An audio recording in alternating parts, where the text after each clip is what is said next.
Pokemo wide one.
Morning, gamers.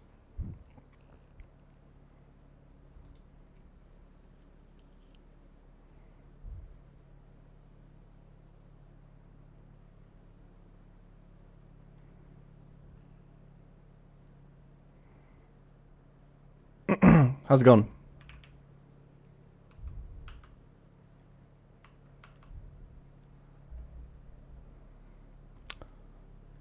You guys are doing well?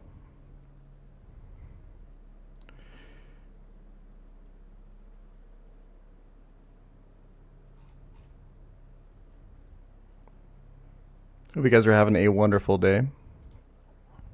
You've been watching the Euros? I watched a bit of the Germany game, yeah. But they played in my city, so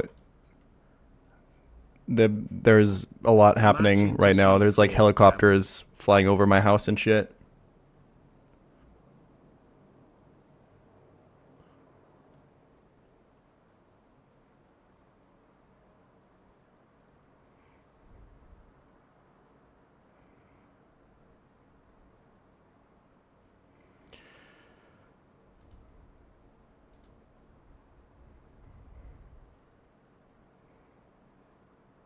I'm Georgian. The turkey game was so good.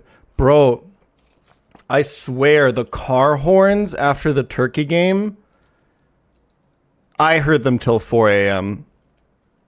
I don't know about other German cities. Time to cook. It was crazy.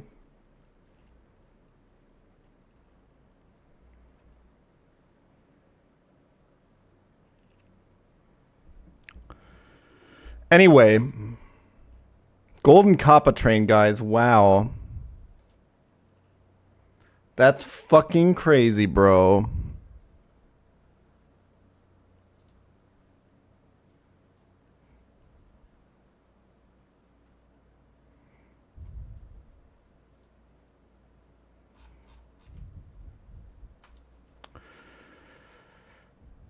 Okay.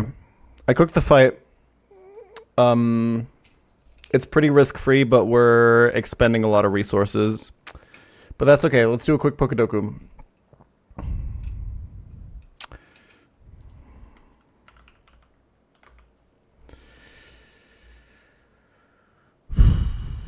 Yo, Jordy, thank you for the 5 gifted. I appreciate that. Thank you so much.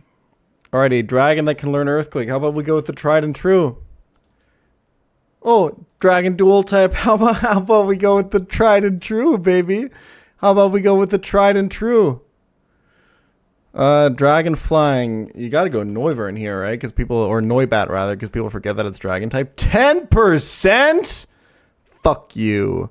A Hoenn Pokemon that can learn Earthquake. I think the Walrein meta is still alive in these parts, so I think a little Celio never hurt anyone. And then maybe you can learn Earthquake Final Evolution. You go with any fighting type ever. For example, Hitmonchan. Because people forget that it's a Final Evolution. Dual type from Hoenn. I'm gonna simmer on that one for just a second here. Dual type Final Evolution. Something with forms. Wormadam comes to mind. Final Evolution flying type. Maybe like a Mantine. People forget that. People don't think of it as a flying type. People don't think of it as a Final Evolution. Probably a good hit. Was expecting less than 1% there, if I can be perfectly honest. Hoenn flying type. I mean, I don't know, man. Hoenn dual type. Hoenn dual type. Hoenn dual type. Hoenn dual type. Maybe like a Ralts, because people forget that it's fairy. Damn, not bad. And then a Hoenn flying type. Maybe you send like a Ninjask here. 4.1, not as good as I was hoping.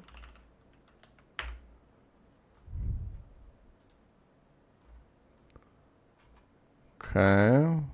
I mean, could we have done much better on any of these? I don't think so. Least common for dragon flying being Rayquaza is fucking crazy.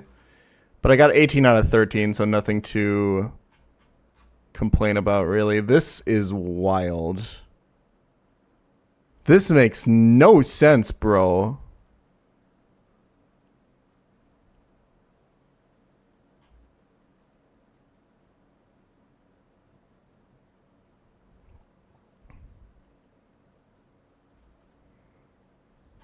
I don't know.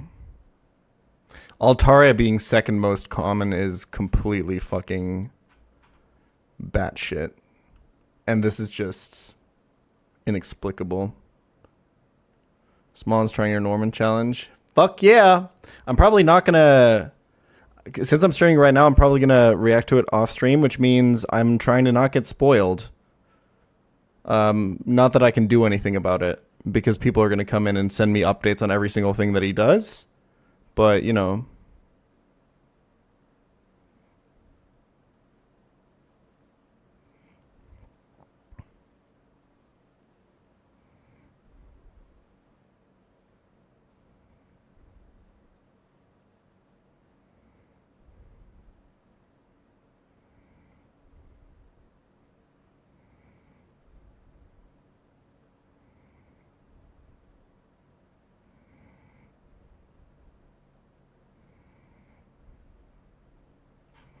Anyway.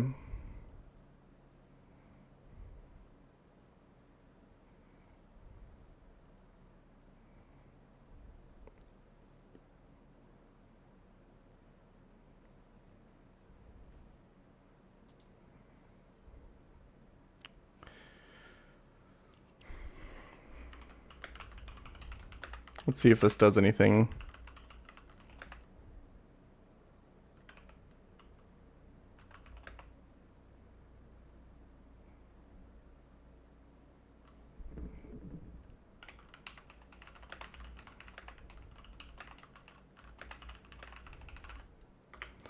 Can I do this and then pin this? Boom.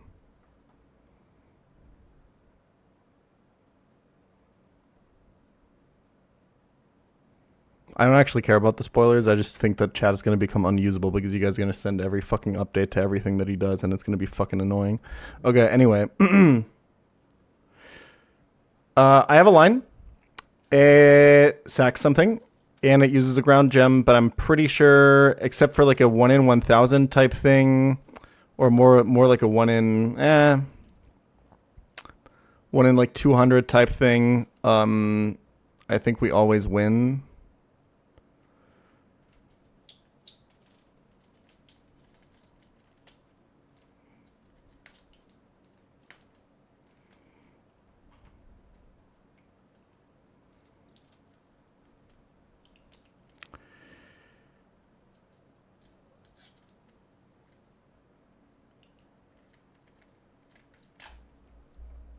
So I think it's time for Octillery to leave us.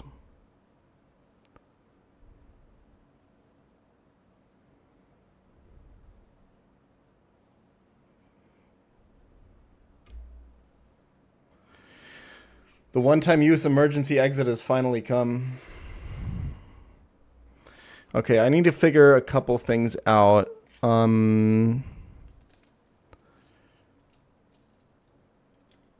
One is I need to delete a move on Arcanine. I need to pre-damage Exca to a pretty specific HP. And I think that's about it. I need to pick up a Choice Band and an Assault Vest.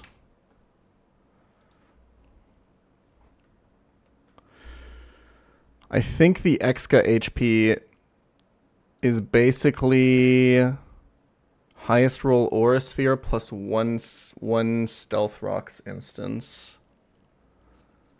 The chance for Ferrothorn to click Gyro Ball on turn 1 is basically 0, right? It's super low because he has 2 hazard moves. Does anyone know the math on it?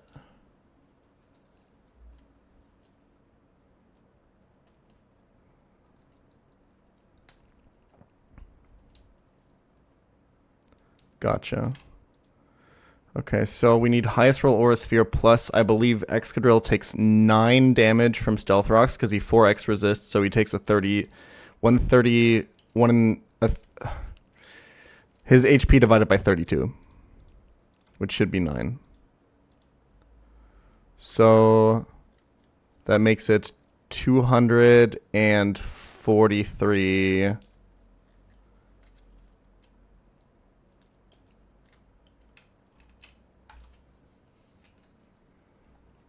Exca 243.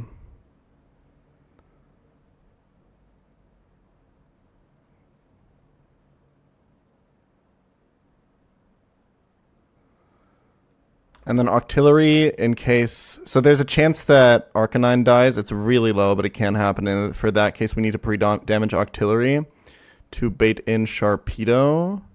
So that's highest roll Dark Pulse for 123. Okay. And then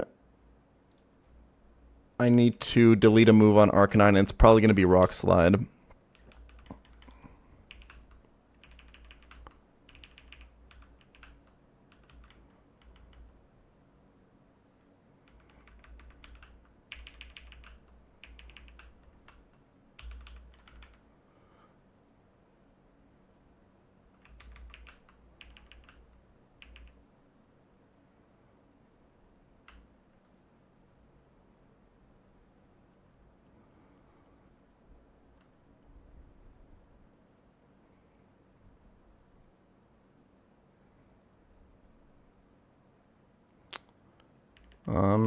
Boom, boom.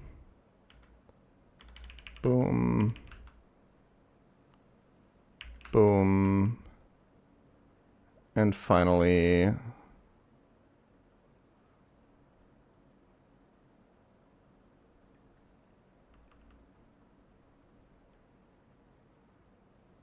this guy.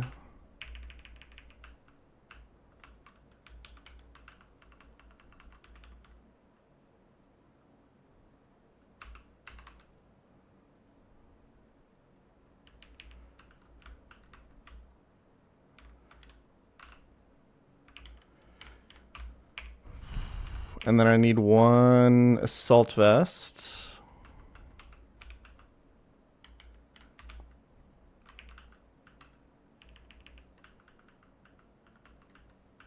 And one choice band.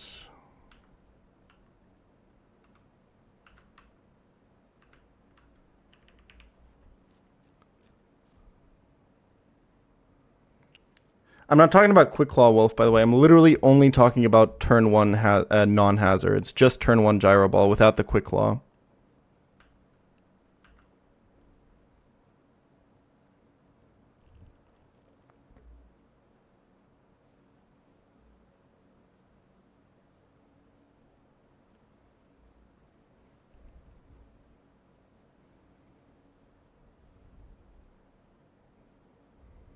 Turn 1 Gyro is 1 and 240. Yeah, there can be double hazards. There's one specific fiction thing that happens on double hazards, but it's fine. It's okay. It's very unlikely.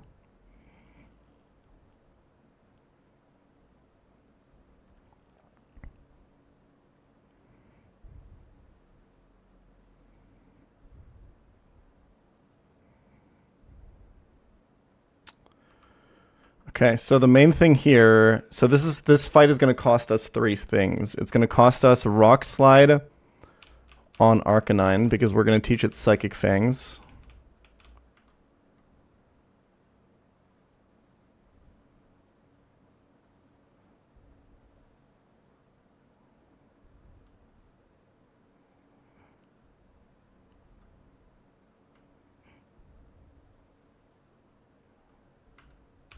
And Rock Slide. It's between Head Smash and Rock Slide, but I think Head Smash is better.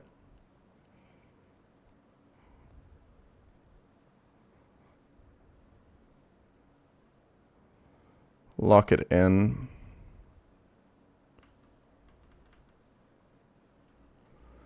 And replace it in the calc.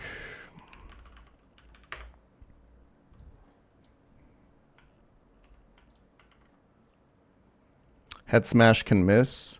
Thank you, man. I didn't know that. I've only been playing with this fucking Pokemon since I've had 3 badges, bro.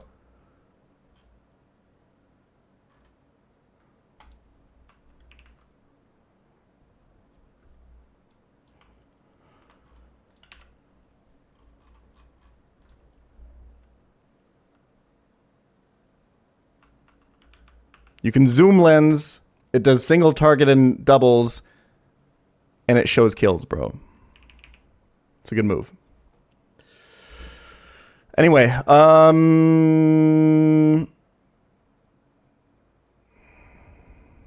or 4 badges, sorry, not 3. Okay. We need to find a Salazzle.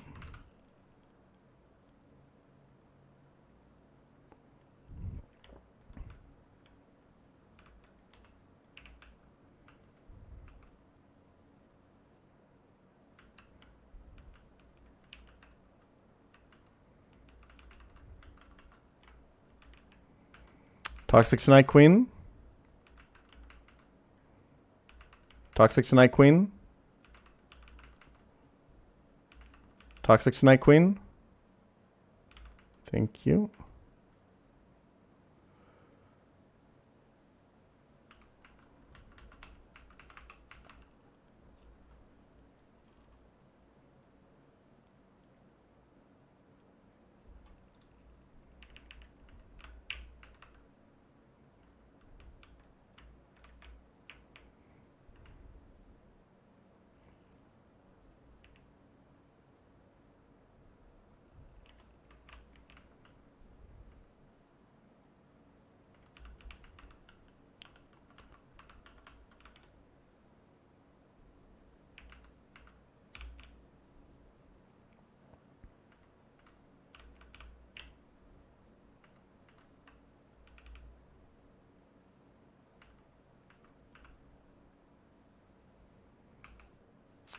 Okay.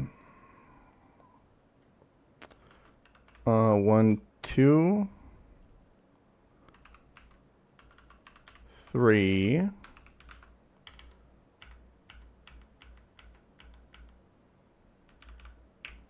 Three oranberries to go to 243. And that puts us to 234 after stealth rock damage, which is the minimum we can expect to take.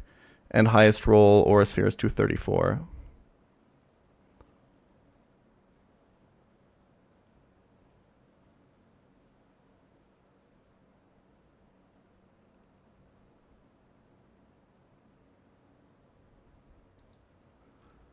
Artillery needs to go to 123.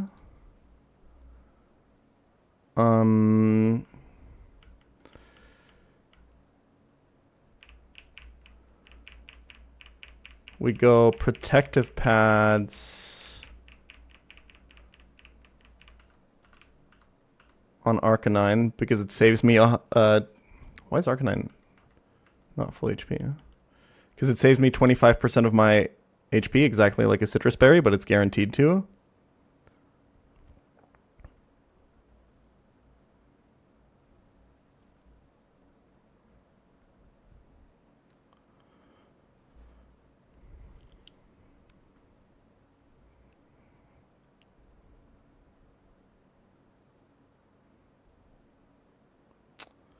And then citrus on Gara.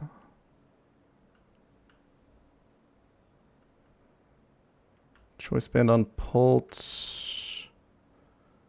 Ground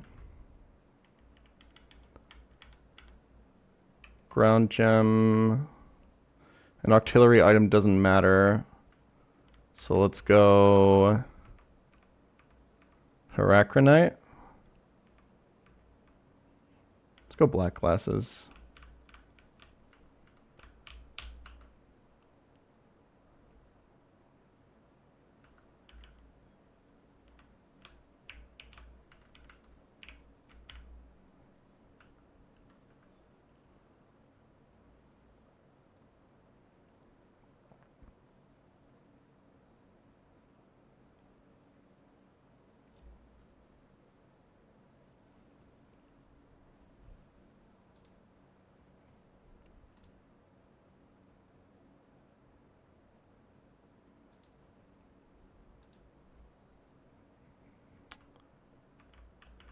Just get artillery down to the right HP.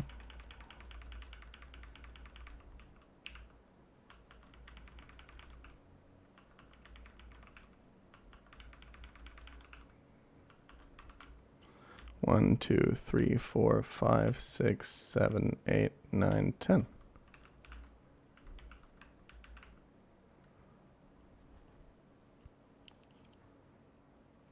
Okay.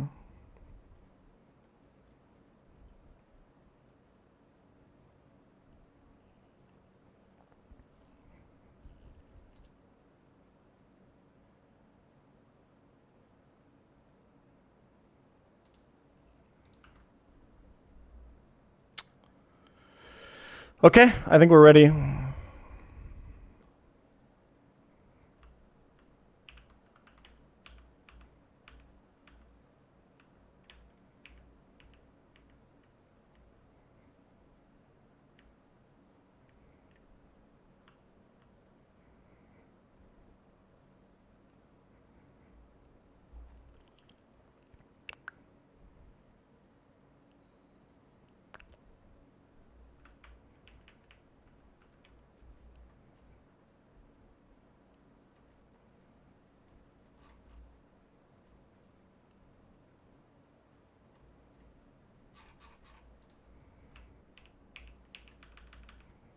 Okay.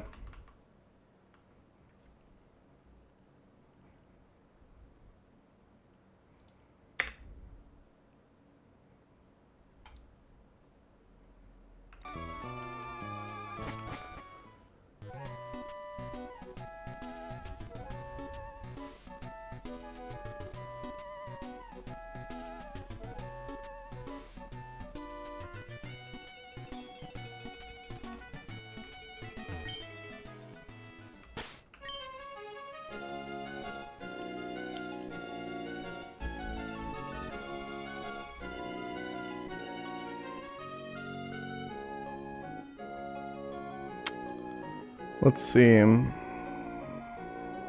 think this is all correct. There's a lot that can go wrong, but it's all pretty unlikely. In the average case, I always win. It's a pretty expensive line, though.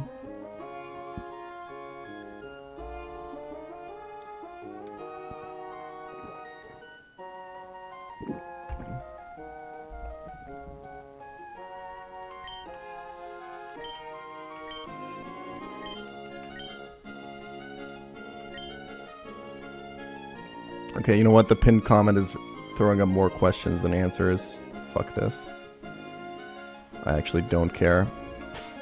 Cool. There's no pre-status or anything here. I think we're good. No D&D today.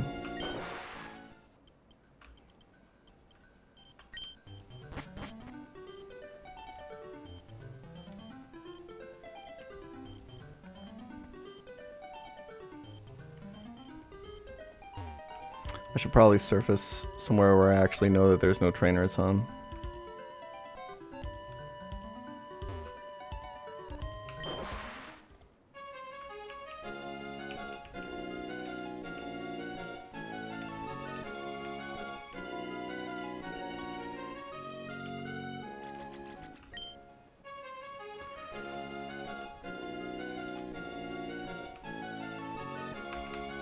App that Pollock's last work was The Deep. I didn't know he was on The Boys.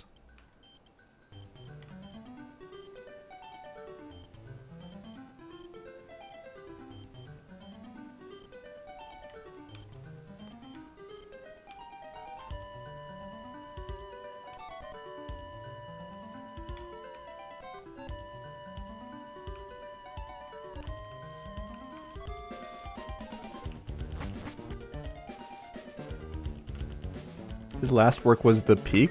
I didn't know he made it to Mount Pyre. Okay, anyway.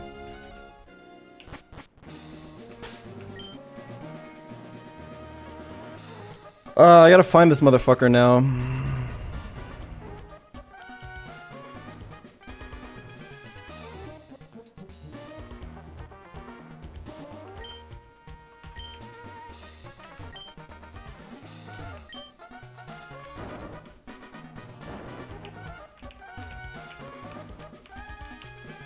I can't do these children puzzles, man.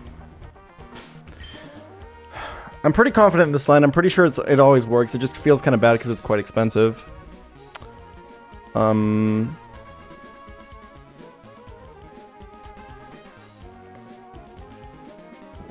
honestly,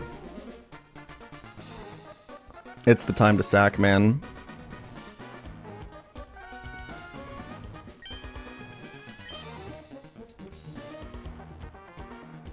Like, I'm pretty sure I can't do it without a sack. Which way did I go yesterday? I think it was this way. The sack? Sorry. Down here? I'm gonna assume here. Ooh, okay. Hold on, let me think about this for a second. Well, there's only one way, right? There's no way it's in here either.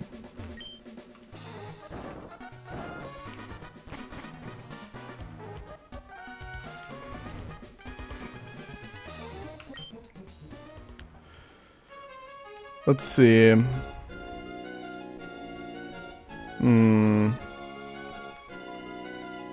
mean, you gotta go here. And then it's either left or up. Left? Fuck you.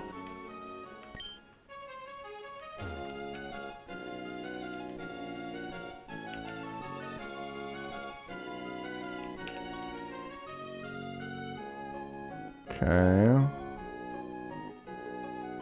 It's gotta be here, right? He's insane.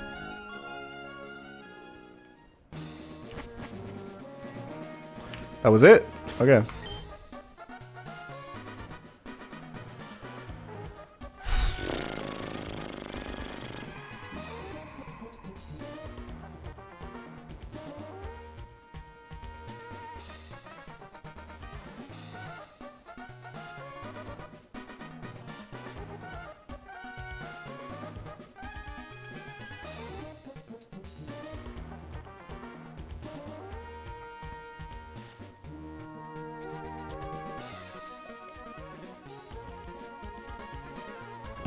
Let me just double check my items and my moves, but I think we're good.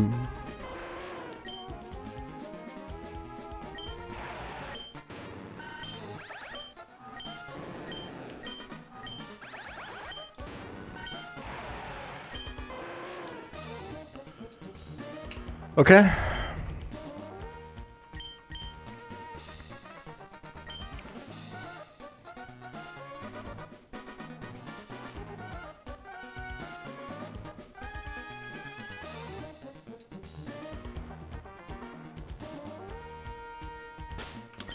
We gotta dodge some fiction, boys. But we gotta, to wipe, we have to dodge, like, some, like, some real fiction. Like fan fiction, you know? Like, if somebody wrote fan fiction about a guy who was writing fan fiction, that's how fictitious it would be.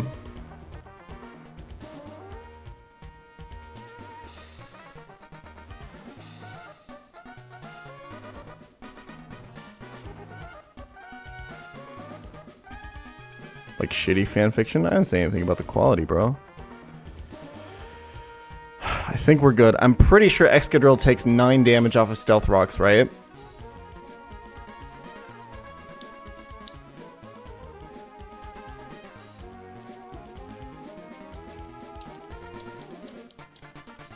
Okay. Okay. I think then we're good. Yeah.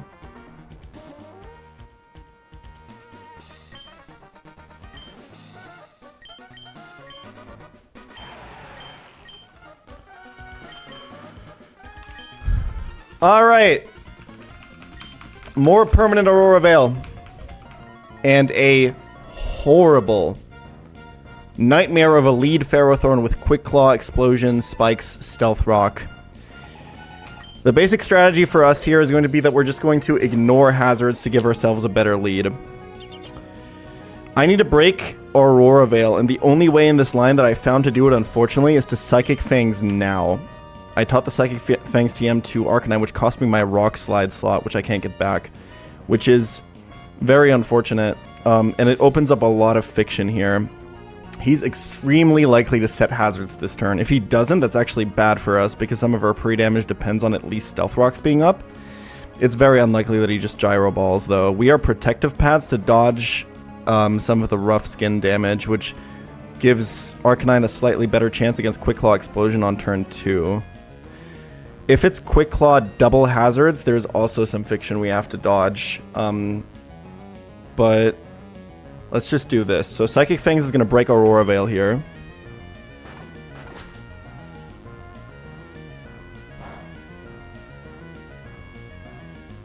Okay, there's Stealth Rocks. If no Quick Claw here, I think we're always safe. It's so free, bro. It's so free. This should always be exactly Sharpedo.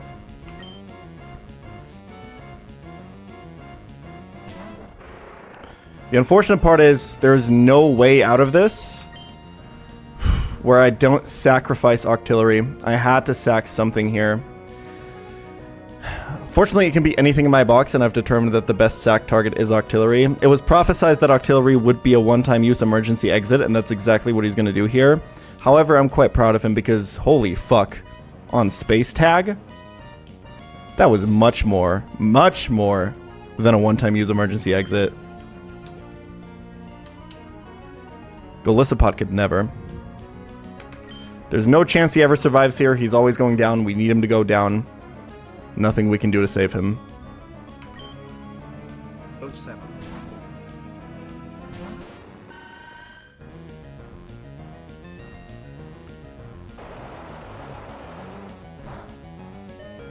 He's holding black glasses. You know. For the memes. So this is Bright Powder Sharpedo, by the way. This is why this thing's so hard to deal with.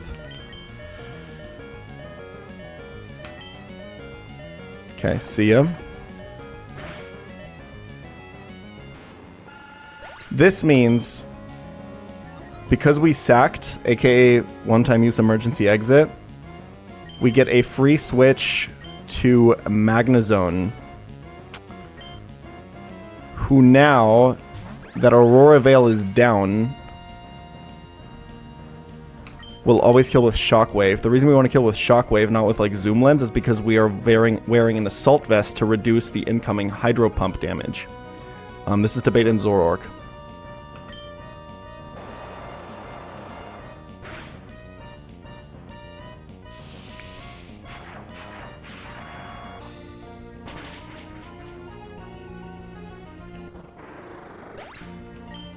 So don't be fooled here, this is Zoroark. So there's a chance that this is Night Days, which is a little bit cringe. We are hoping for Aura Sphere here. If it's Night Days, we have to do a little bit of Fiction. So we have to go to Gyarados right now. Let's see, Aura Sphere here. And... I'm messing with you, it's Metagross.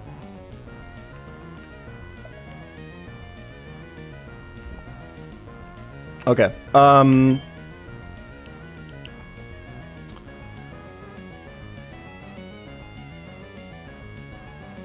so this is... The reason we needed this Magnazone is because with the Assault Vest, it means we're always baiting exactly Earthquake from Metagross. And we want to get Metagross before the rest of the backline, because Dragapult intends to chain the backline. So this is now always Thunder Punch, which means we can go into pre-damaged Excadrill. Stealth Rocks will always take him into Zoroark Aura Sphere damage. And this is always Thunder Punch, so we never take damage on this switch in.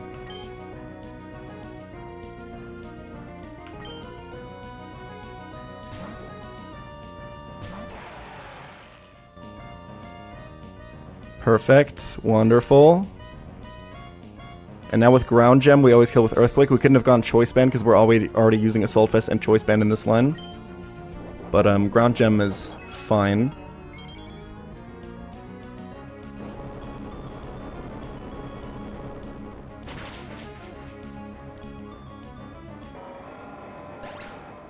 So that's another investment for this fight. And now, because of this pre-damage plus the Stealth Rock damage, this is always Zoroark. The reason I pre-damaged for Stealth Rock to put me into this range is because if it was Quick Claw and then it was Spikes plus Stealth Rock, if I pre-damaged too low, this could be Night Days.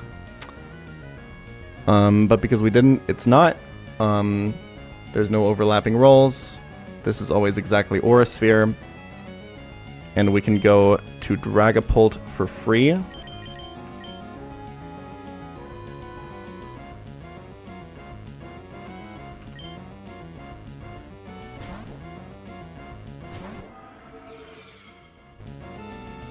Take a little bit of damage.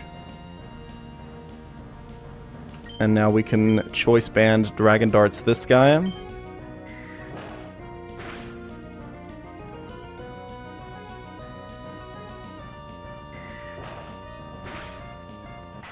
Next it's Toxicroak, which has a Focus Sash. We don't always kill, but it's fine because we didn't take Spikes damage, so we're never dead to Dark Pulse crit here. So it's fine if we leave him alive for a turn.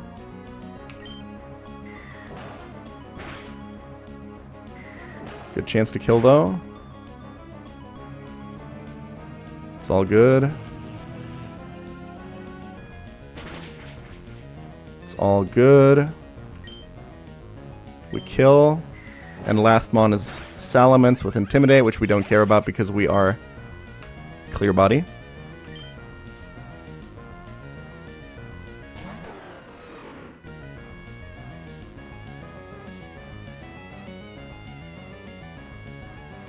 And Choice Band Dragon Darts always kills. Oh, and that's Grunt 5. Very expensive. Quite expensive, but very safe. We lost Octillery, we lost Ground Gem, and we lost Rock Slide on Arcanine.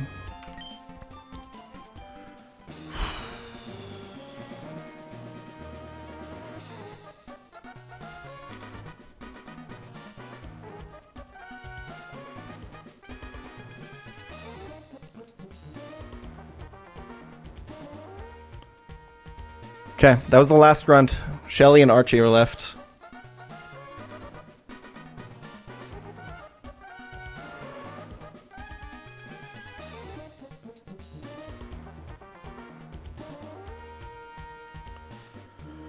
Whew.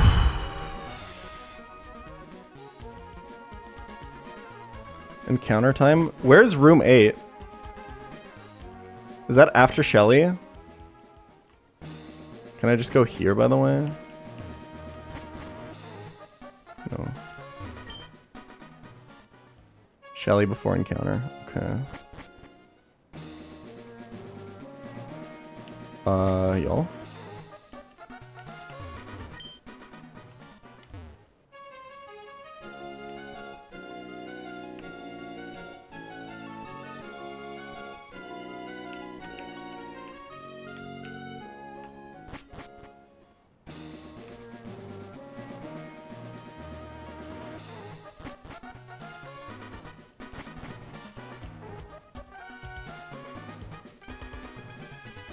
I forgot to tell you it's a gauntlet. Good luck.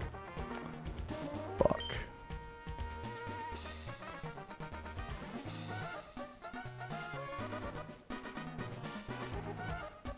Left room? They're different rooms?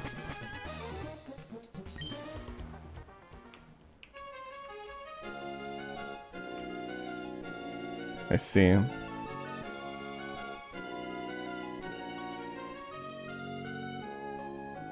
Are they? Well, I can't get back into that. Oh, I see.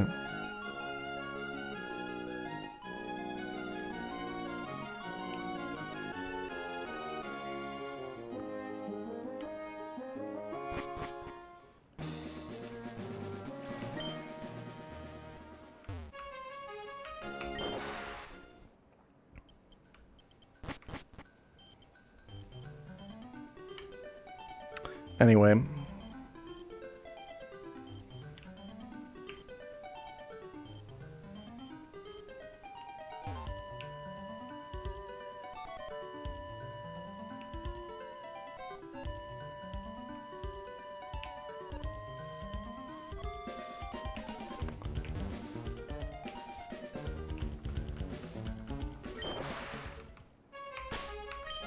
Okay. It's all Gucci.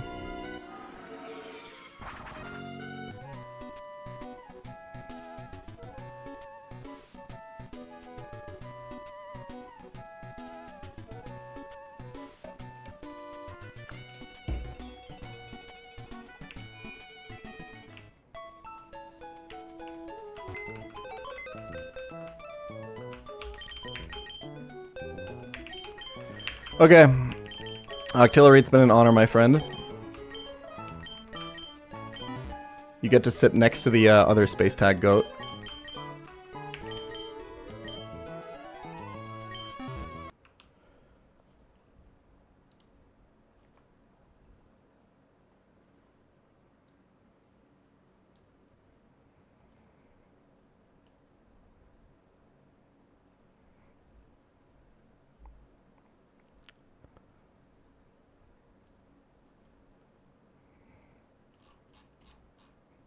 It's not been an honor. He was good on space tag, man. Archie today, right?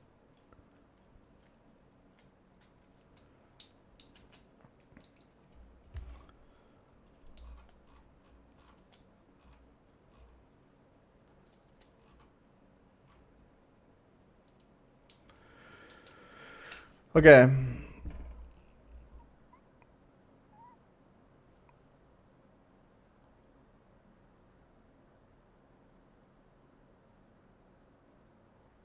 New Game Plus, Terra. New Game Plus. Dude, my New Game Plus box is gonna go crazy. I'll have Prim, Golisopod, B.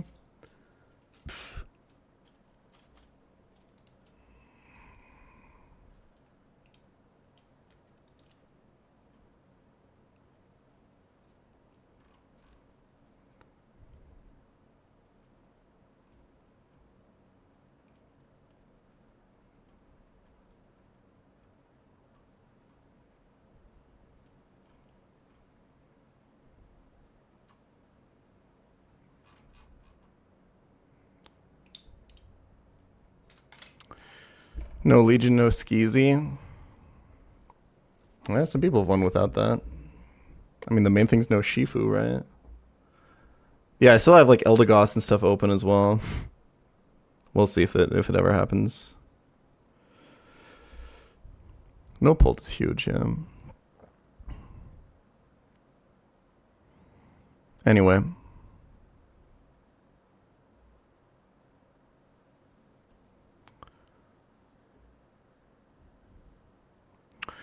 So I've been told that this fight is not very hard.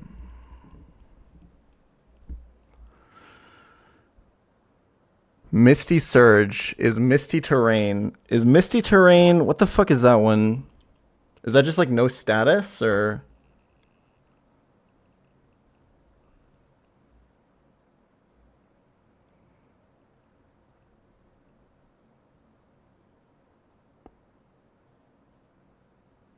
No status and half to dragon moves. Okay.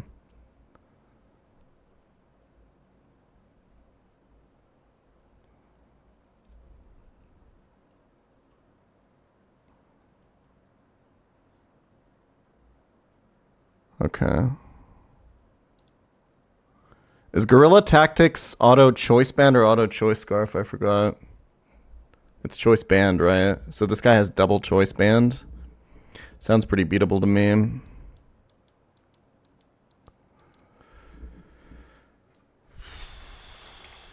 Avalog eats it up. I'm not sure it does. I mean, we can check.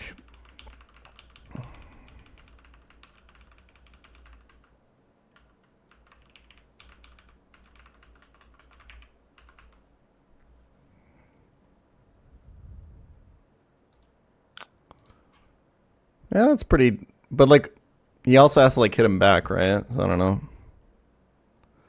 Yeah, this is also Perma Aurora Veil.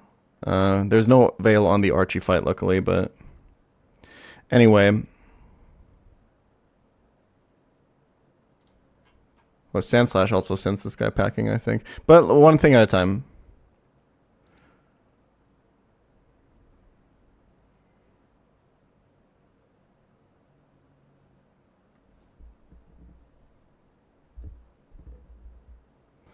Guy for the back three is Heracross. Heracross looks crazy here.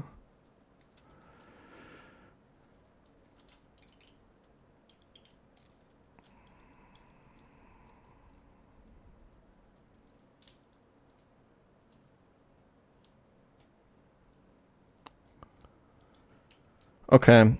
So Nature's Madness is basically Super Fang, right? Hawlucha with Misty Seed. Misty Seed boosts which stat?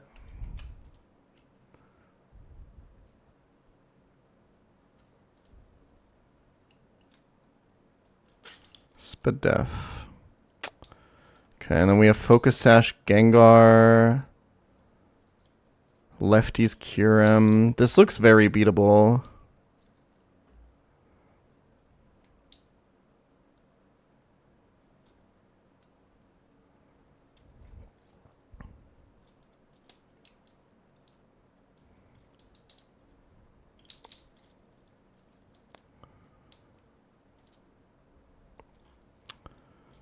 Okay. I'm just looking at some damage numbers for now.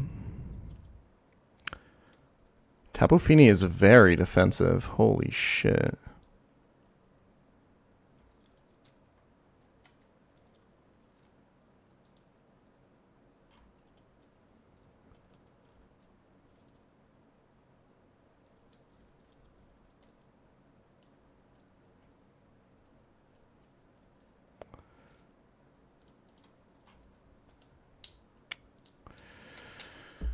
Okay.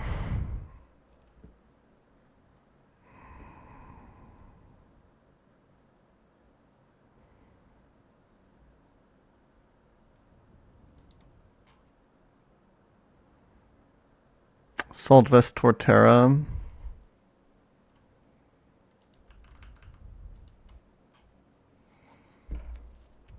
It's pretty good.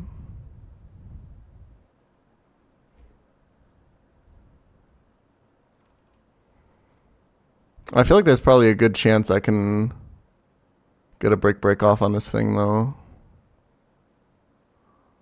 But now that I look into it, who could do it?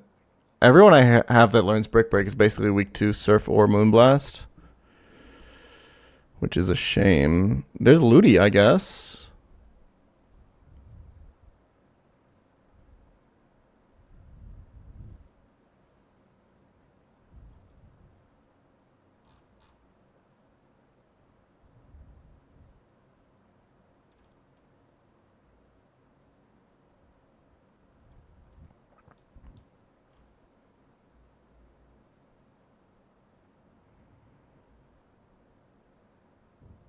Is this where Dragalgia comes in?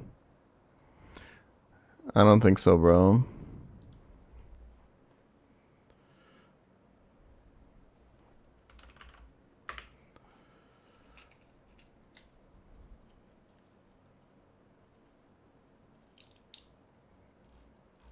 Mirror Code Cradilly on Nature's Madness.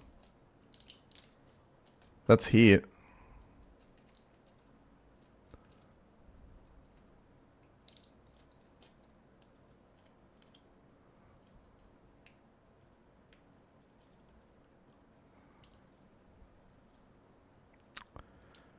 Does that work?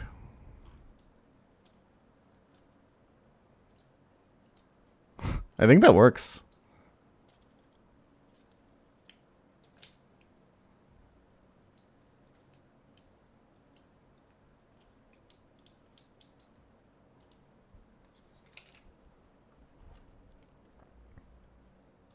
It's a special move, right?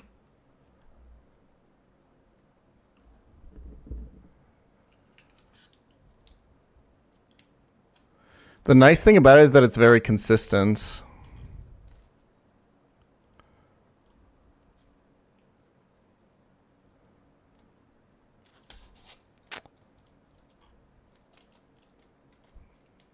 But I think I would rather use the opportunity to break on Feeny, because I don't really know where else I would remove the Veil here. Oh, I guess if I can get Darmanitan next, I can have Sandslash break on it.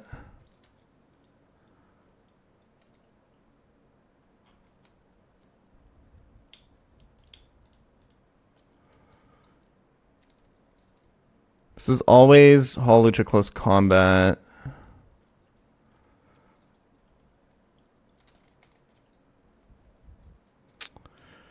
But can I kill Hawlucha before terrain goes down? The answer is probably no.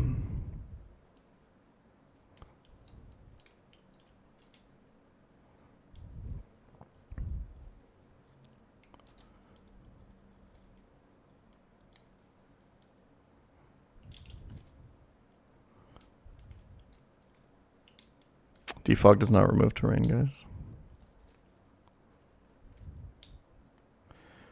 Yeah, I don't think I can fight this in terrain or in Veil. I'm pretty sure.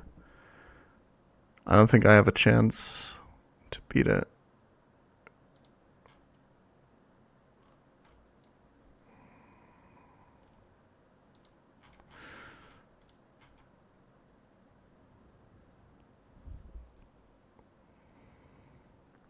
I mean, Psychic Fangs on Basculegion would be fucking perfect here, I will say.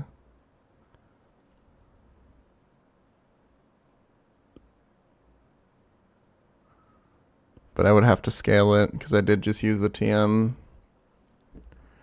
I'm not using a scale for that.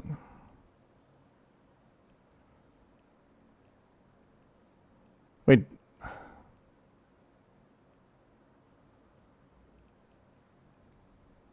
I don't have to get rid of terrain. Maybe Sticky Barb strats?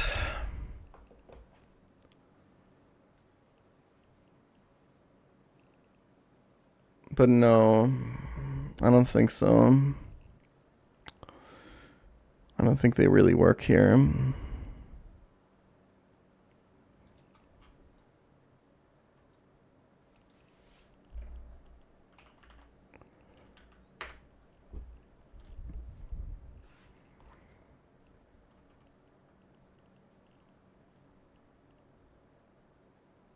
Terrain is nice for the Kyurem. The Kyurem that doesn't have dragon moves?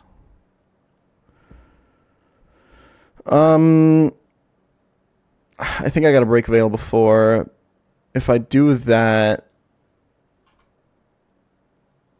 I mean, I don't really get anything out of it. This Holocha is kind of demon, I'm not gonna lie. I cannot lie.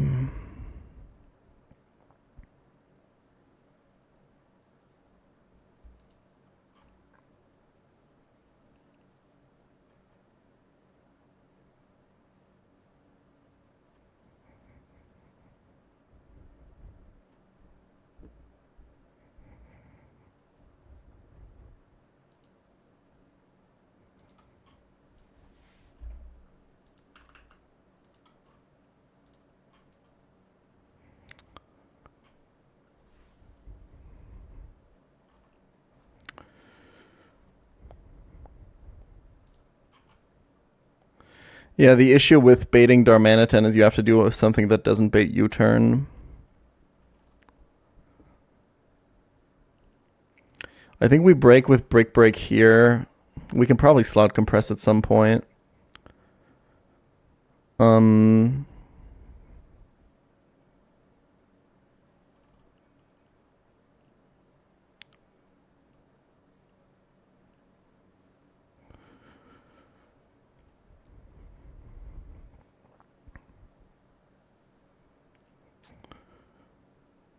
You know who would do kind of well versus this Holucha? If I put a Sticky Barb on him, is actually Nidoqueen. Bro, Nidoqueen shits on this guy.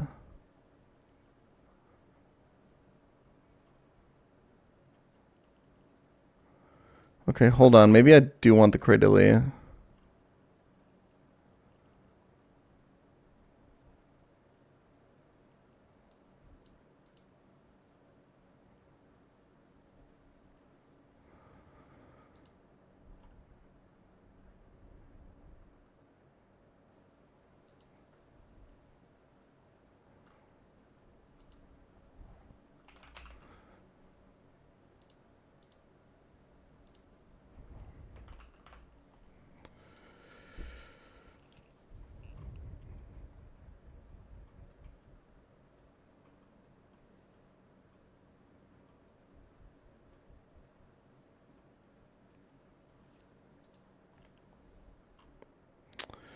I guess Nidoqueen doesn't do a lot of damage, huh? Like none.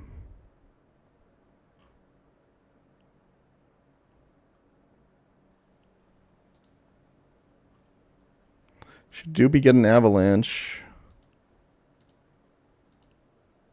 What if he Swords Dances?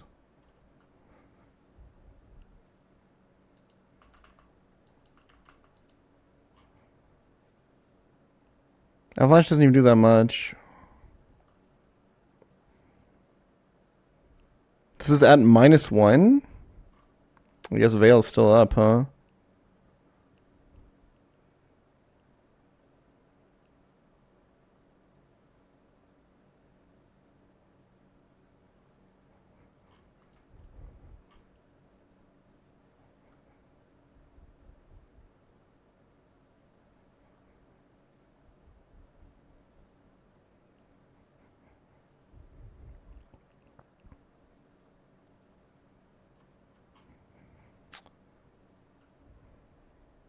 Because, like, we come in on close combat, we already take a fuck ton of damage. He goes -1. So what, I break, he Swords Dances. And then I lose, or... I would also take my Sticky Barb back at that point. I can't even break. Nah, this is terrible.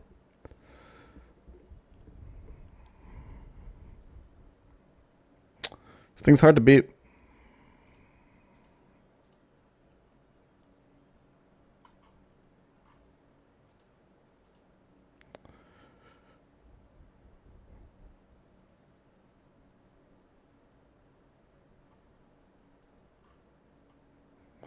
Bro, chatting is on another level today, bro.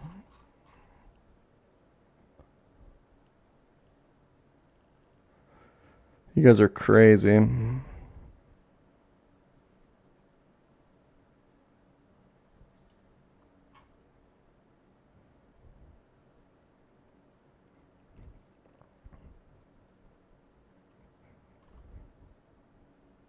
OGs are playing Lucid. Yeah, it seems like it. Unfortunate.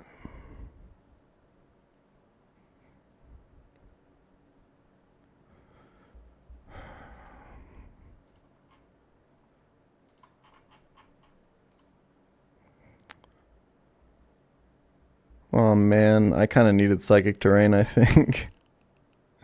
or a Psychic Fangs on Legion, I think.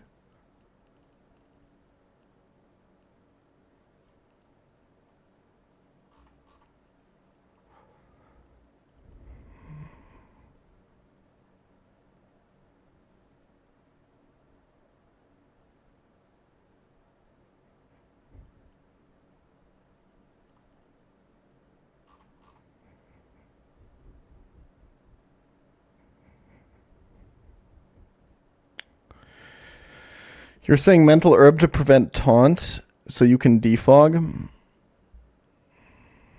Because if he doesn't see kill, he has to taunt?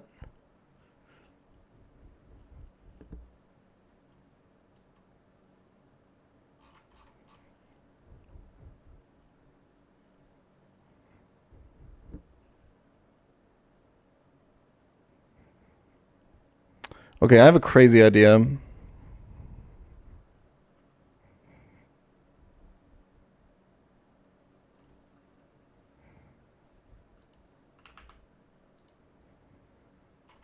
You Mental Herb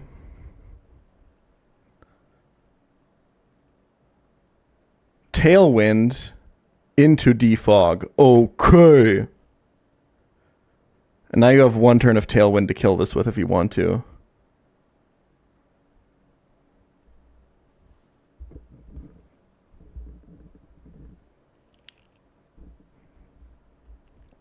It's not amazing, but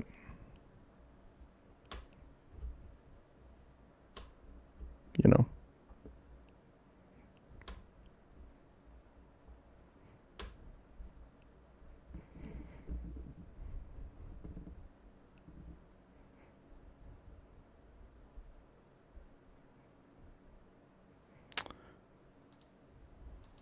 Oh, I'm assuming taunt is only if it's faster.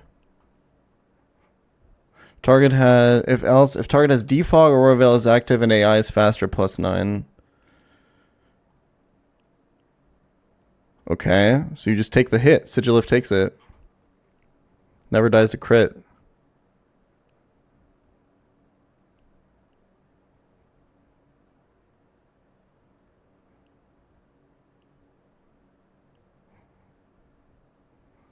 This would give me an additional turn of it, though. If I defog first. Any way to encore taunt? I want you to think about that.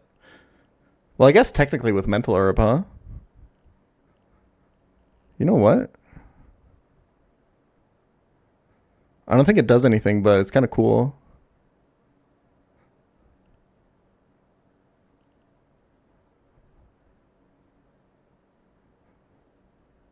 Yeah.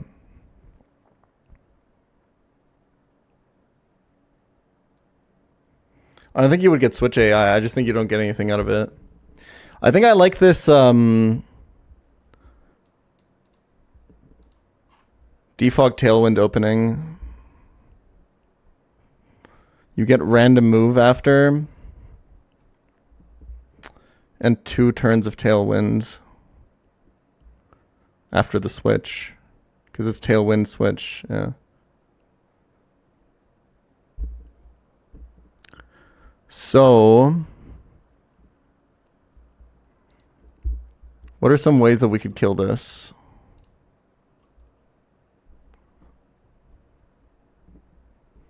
There don't seem to be a lot. Hold on.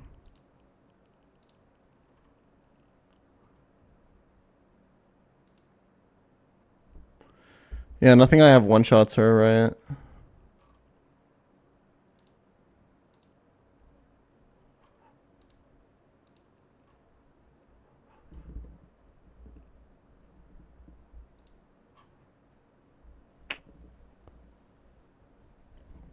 And the question is, does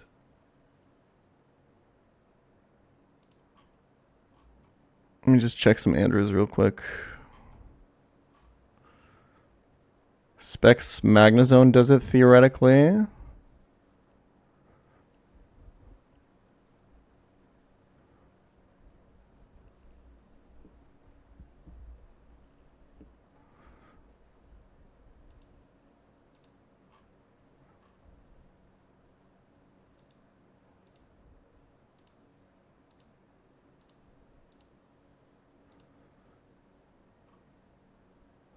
Yeah, because you outspeed everything in Tailwind, right?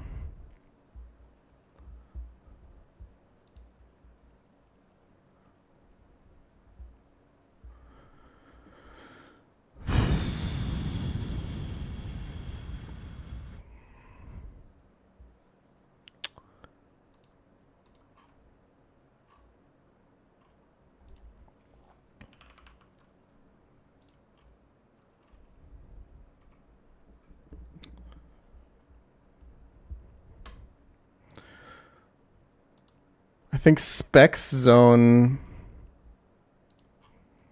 is inconsistent HP is the problem.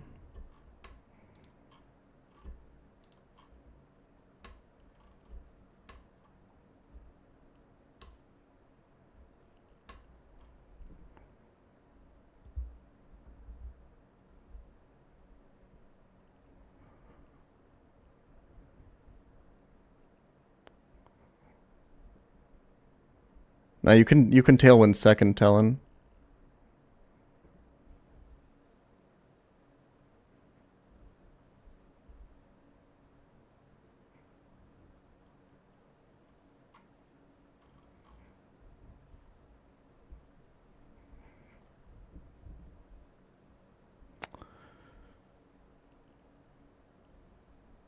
Yeah, I think there's nothing else that one-shots Feeny, right? You're probably dog shit. As is expected of you, Dragalge. As is expected of you.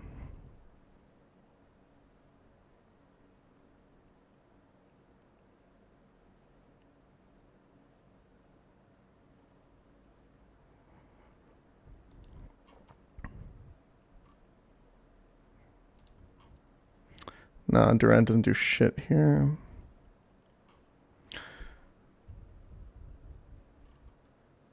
I need to make sure that I know that this is still Rock Smash, by the way.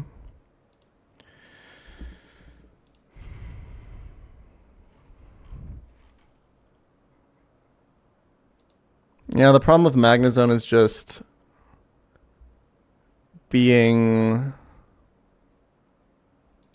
It's just inconsistent damage. I mean, like, it's at least a Moonblast. Oh, Moonblast can also lower my special attack, right? So I actually can't do that.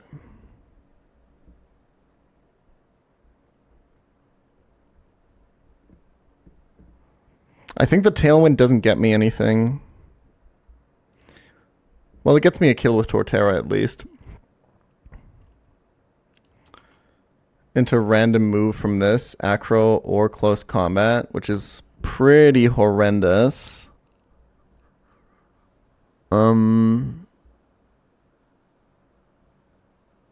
I think this opening sucks, if I can be real.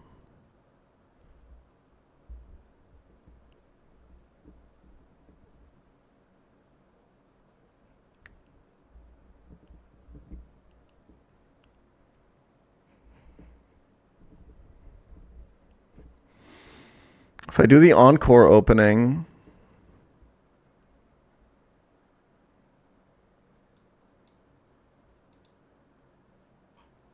I don't think he switch AIs, right? Because it's +5 if neither of the above is true.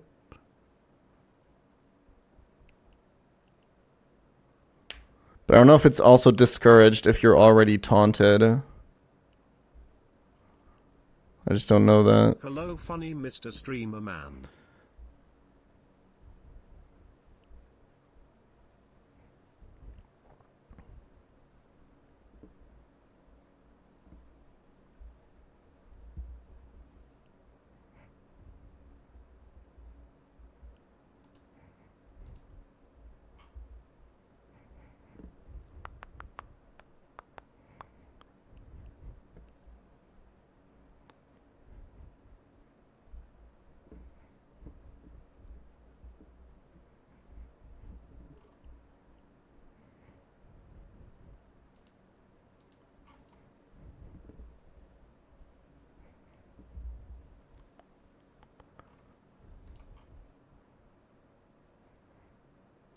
1540. Interesting.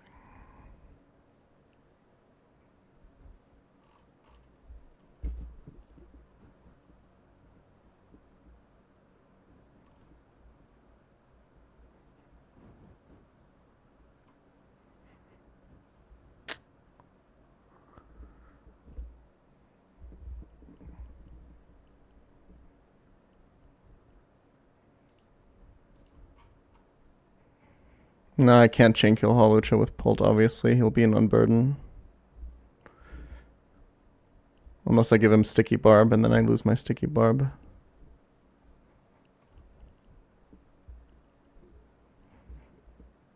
Because Pult can't get it back, right?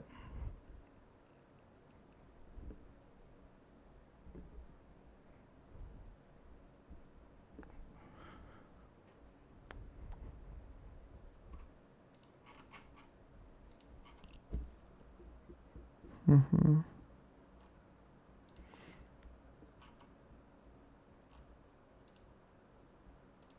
I outspeed everything, right?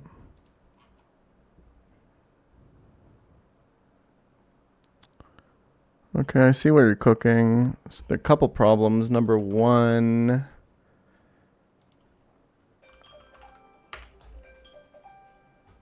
Where the fuck is my phone? I apologize.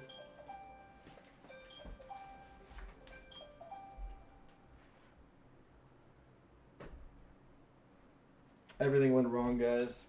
My fucking headphone cord is caught on the fucking chair again. I'm upset.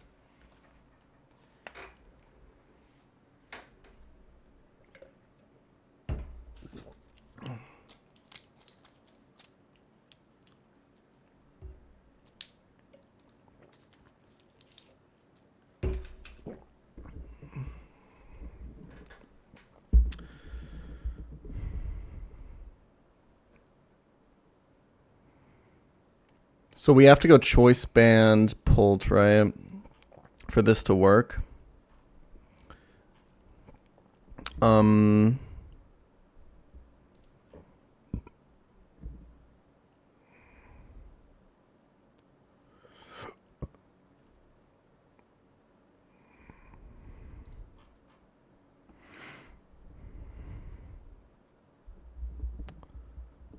No priority moves. You break Sash. Okay, this is a pretty good opening. If we can find the... We need to break Veil. And get guaranteed close combat. It's actually pretty similar to the opening I had to find on the last fight. Because then you can go here. Yeah, and then it's takes. Why does he do like no damage?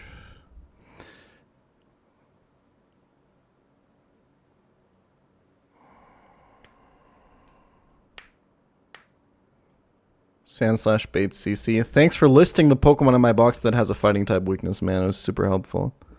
I appreciate it. Anyway.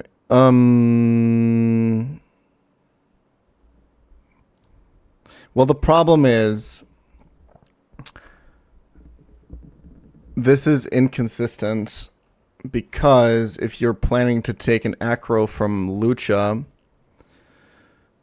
you can be you can be in U-turn range of Darmanitan. That's gonna be like a reoccurring thing here.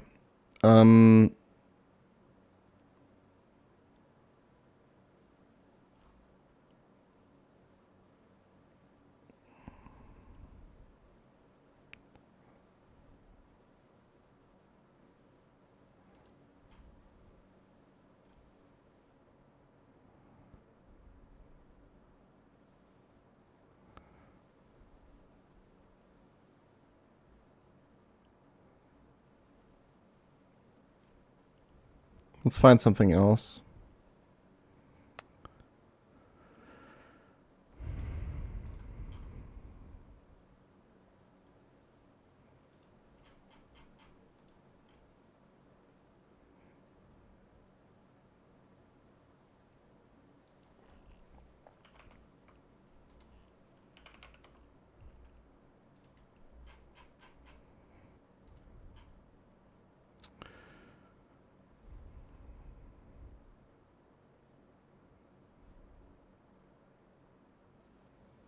Yeah, this sucks. Okay. Because, like, how are you beating Lucha, right?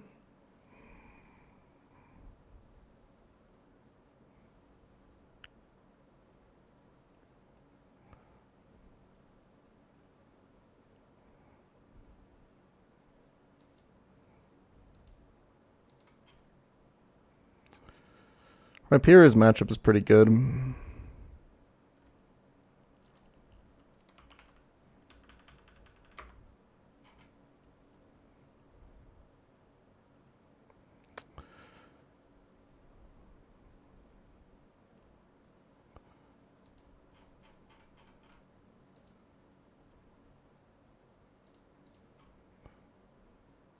It's not great, though.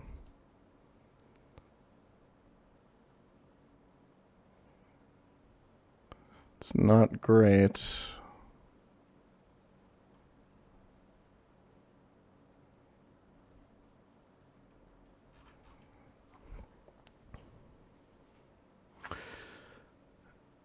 Durant is faster than Darmanitan, right?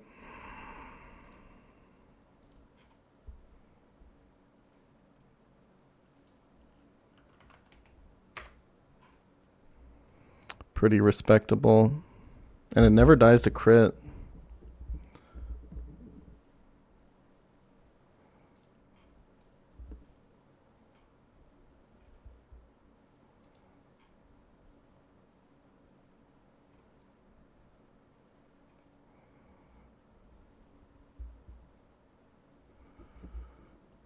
Okay.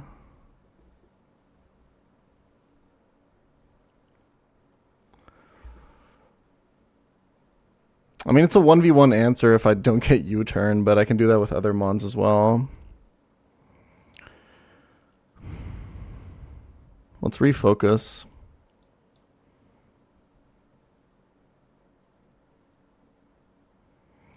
So the nice thing about this Sigilif Torterra opening, if we do like the Tailwind shit, is that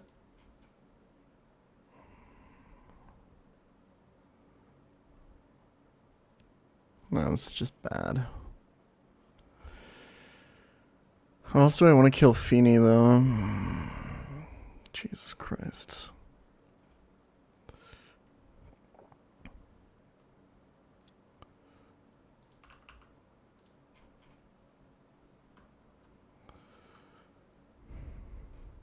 How good is your matchup, actually? It's not great.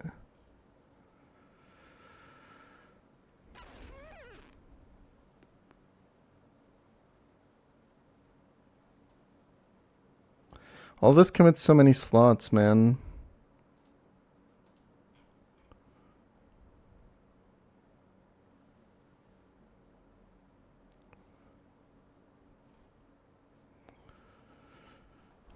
The Mirror Code Cradle has the problem that you're not removing anything.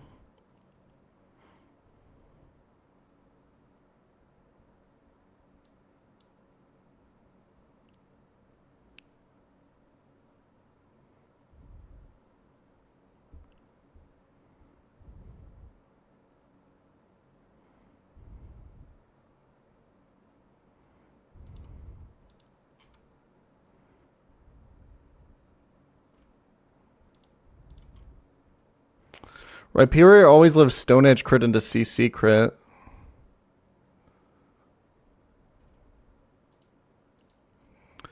So let's say we do a Sigilif opening. Can we find something after that that always gets Lucha close combat? I can't use Tailwind Magnezone because of Moonblast special attack drop. Unfortunately. It's a little bit cringe. Because otherwise, if you just do the Tailwind first and then the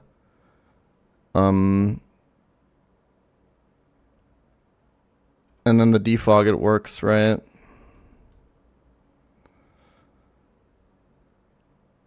Yeah. But nothing else can just get the kill after that and then exactly only CC. Because you're also switching into random move, right? Man, why is Regalgy so bad?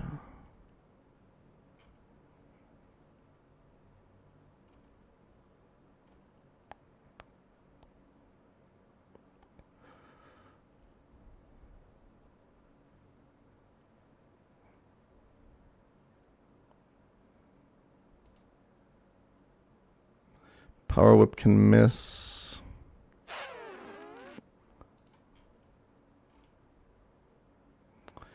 I don't see it.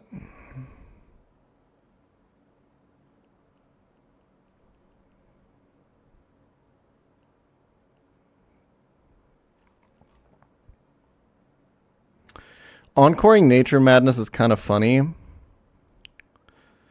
It gives us like infinite time to set up. Well, not infinite time. It gives us the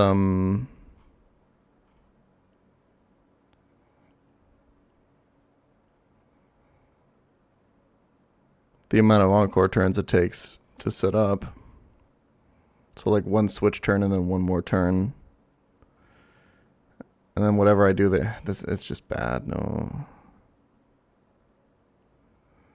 It's just bad.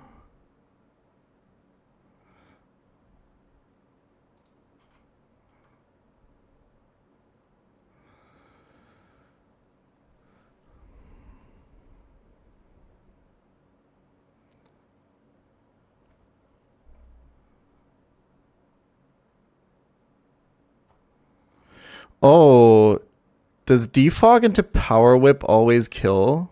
Sorry, always hit? I don't have enough damage, unfortunately. Oh, I also don't outspeed in Tailwind. Okay, never mind.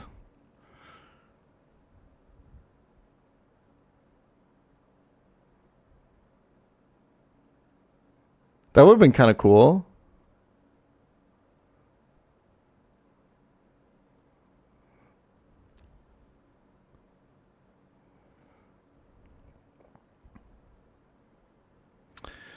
That would have been kind of cool.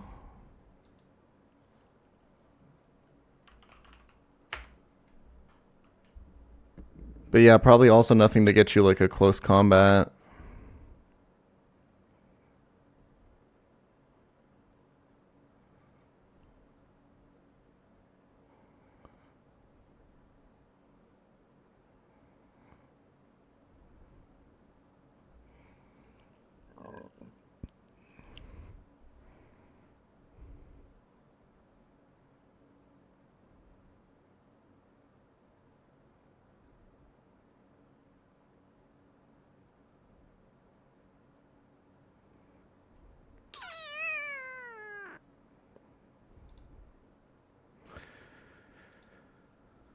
I'm just curious. Is this the punish for deleting Gunk Shot on Octillery? No, it wouldn't have done anything here.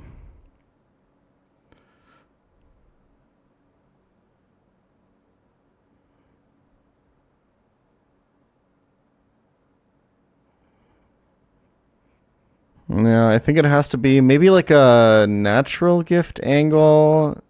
Nah, no shot. It's also dead. Oh yeah, that makes sense. Okay, thank you for that. My bad, boys.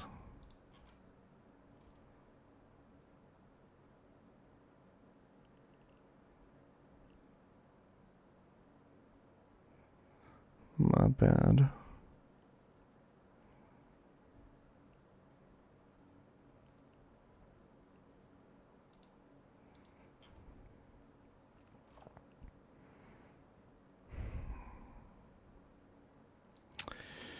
I mean, the Torterra thing is like okay.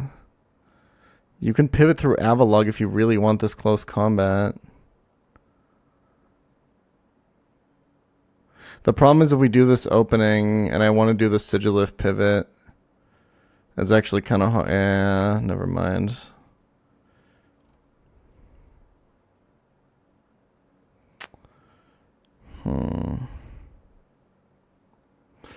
Like, even if we do the opening, we still take one hit with Sigilif, which means we're indeterminate amount of HP. I don't think I super like this. Let's think about Encore a little bit more.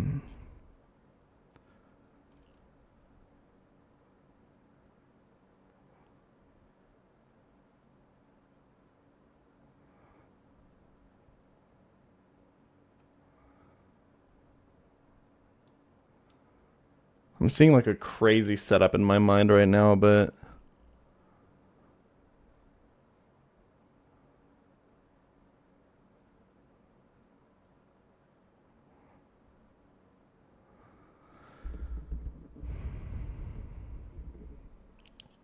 we're like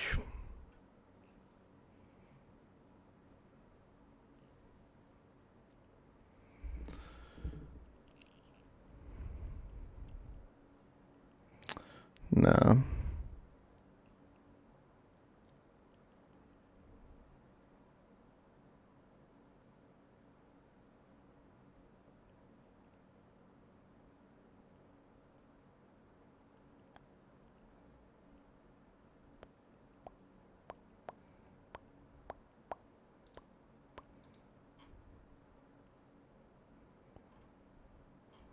God, Nidoqueen, you're so shit, bro. Unbelievable.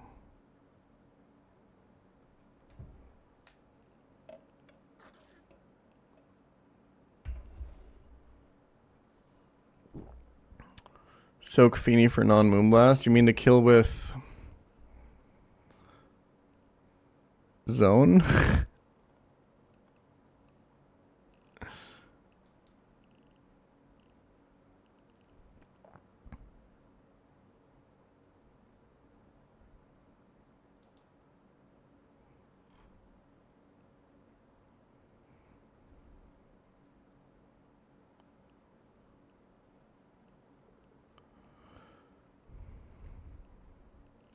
I think I have even HP. With Citrus Berry, I always have 2 turns to just leave Araquanid out here to like soak and Sticky Web.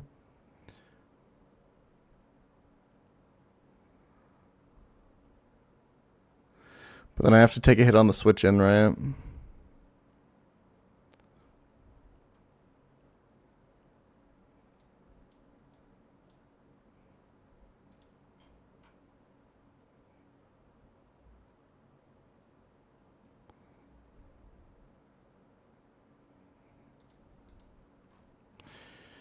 I think Soak looks kind of clean here.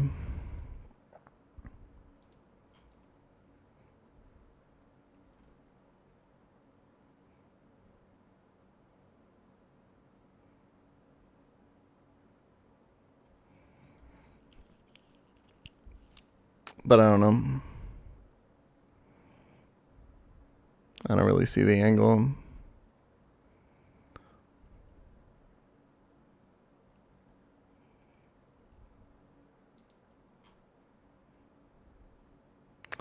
Nah, there's no angle. This is just kind of bad. And I think Webs doesn't get me anything.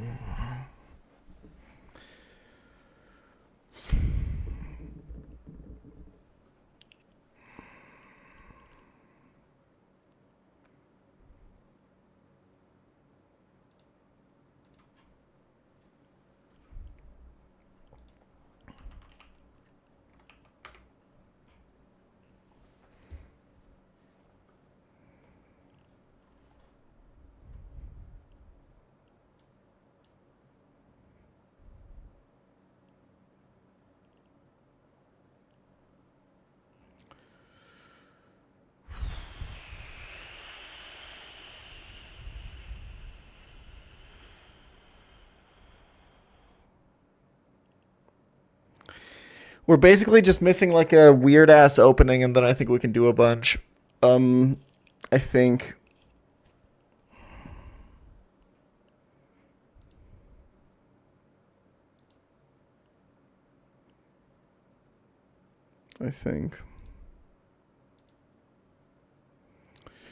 Who kind of goes crazy is probably Scarf Surging Strikes Shifu.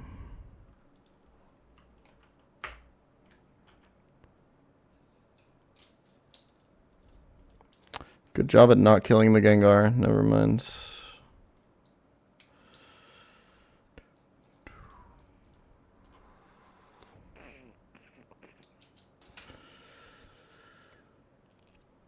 Or the Kyurem for that matter.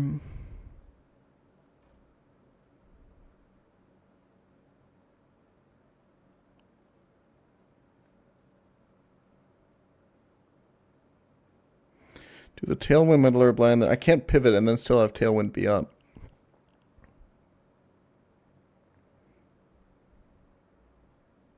I think.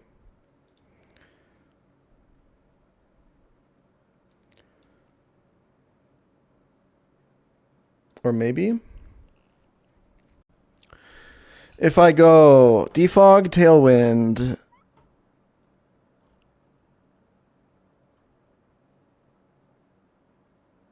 switch on something that baits.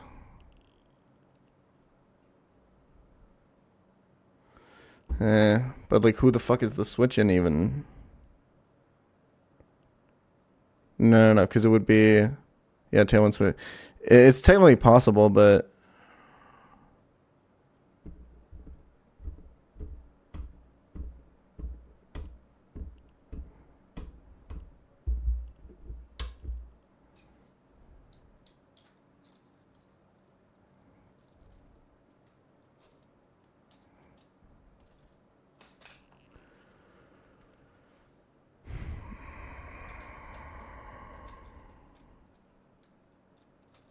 no, I don't think sticky web does anything.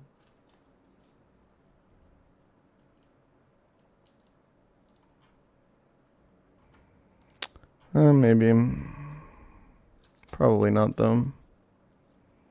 Like, outspeeding Darmanitan and this is nice, but...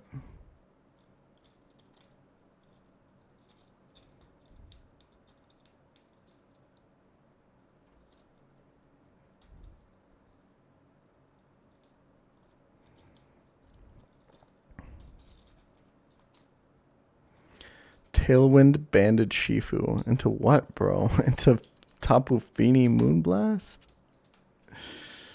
Oh, man.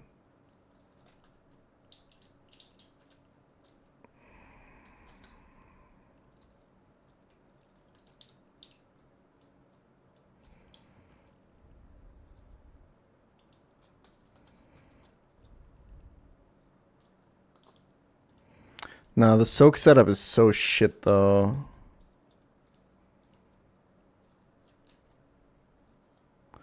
I guess you still guarantee Moonblast.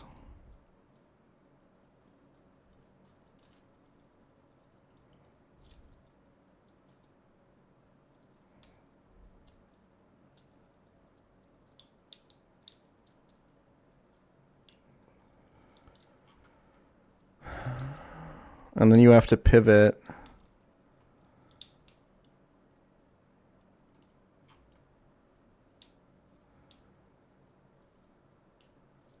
Because if this crits, now he's not guaranteed to taunt anymore. Yeah, you can't do any of this then.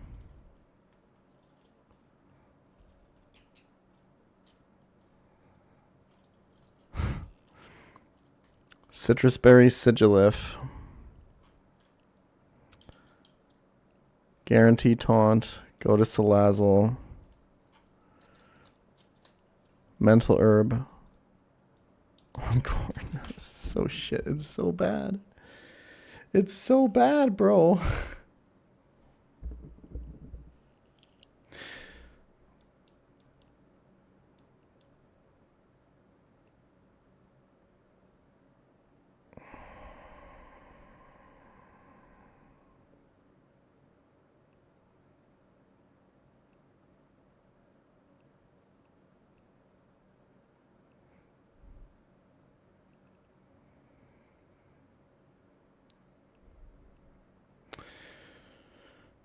I think the pull chain looked the most promising so far, where you kill this into this and you get this, and then you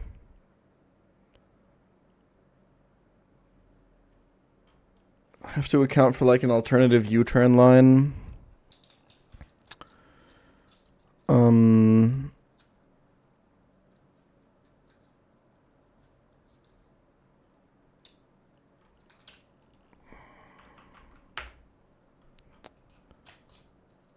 Which is okay.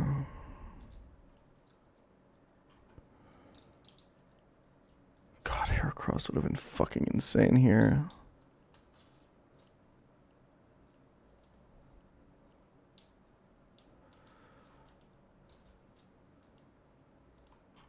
And you would get Sand Slash and you bait this for Earth Power.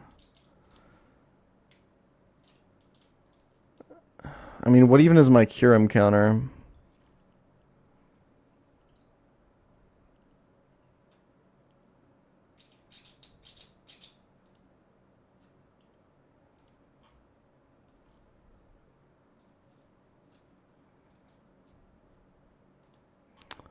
I don't think they exist. Because Shifu needs damage boost.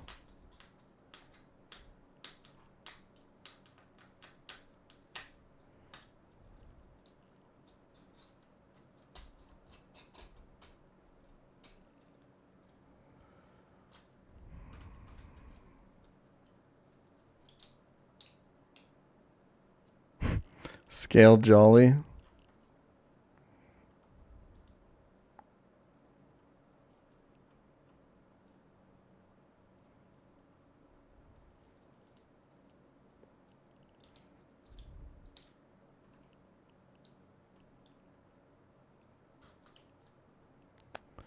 There's not much else you can do against this Curum. It packs me up so hard.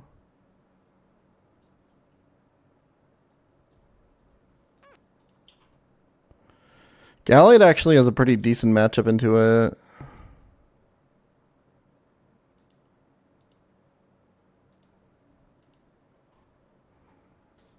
But not amazing.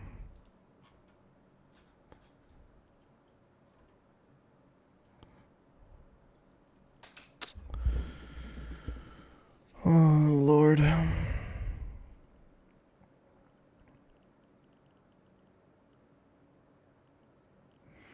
I thought this would be an easy one, bro.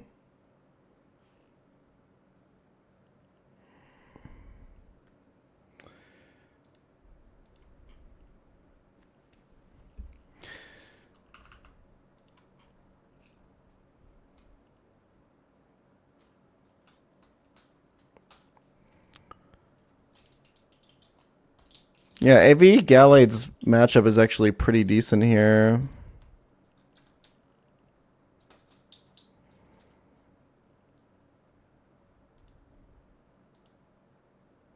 This is where Webs would also go kind of crazy.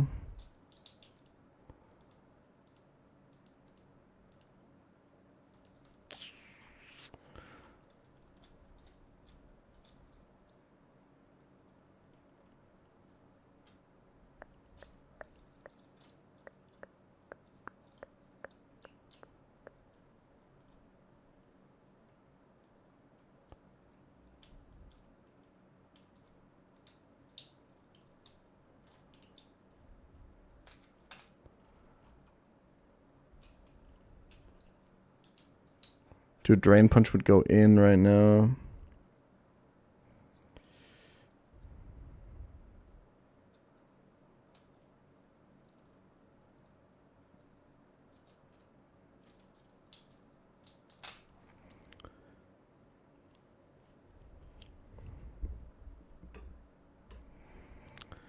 I don't think Psychic Fang's Legion is even that good.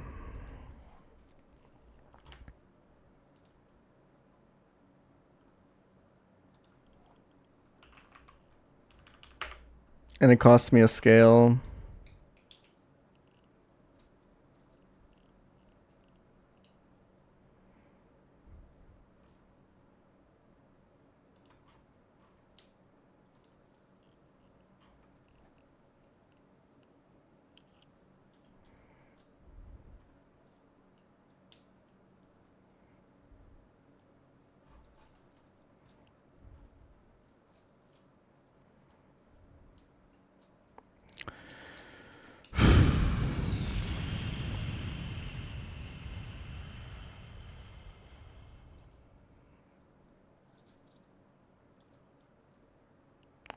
Nah, there's no pivot that always finds Surf.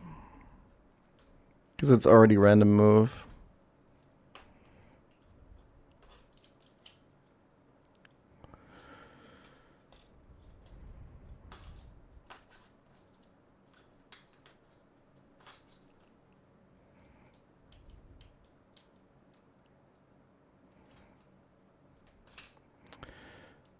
Like, is this opening even that good? I think we need to seriously start considering webs. I think it's actually pretty darn useful here for the late game.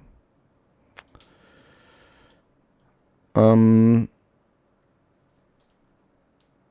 holy fuck, there's so much setup.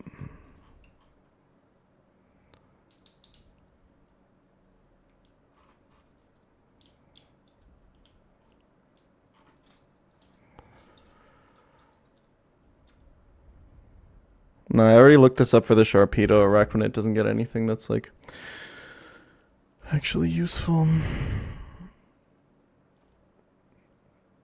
No no guaranteed hit moves and no break veil moves.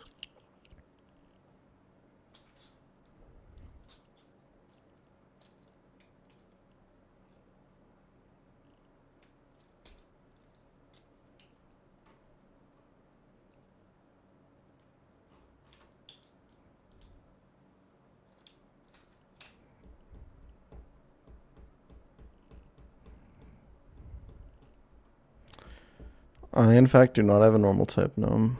Normal types don't survive this box.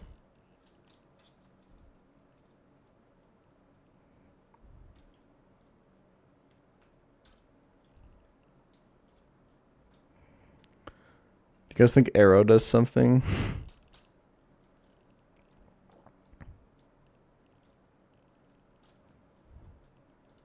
Sees kills on this, right? Yeah.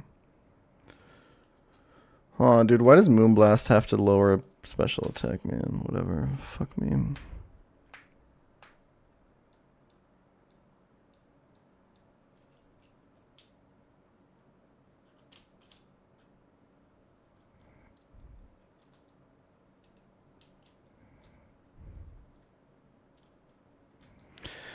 Archie is next, and it's going to be harder. The section is brutal. Really, really brutal.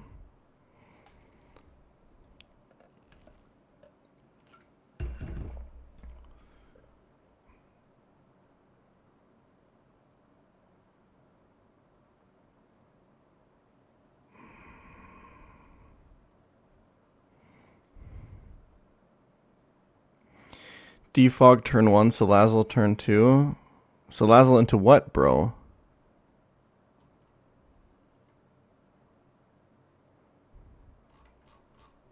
Into potential surf and just die?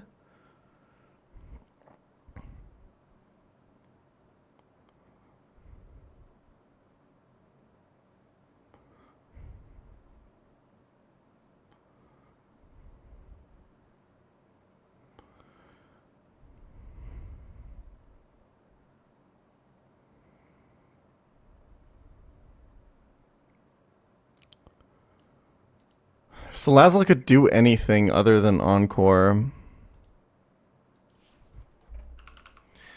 Encoring into Nature's Madness would actually be kind of sick.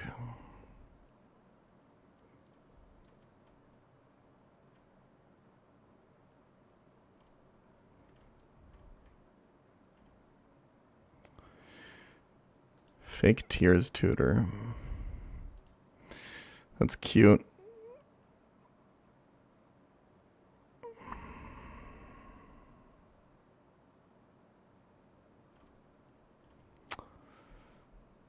That's cute.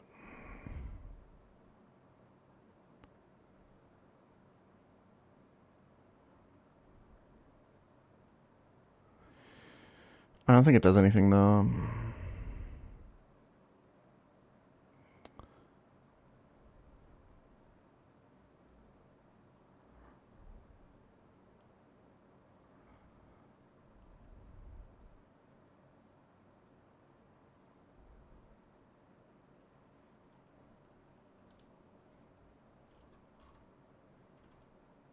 Let's do this album.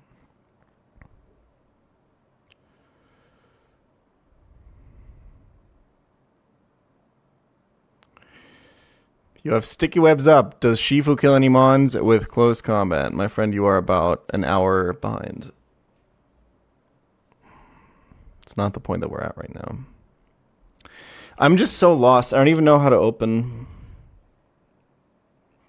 Because I don't have a solid plan. I don't have like any chains or any...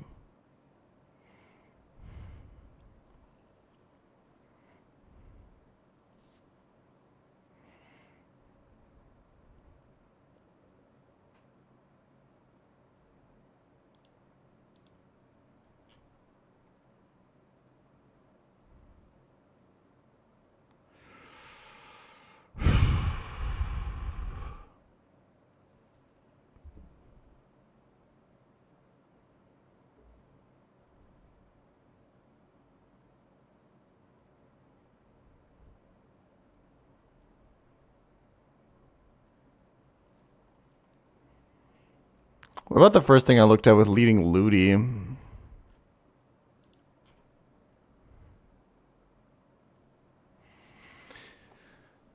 just slamming a brick break and always baiting a moonblast.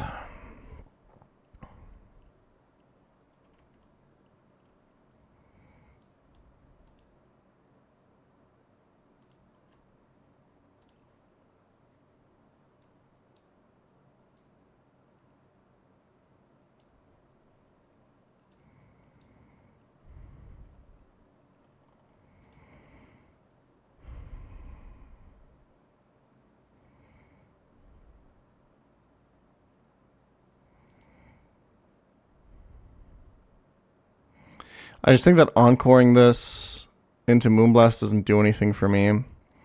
What if instead what if I do Ludi into Spider?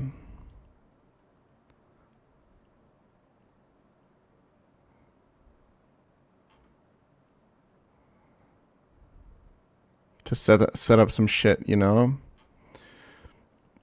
Just bring in some sticky webs here.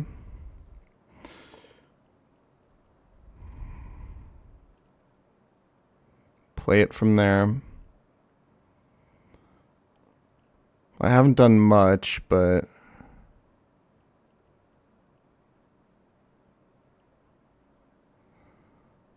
maybe this gets us somewhere. We still have to kill this.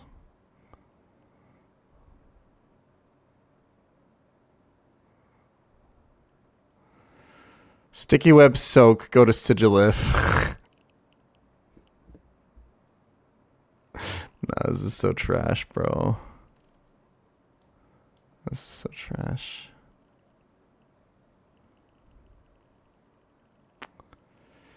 What does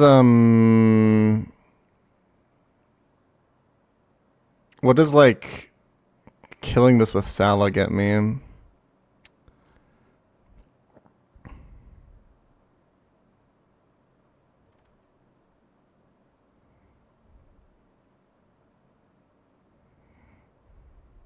Fucking nothing, right?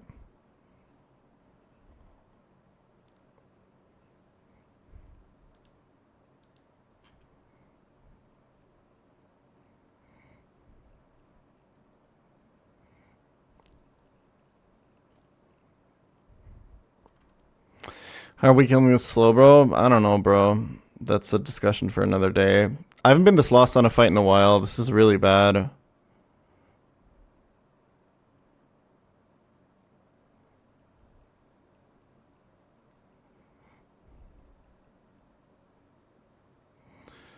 Spider into Ludi. I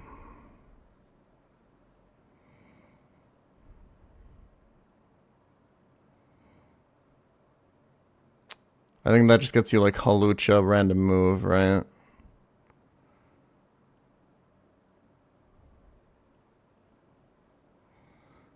I'm guessing you're saying you're trying to 1v1 with Ludi after? I don't think it's possible.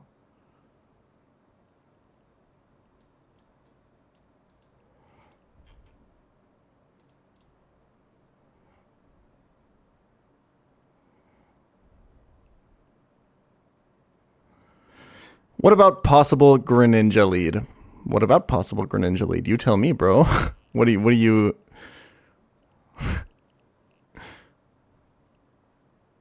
Yeah, exactly.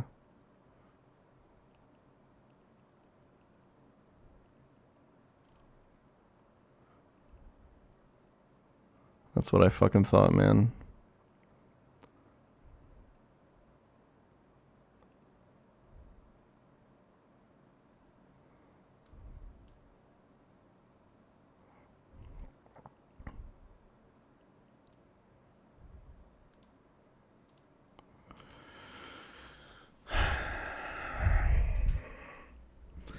Like, Araquanid doesn't even fucking lead into anything that helps me. Like, I can't get from the Araquanid position to the I've killed Tapu Fini position, really.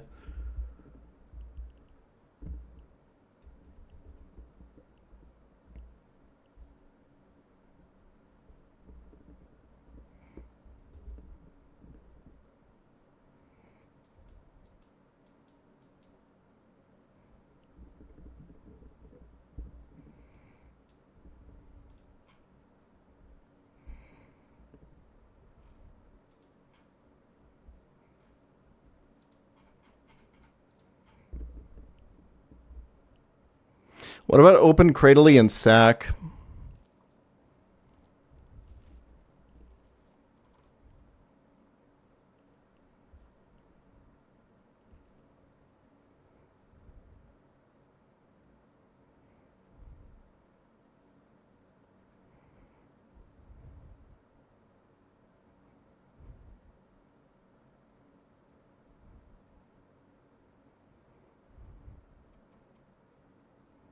Do we want Cradley for Kyogre? I don't fucking know, man.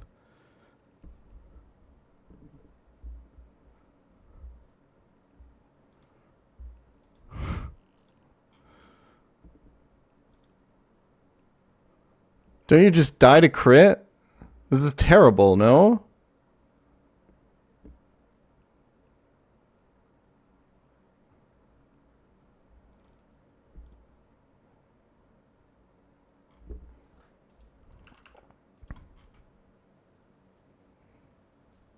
Nah, he's 50-50 to liquidation, though, if you AV. Again, terrible.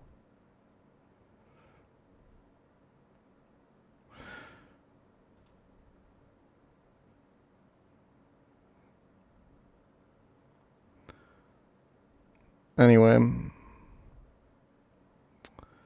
Like, you'd think that killing this and guaranteeing close combat is good, but you really gotta get something out of it.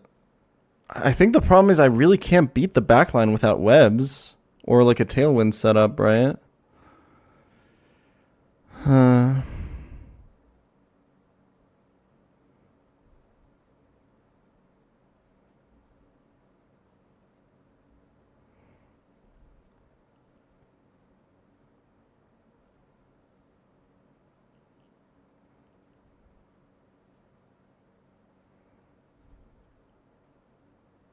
Prim time. It might be. I think Prim could help, but I don't know. Prim's pretty good.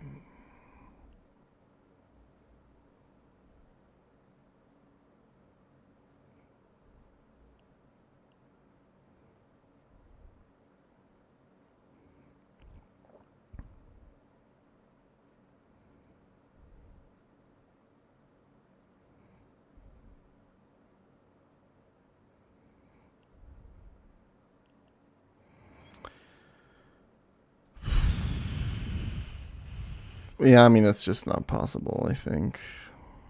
Like, even if you sack here, I was thinking like sack Cradilly and you go like Rhyperior? Question mark.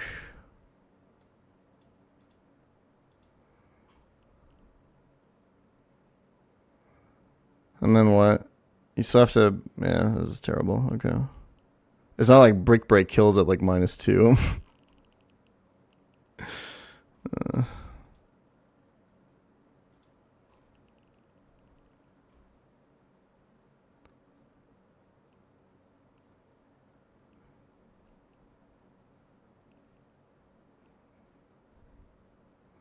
Like, I just can't fucking...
I'm super stumped.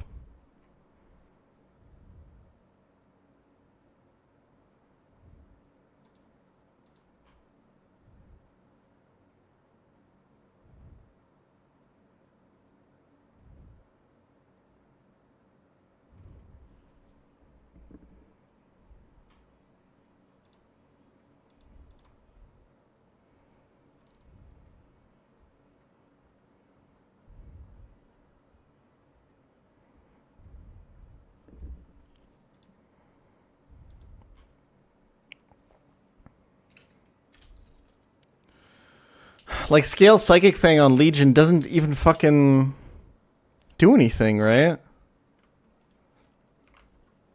I think. What about on Scuda? I mean, he's just an Unburden, right?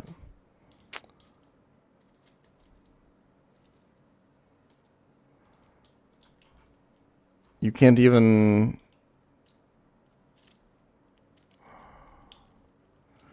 Well, maybe.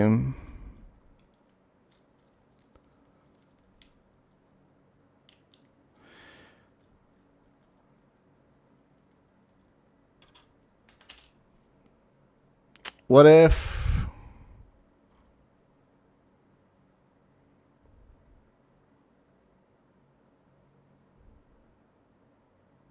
Because you can't guarantee that this is CC.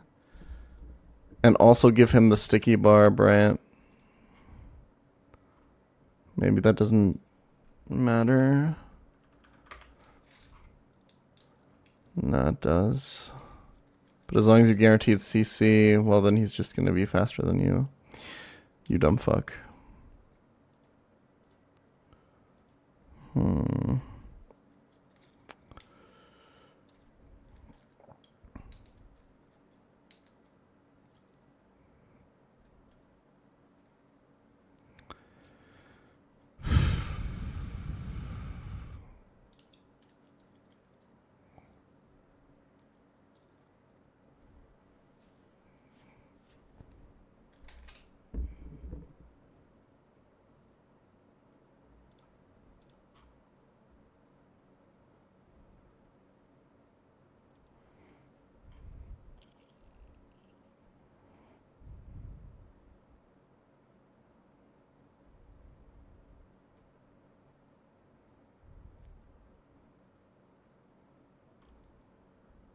Okay, I'm not cooking here right now.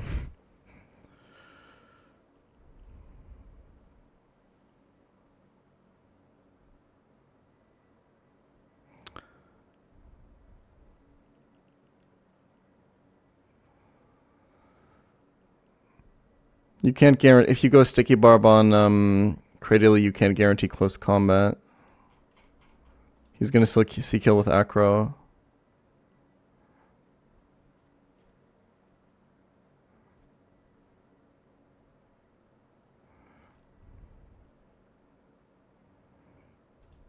So just for reference, close combat from Holucha on Salazzle does 48%.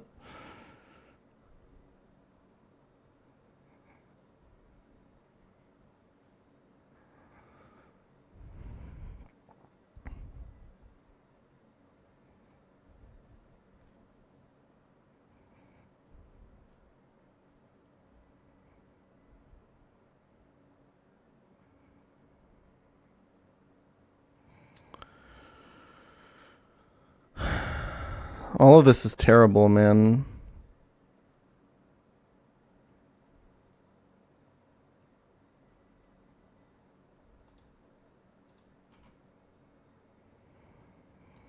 I guess if Rhyperior Brick breaks once on this, you can guarantee another CC.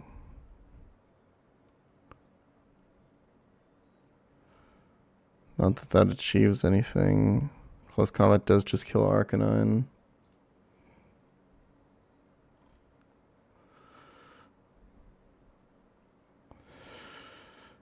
Hey.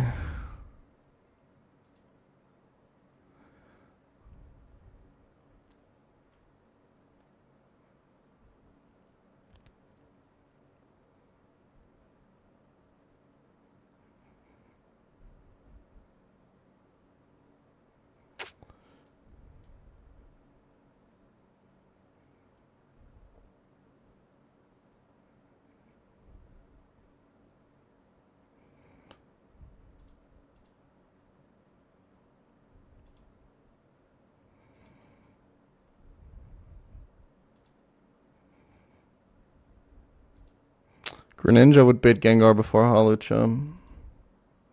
But you can't get him in. Also, you can't kill shit with it. He's so bad.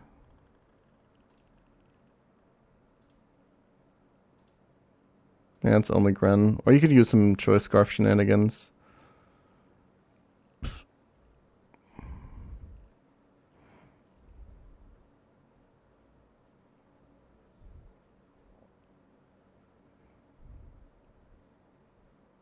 Love you, pChal.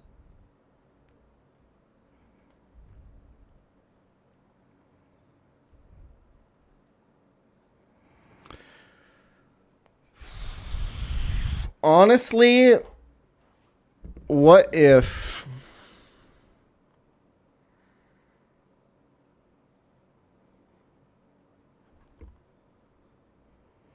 How much damage do you, like, take every turn, bro? Right here, you're looking at you specifically.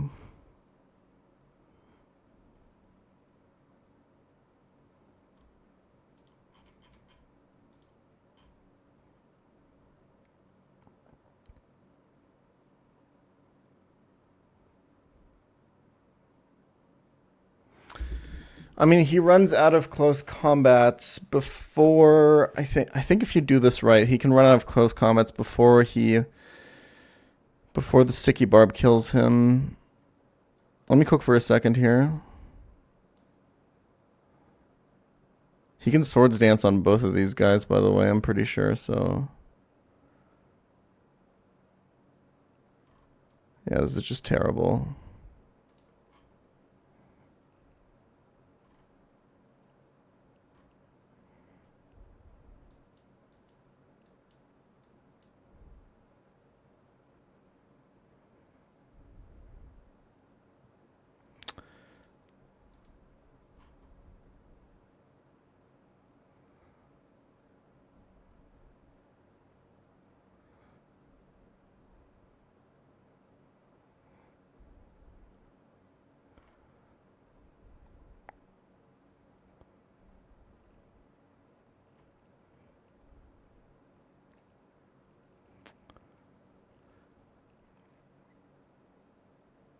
I have nothing else that learns defog, right? It's literally only... I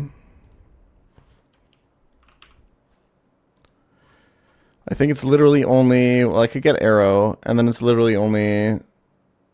you know who would go crazy here, by the way, is fucking Corviknight.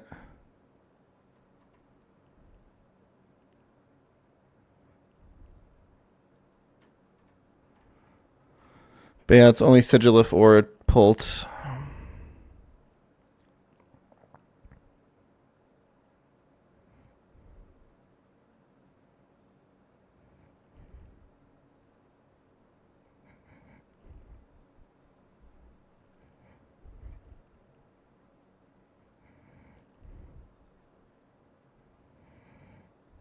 Doesn't Arrow just die?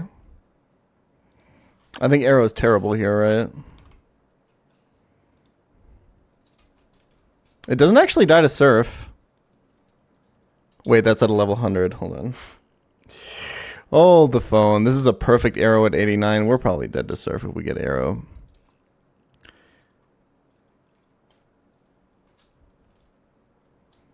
Well, that fucking sucks.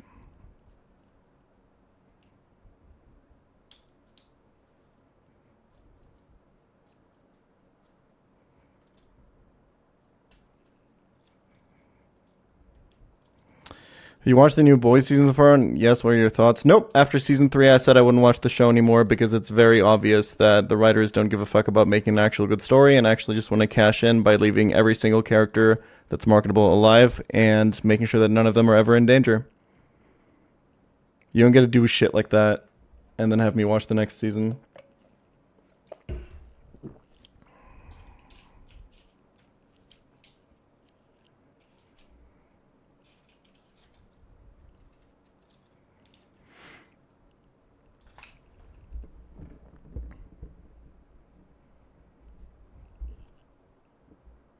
Mans wants to be the boys like Game of Thrones. I want that if you build up danger for your characters, the danger to feel real. And not like I know that nothing's going to happen to them because the writers want to write 10 more seasons of this show and get rich. I want consequences for the characters.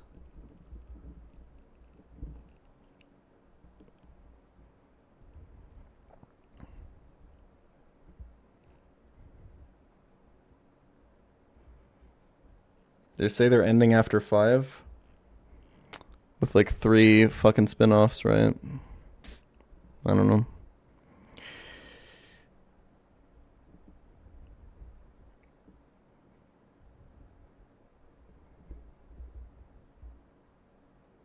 Except for the new season of The Bear.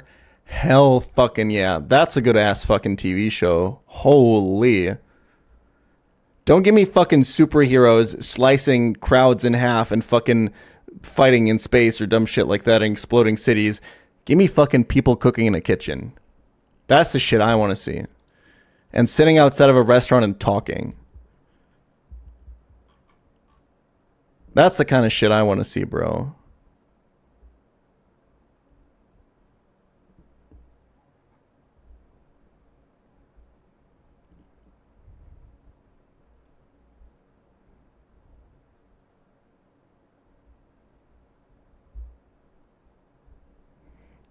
I feel like you would enjoy The Sopranos. I've seen the first like 3 episodes. I don't know if I can watch TV shows anymore that were made before the streaming era because they're so obviously structured around ad breaks. It fucking makes me lose my mind.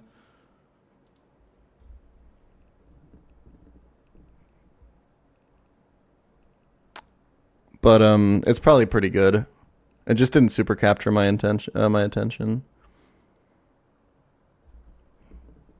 It would probably be the same as The Wire. I've started watching that show like 3 times, and I could never get into it.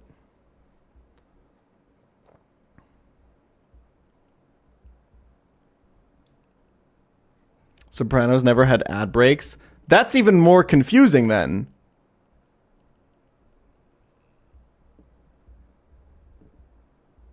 Because it feels like it did.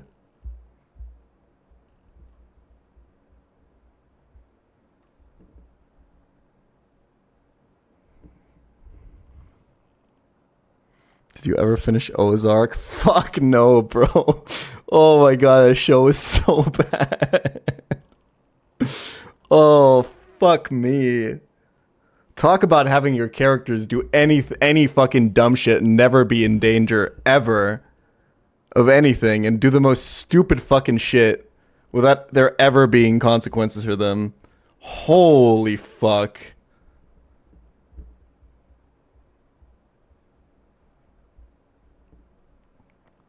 Sopranos is the best psychological series ever. The level of depth of characters is insane. May I introduce you to the GOAT, Succession, though. God, fucking Succession was so good. Oh my god, that show was literally just people in rooms talking. That was my fucking shit, man. Give me more shows like that. Oh my god. That's the only thing I want to watch for the rest of my life is TV shows and movies of people in rooms talking.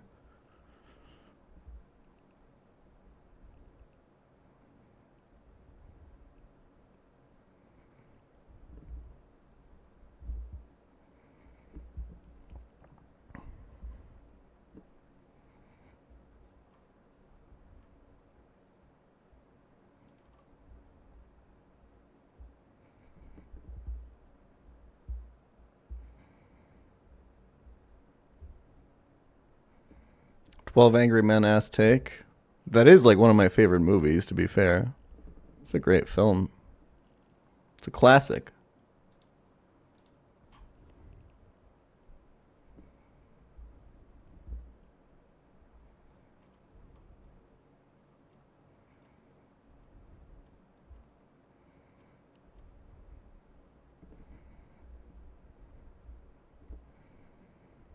The problem with Succession is that they are too perfect. Every line is ideal. It gets tiring. Watch it again with that in mind. You'll see. Every line is ideal. And before first scene of the fucking episode, Roman walks in. "What's up, cum fuck faces?" Show is amazing, bro. You don't know what you're talking about.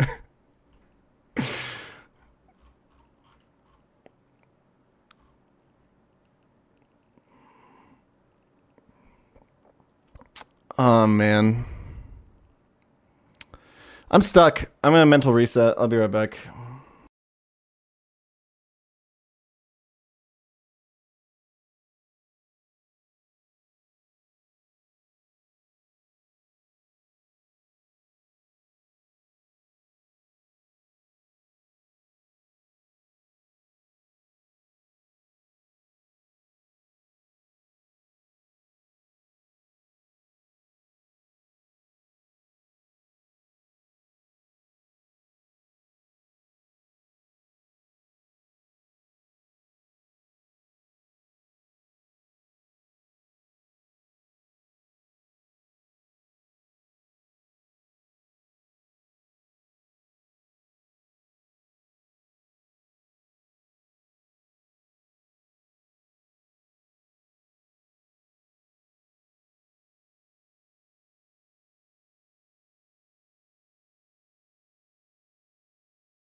Okay, come on, let's focus up. Let's try something. We have to construct something. What if we do the Sigilif Tailwind into what if we just sack?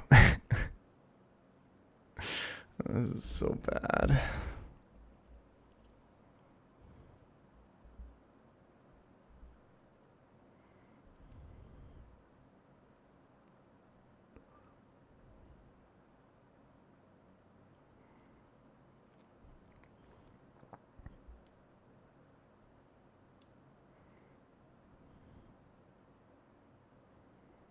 And then chain with pull, and then I've committed 4 slots.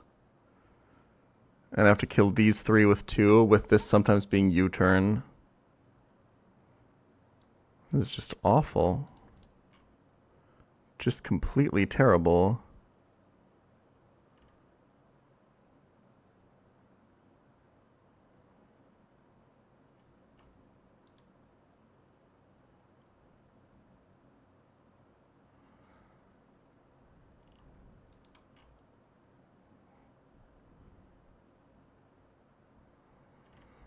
How's the Shelly looking so far? I've been calculating for an hour and a half. I have nothing.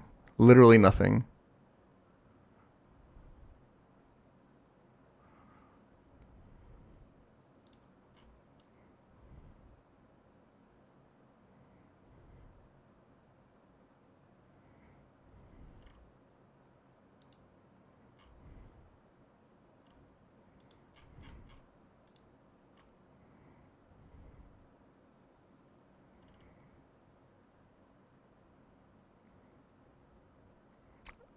I think everyone's a problem right now.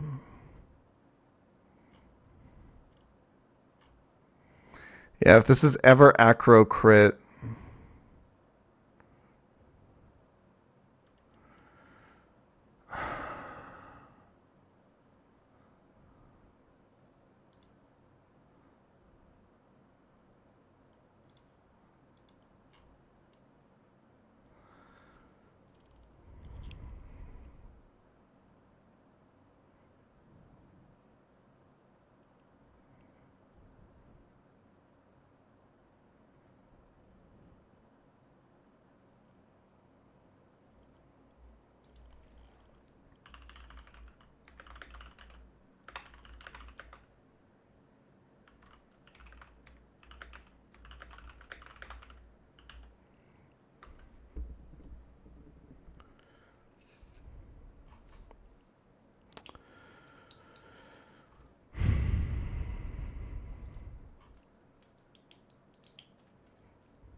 I have like a wild idea right now.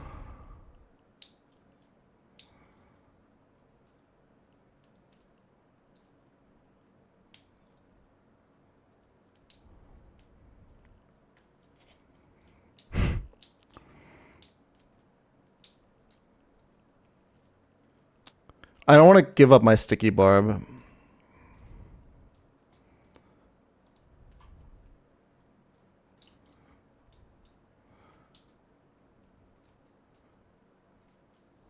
What if I used entrainment on Holocha to prevent unburden?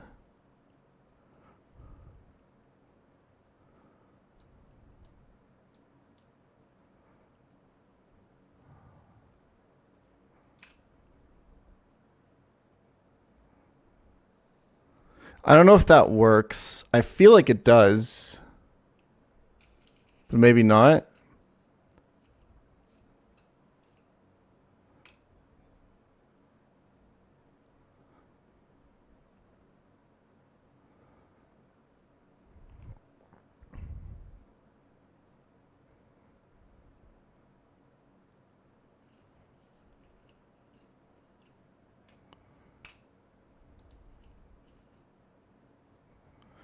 It's too many slots.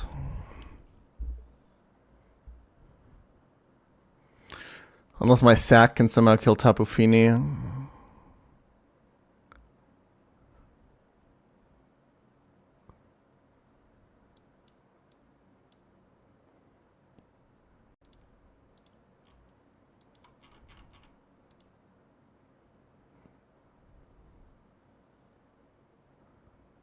But this is then 50-50.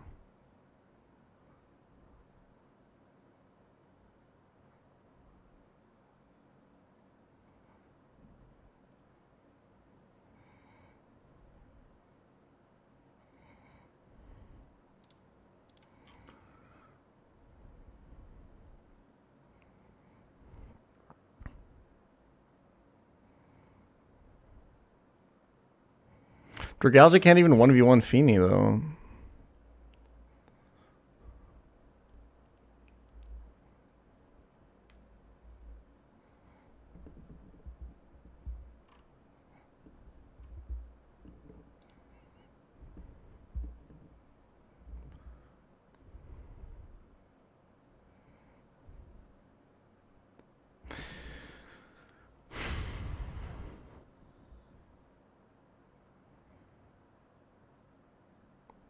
It's not possible.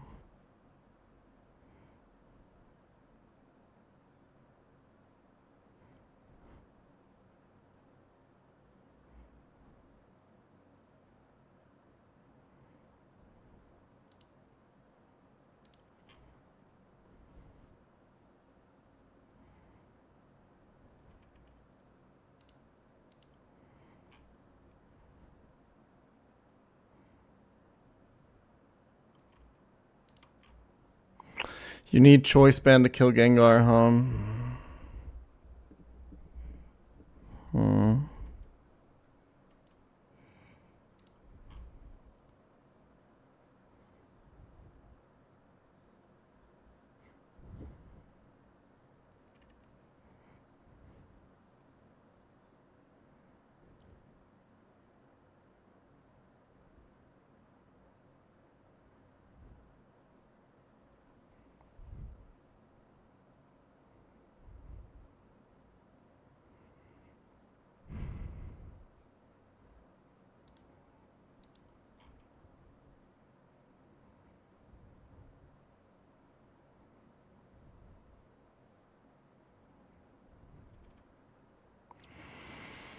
Like, I can kill Feeney with lots of stuff, but the position always kind of sucks.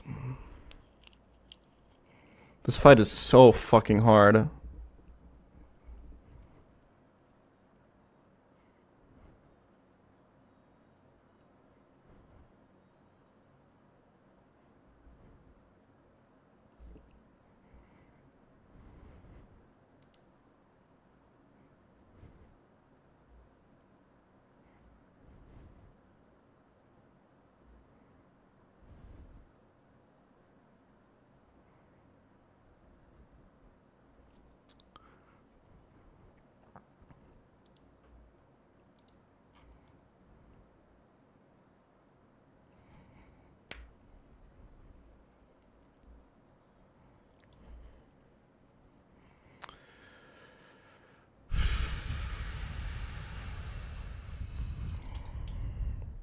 If I'm willing to give up my sticky barb, let's talk about that for a second. It's bad, but it's okay.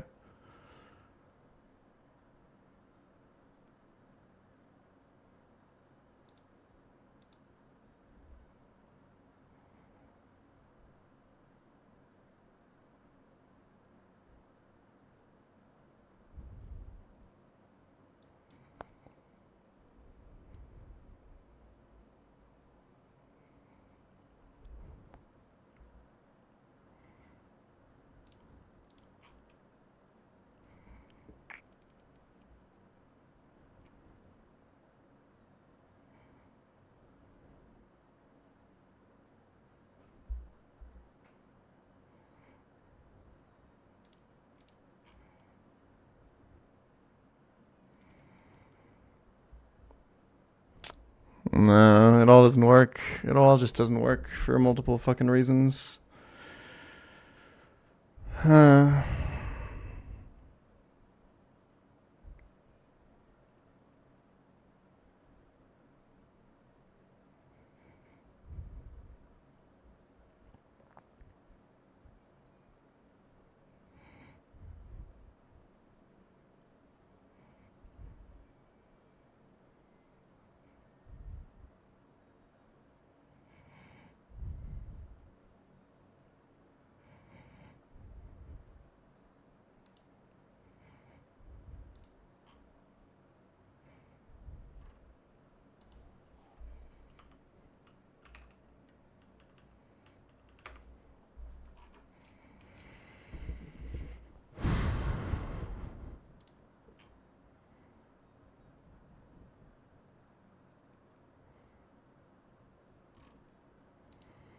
Gren speed tying this Gengar is a fucking slap in the face, by the way.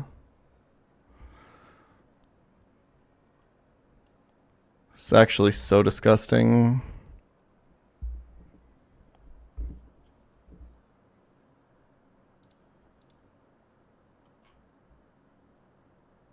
Well, but I mean, it doesn't even do anything, right?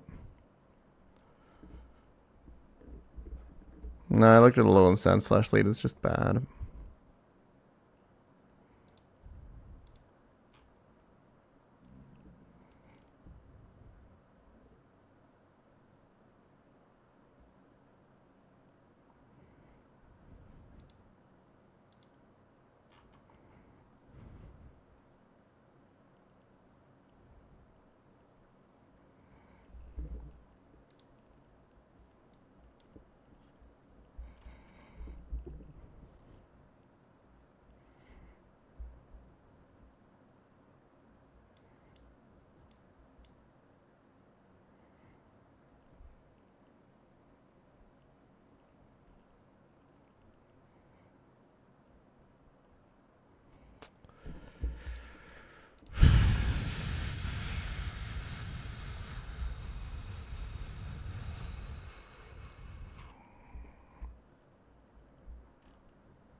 If I can kill Lucha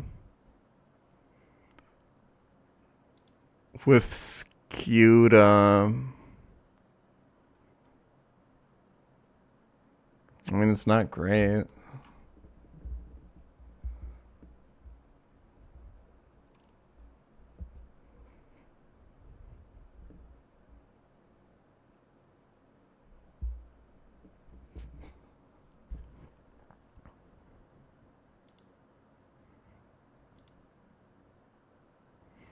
Like, you turn on this, but then what do you go to? You can kind of only deal with this Gengar with Pult, really, if we're being honest. And you obviously can't switch to Shadow Ball.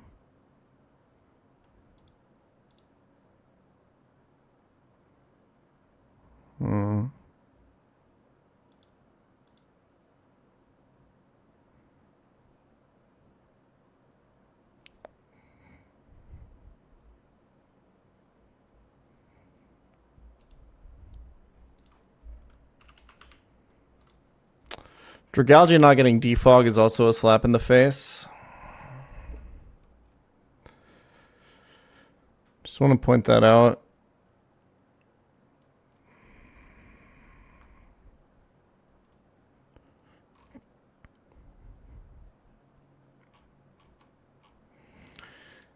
Chat, what does Secret Power do in Misty Terrain?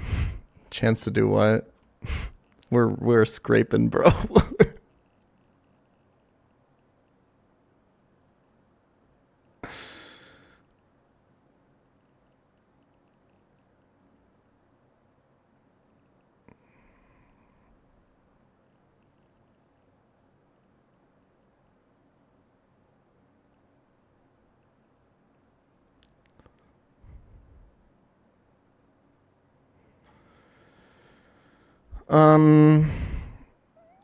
Sigilif Tailwind Lead. Do we have a Baja Blast kind of angle somewhere? Maybe like off of I mean, you gotta switch into Moonblast or Surf first of all.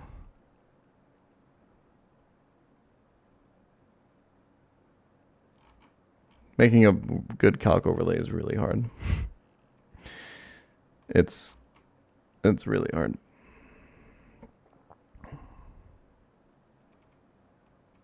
It's never going to be intelligible unless this whole website is reworked somehow.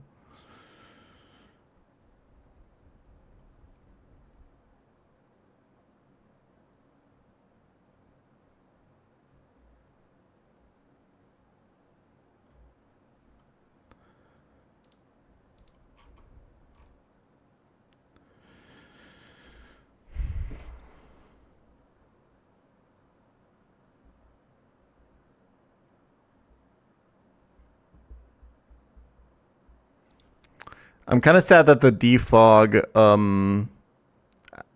evasion lowering into power whip strat is not going to work. That was kind of heat, but I just don't have enough damage or speed or bitches.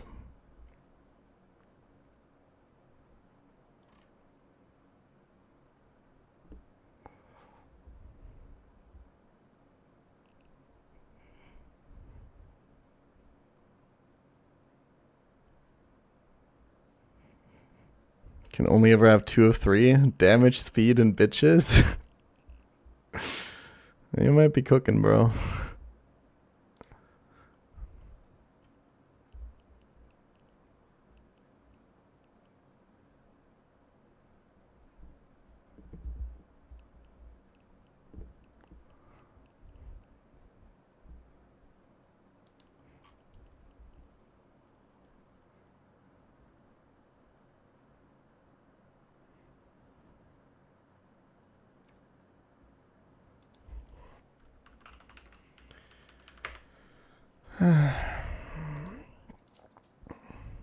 Wait.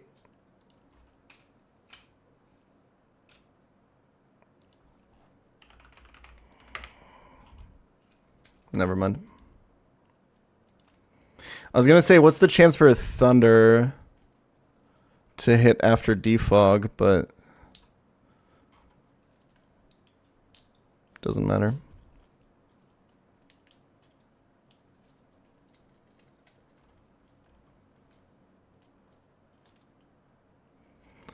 I don't think it's a guaranteed hit, yeah.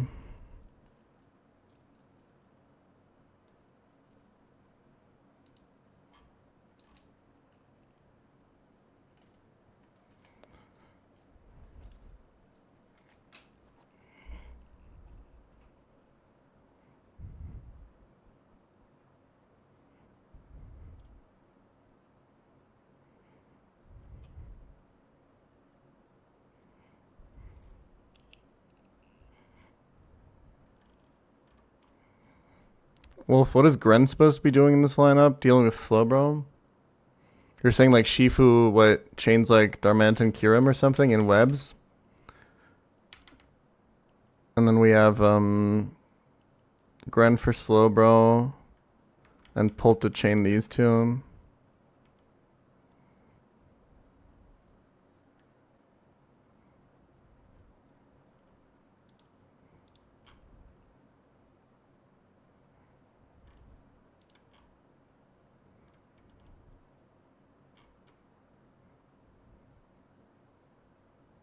Yeah, I guess like that is kind of the win condition. Let's try to work from there. Gren in the back for Slowbro. And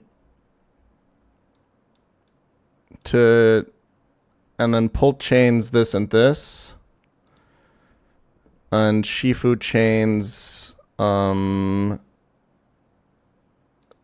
Pult chains these, Shifu chains these. I think this is a good start.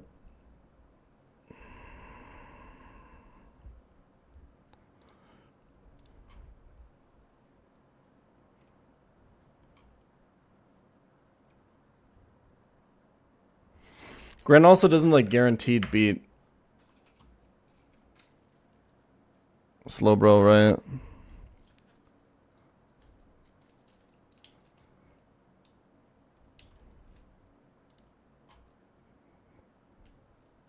Well, I guess you show slow kill here. It probably works. We can figure it out. Because if it's, the thing is, if we do the Pult chain and then it's Shifu on this, if it's U-turn, he just goes to cure him if webs are up, right? Yeah. And then you take the U-turn, he goes cure him, you kill this, and then you...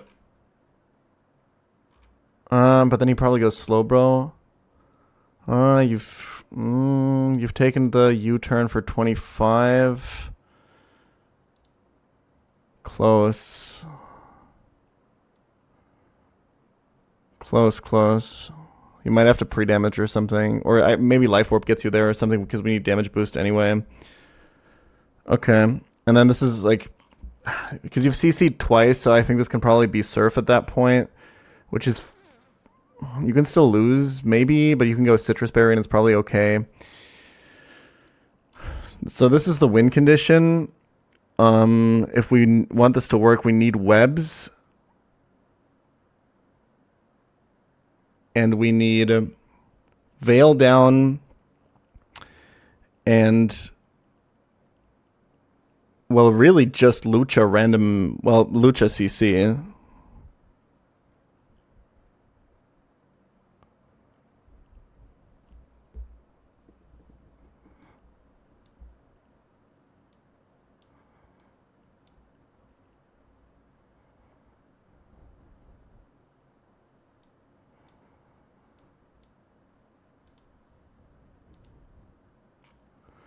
We could do the Sigilif opening into webs. And now we need to kill Feeny.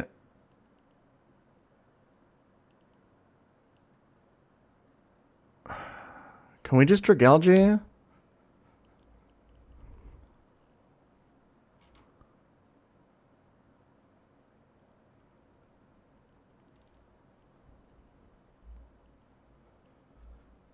I need a clean switch to Pult if this is going to work. So either on guaranteed CC or... Well, you would just sack Dragalge, right?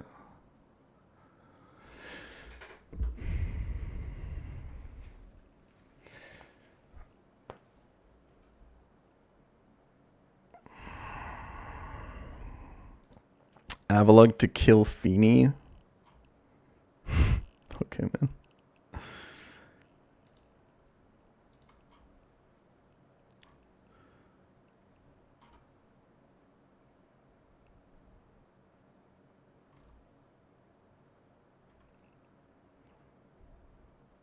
You don't need CC drop, right?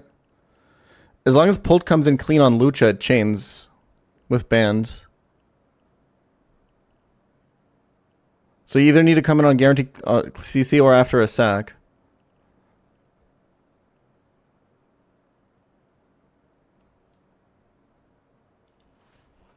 I think.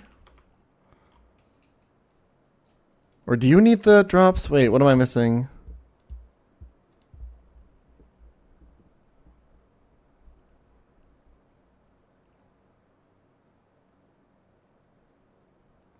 Oh, wait, no, because he obviously attacks you twice.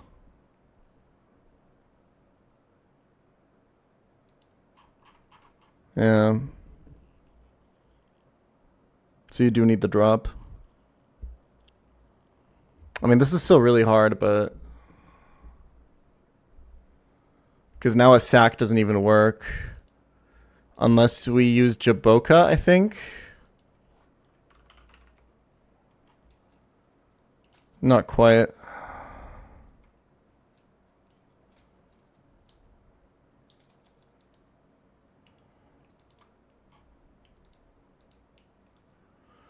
I will say Walrein kind of packs this guy the fuck up. You could even go... Well, like, there's still Nature's Madness, but...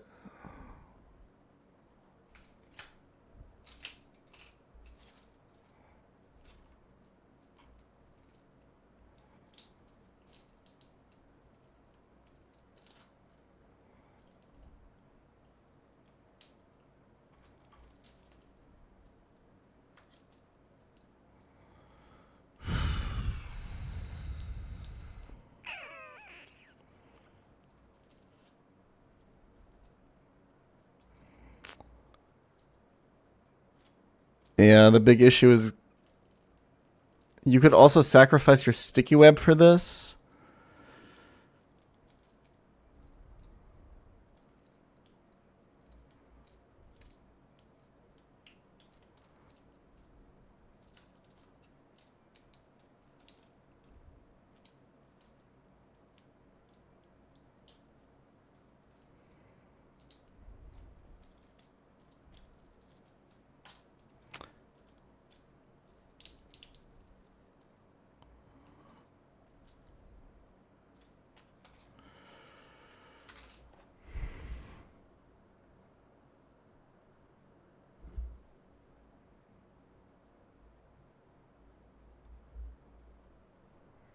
I mean, like, Ludi just gets you aggro, right?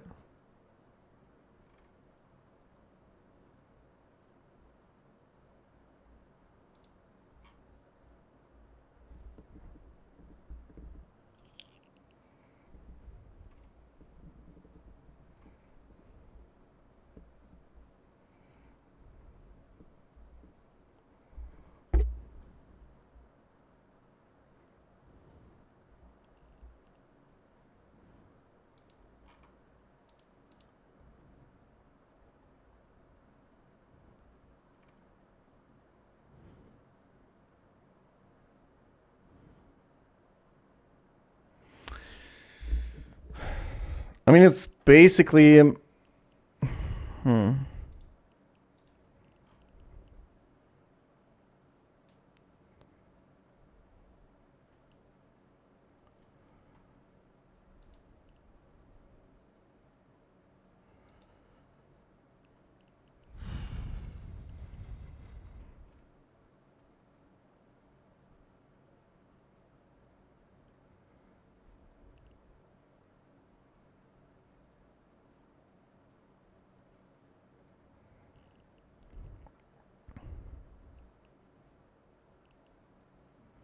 Maybe I don't need Sigilif.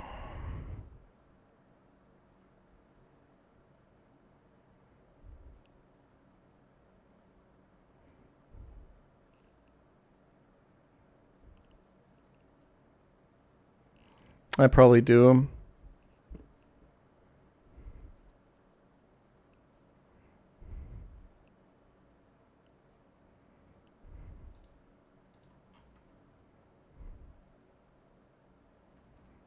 I probably do.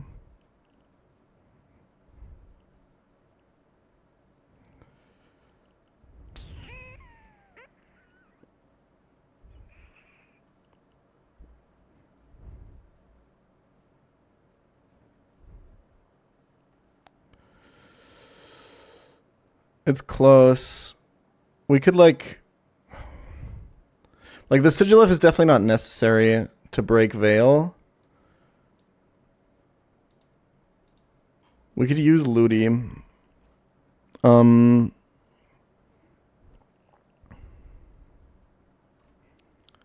you probably lead Spider.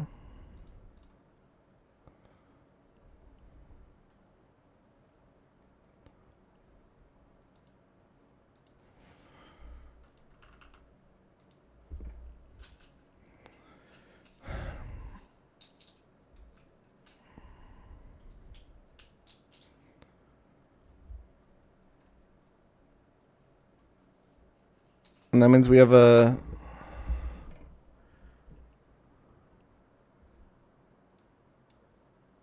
Like, honestly...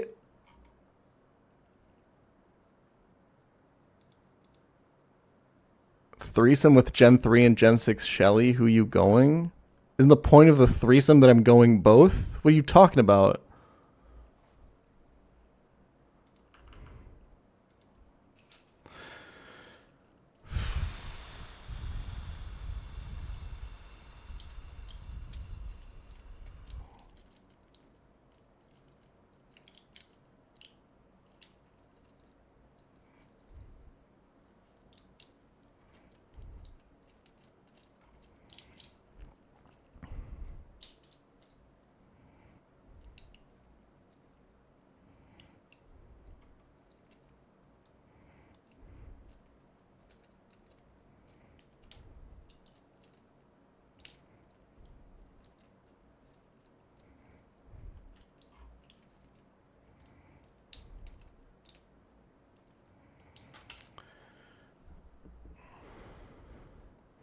I mean, can I maybe just double team Tapo Fini with Ludi? Speaking of threesomes, double team Tapo Fini with Ludi and Zone. Not really, right?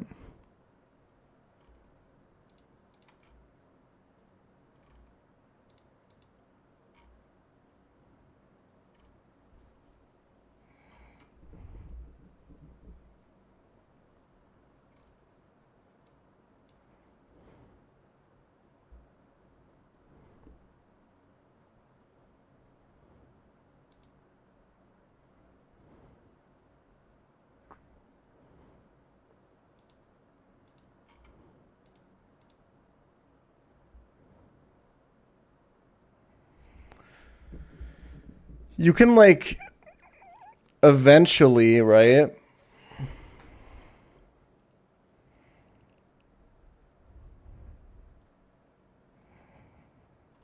Does this even get you Halucha?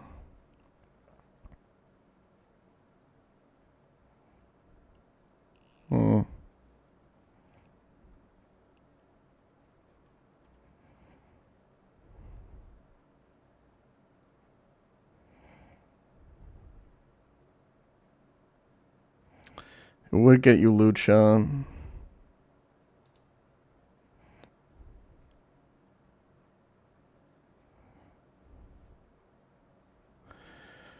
Can I... What does E-Speed do to you? Holy fucking nothing.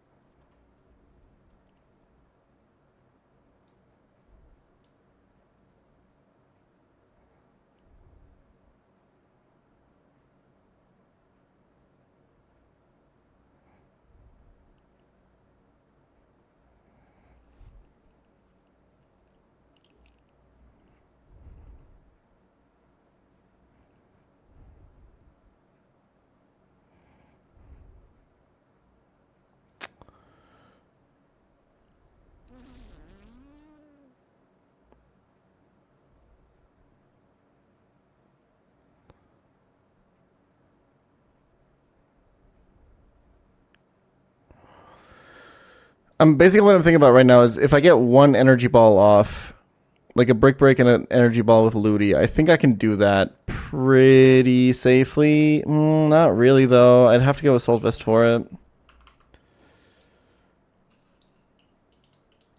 But not even really that. Because you come in on a Moonblast.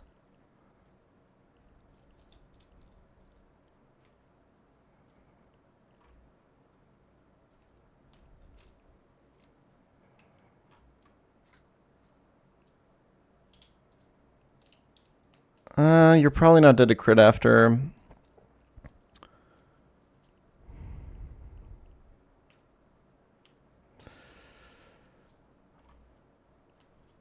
I do have a Misty Seed, I think, but I don't think it does anything.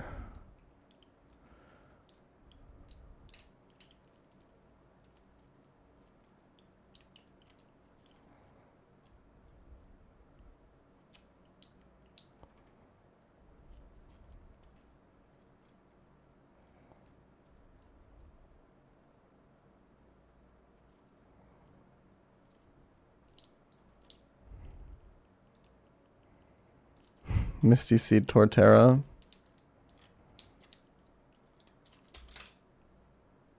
So you can synth.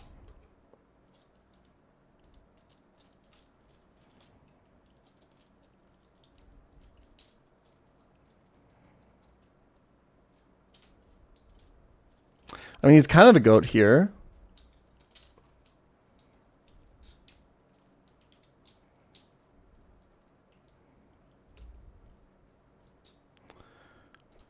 But the problem is the positioning is just bad after. Right? Like, we still gotta break webs.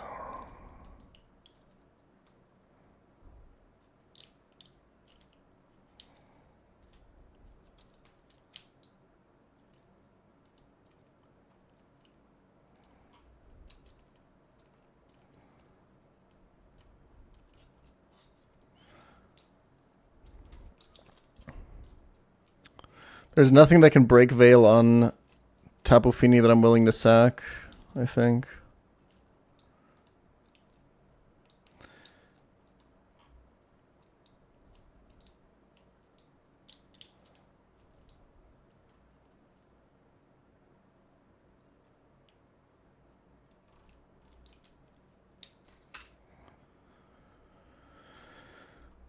Like, really, it's only like Nidoqueen.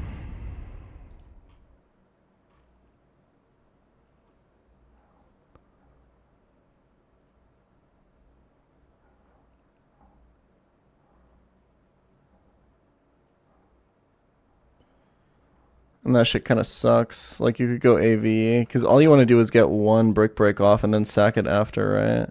No, because you still got to get a close combat.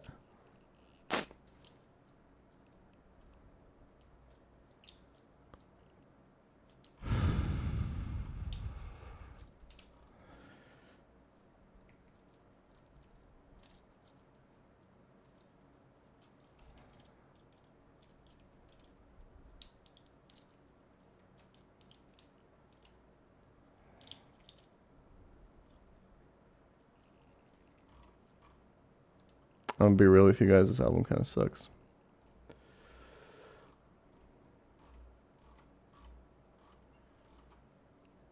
Give me some of this shit, bro.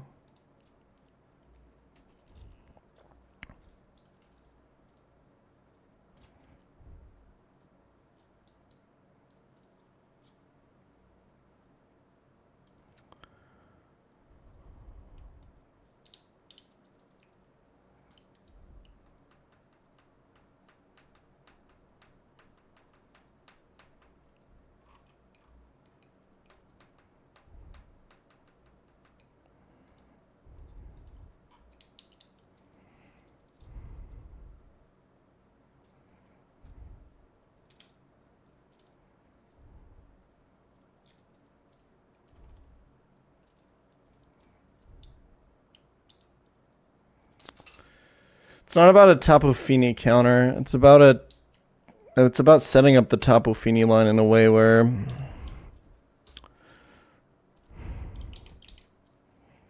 we get our positioning right.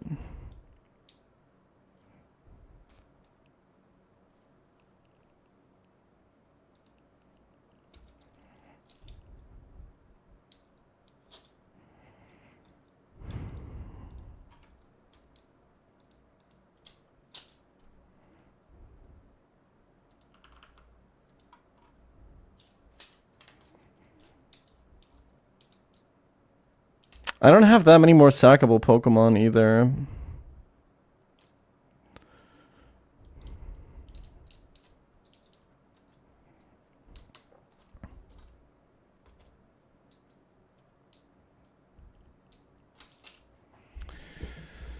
We have the checkmate condition. We just have to figure it out.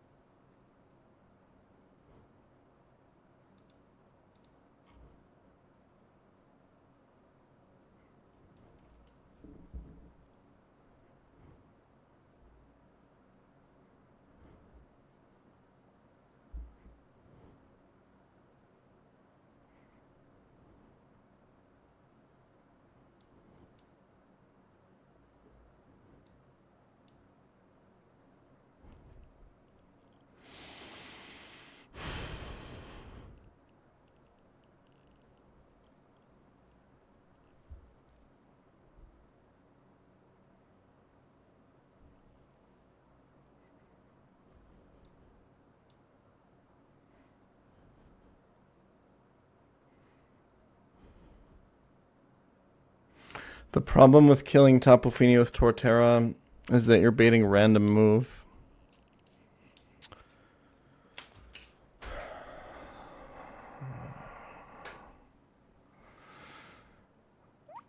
So you can't get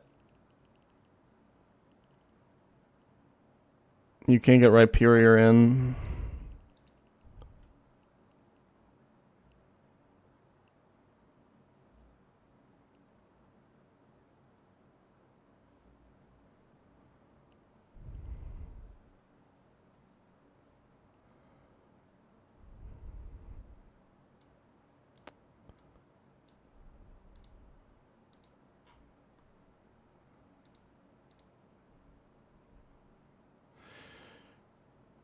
I think Araquanid can technically get an Icy Wind off on this, if that matters. I don't think it does.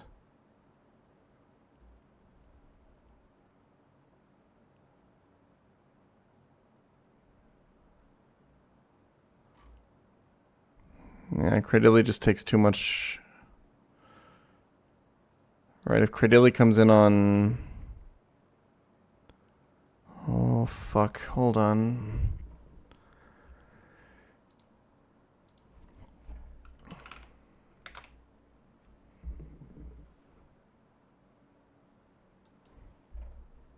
Does Power Whip always hit after Defog?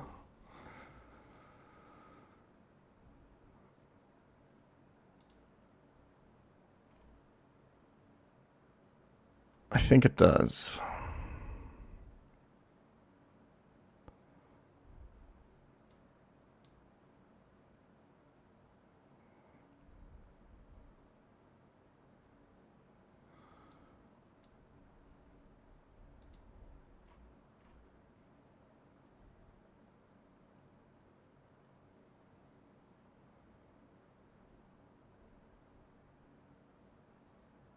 Wait, never mind. Oh, actually, maybe.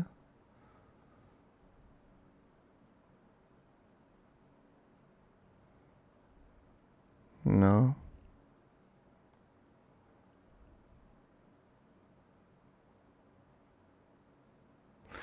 Like lead Siggy and then do the...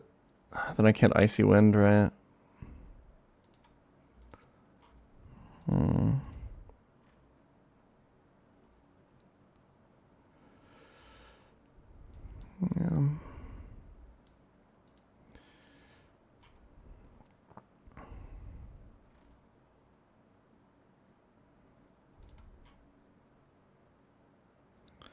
Because like special attack drops can mess me up here too.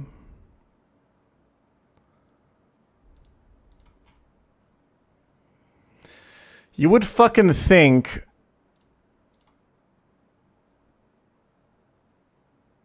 that Nidoqueen does something here. I can't lie. You would really think that she does.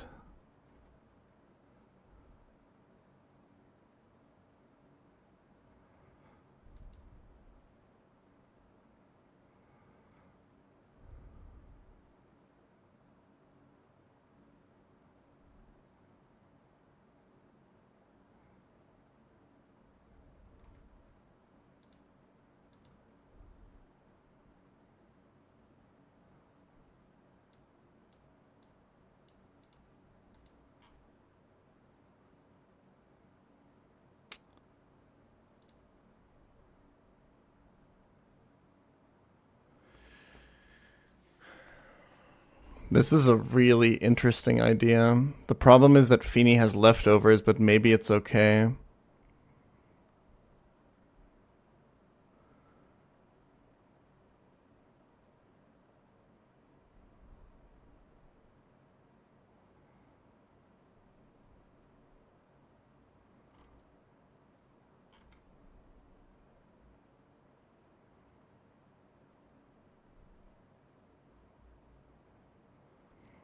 Where you mirror coat without killing it? I think leftovers just fucks you.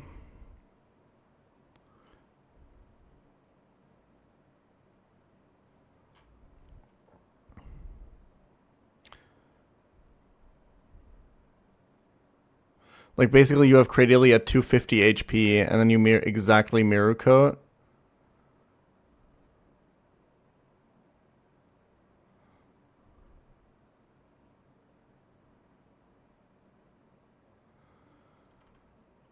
If it wasn't leftovers, you could then like kill this with a brick break and then make something out of it, but it's probably still too hard.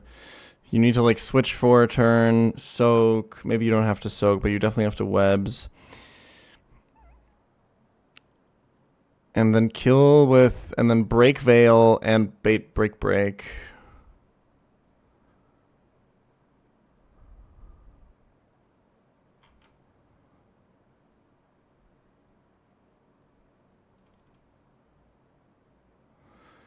So it's mirror coat, switch,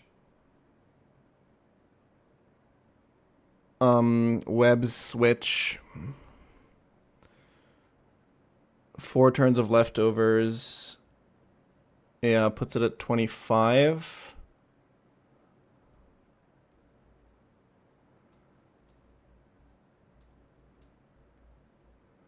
And now we need to kill this and bait close combat.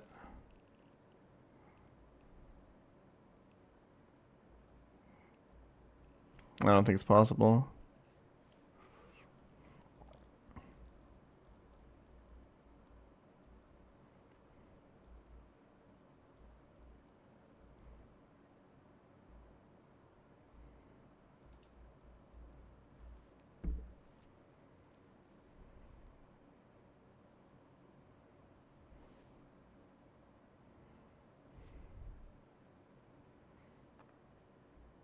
I do not think it's possible.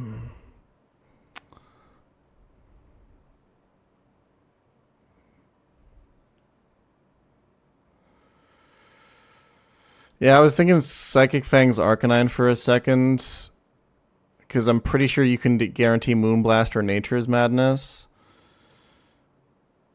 It doesn't do enough damage. And you would have to like scarf.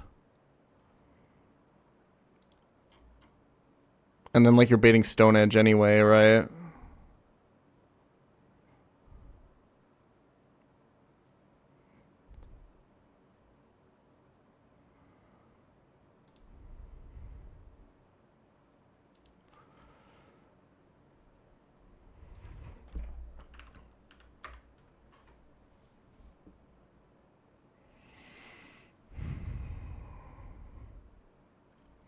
Well, the idea is Cradilly is then sacked, right? To CC.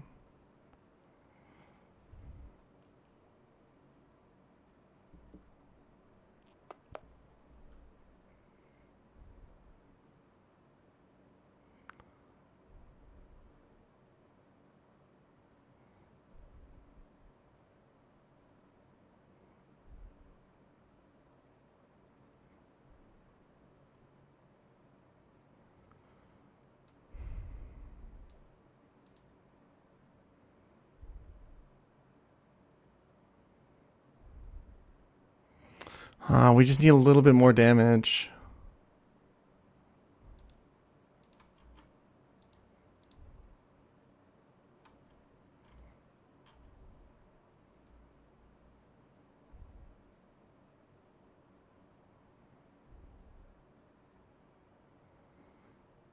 Because as long as you guarantee Nature's Madness Moonblast here, right?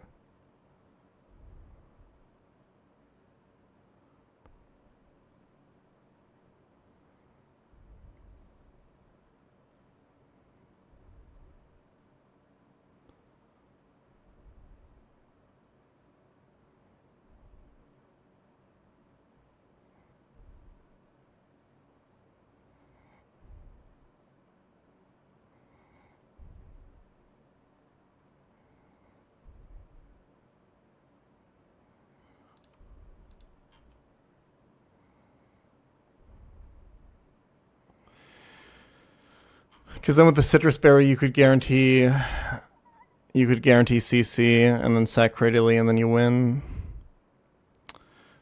We're kind of close, but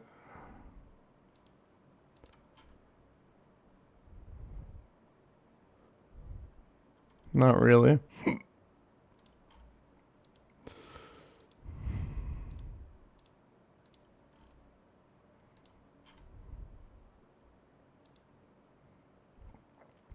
Future Sight would go crazy here, man. I miss Slowbro.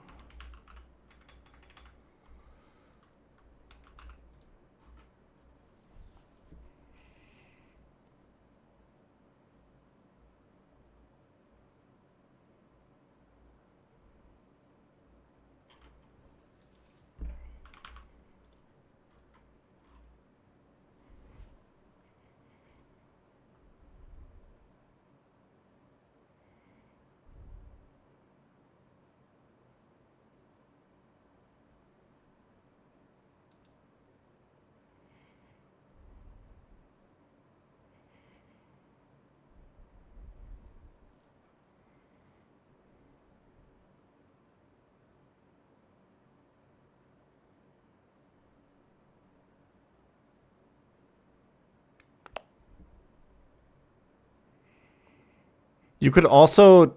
Can't you turn to Rock Smash with Cradilly?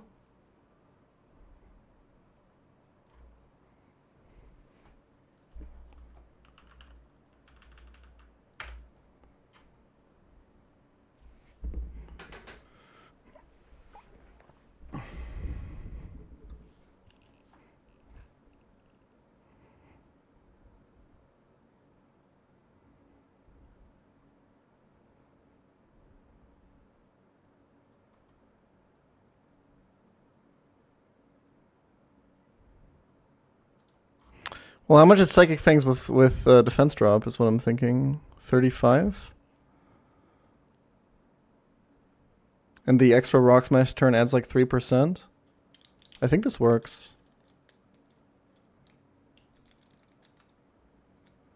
It adds like 6% from Icy Wind as well.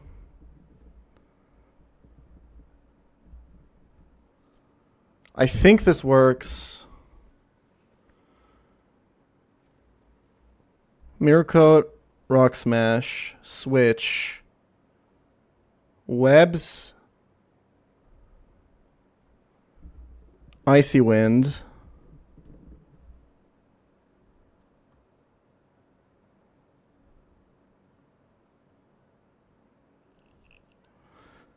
if I Scarf the dog, well, is it all? If it's always Moonblast, it's fine, right? Is it never Nature's Madness on the Switch? This is really complicated, but I think we can make it work.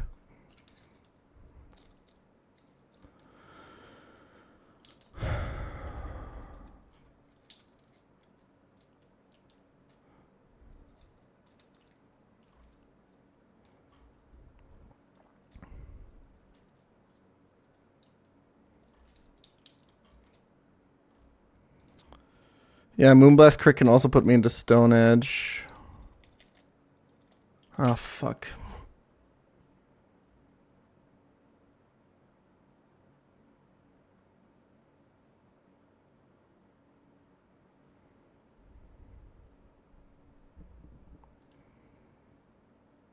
I don't think I have time to also soak this, right?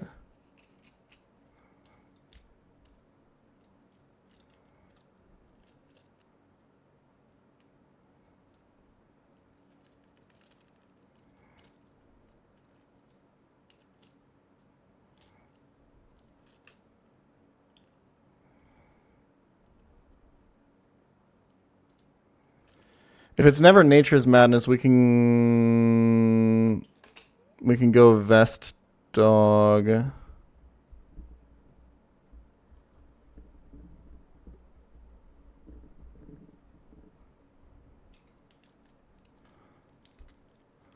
This is kind of a nutty fucking line, and I kind of fucking love it.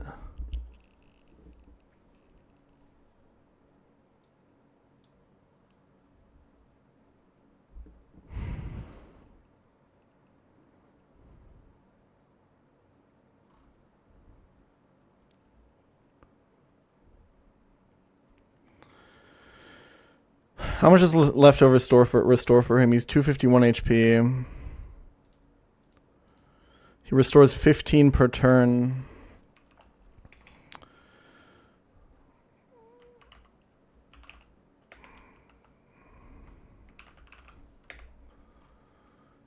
We're gonna calc with minimum damage here. No, Rock Smash crit does like 15. He's at 16 HP.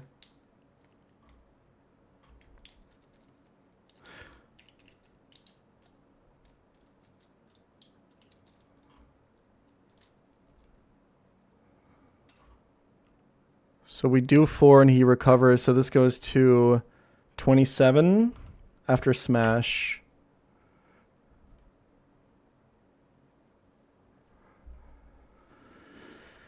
Switch, he recovers another 15 and goes to fucking 42.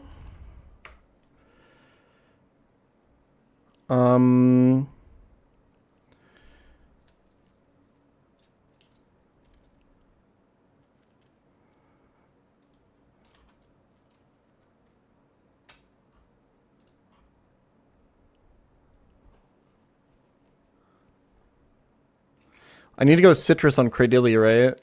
So that I don't die to crit after this.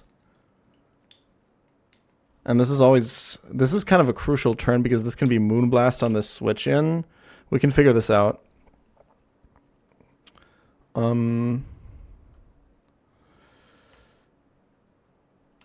Wind does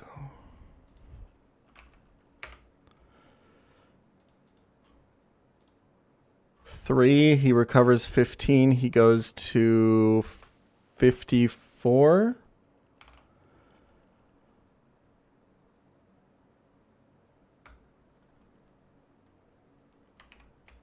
Webs, he goes to 69.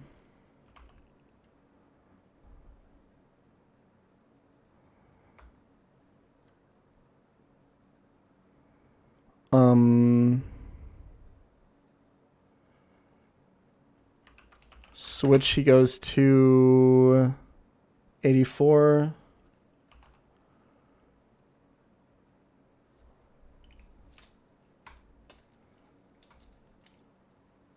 Minimum Psychic Fangs roll at -1 defense. 89.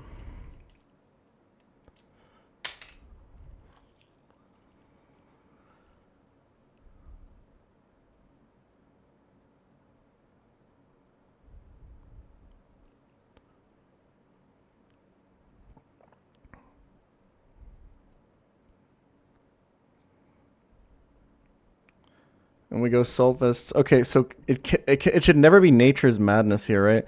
The thing is, Araquanid is taking 3 Moonblasts.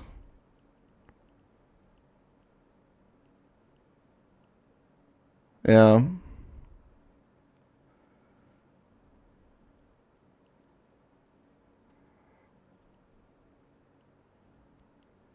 I can't Assault Vest if I'm planning to Sticky Web. Also, I don't have the scanner items for it. I could go Psychic Seed, which doesn't really help.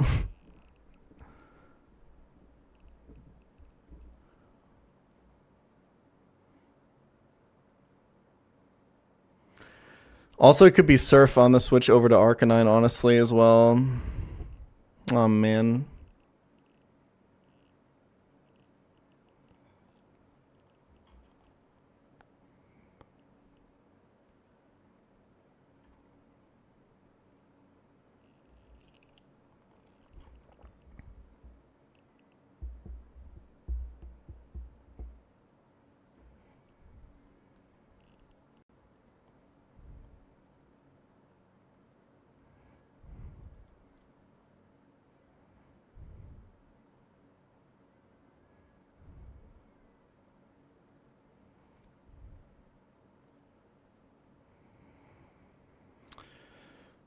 Okay, so let's think about Scarf Canine instead. Can I make that work somehow?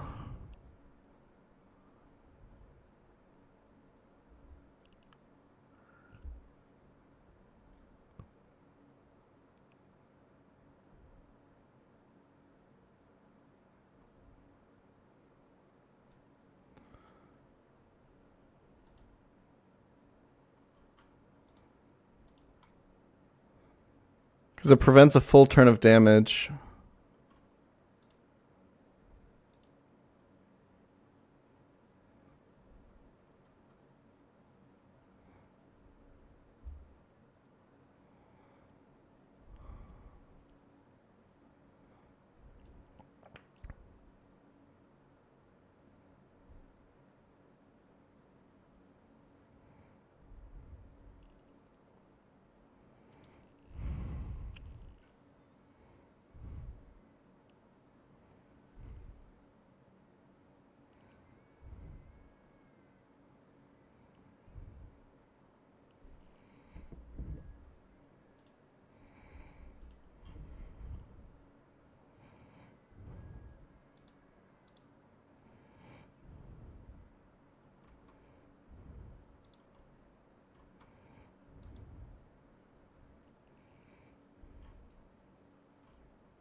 Well, not if he Seed is good unless he even if he crits on the switch in, it's always madness, right?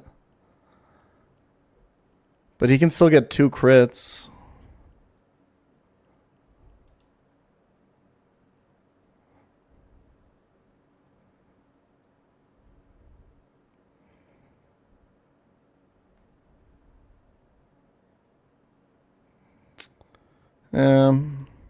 I think it still confirms it if he crits on the switch in. Because you would go to like 49.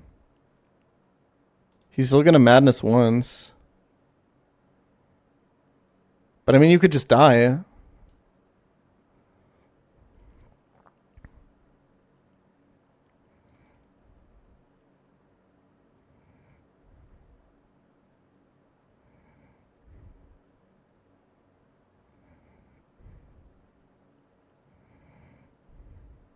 And like if I'm seed and he's like it's like surf on the switch in.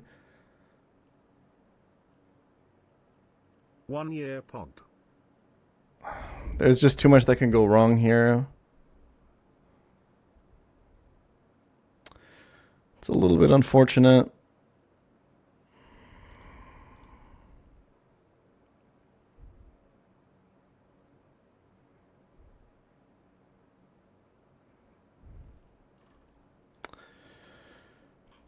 If Cradle is at 250, he will go to, well, we know exactly. He goes to 125, right?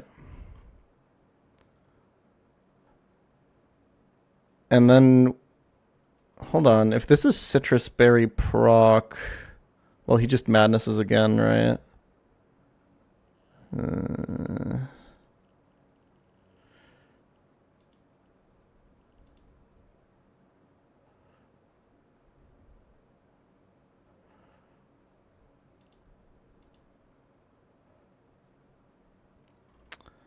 Yeah, we can think about Ayapapa for a second, but I think it's not good.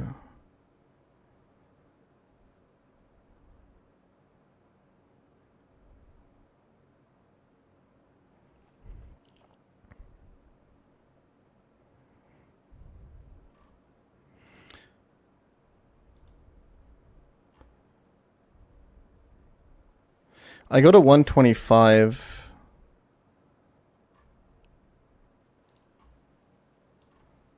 I need to heal that turn with Cradily. So I need to be Citrus. And Citrus puts me to...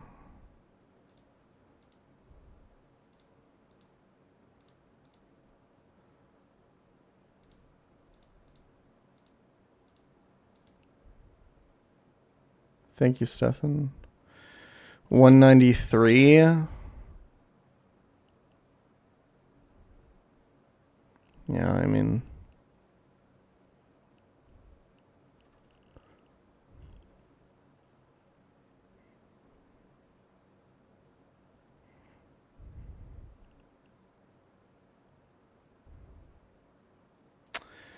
I'm afraid to say...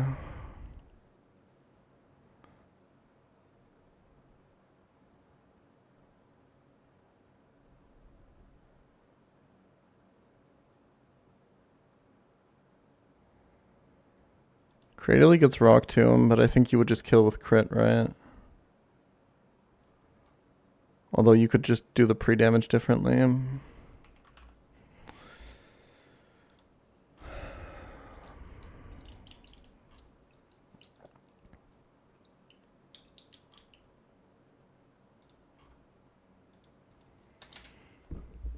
You have to pre-damage by so much, though.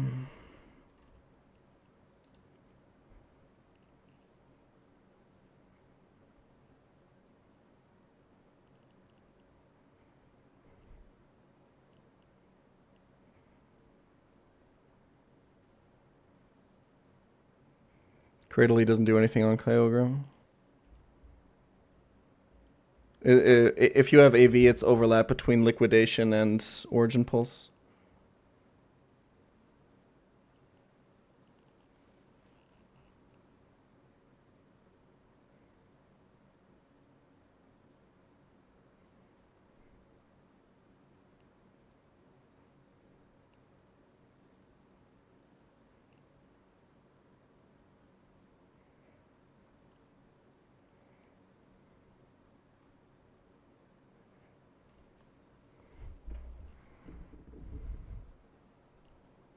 It's the Zapdos that it goes in on.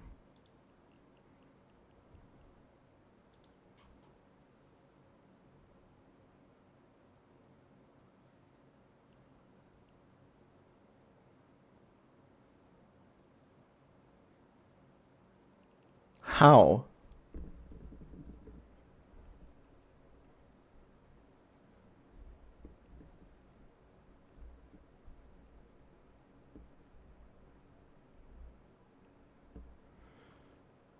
Madness turn 2 doesn't even really matter.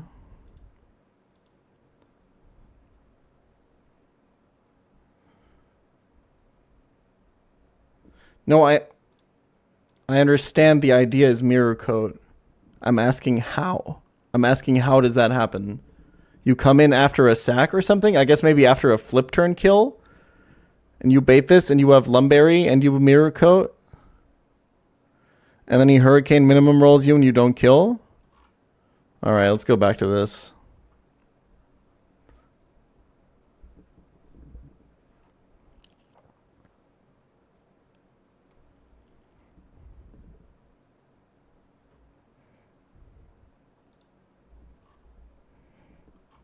Pissing me off.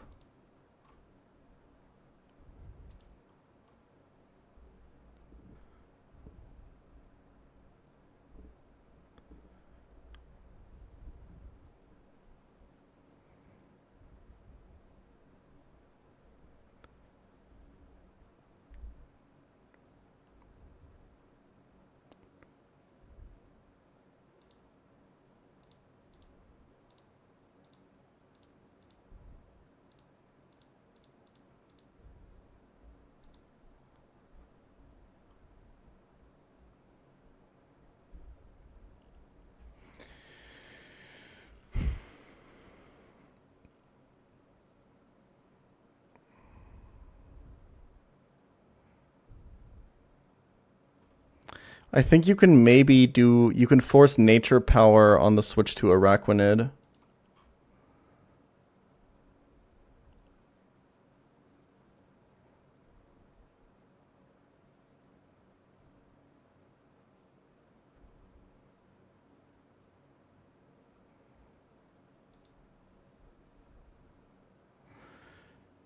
Like if we're 251 HP, Nature Madness will do 125, right? Because it'll drop the decimal. And then we will go to 126, right?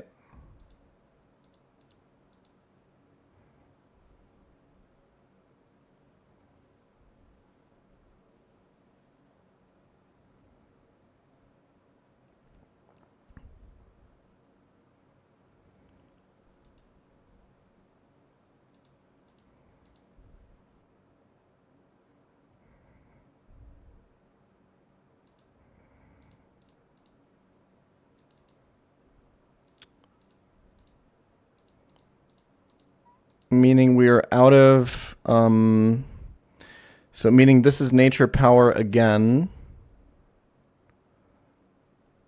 Wait, sorry, nature madness again.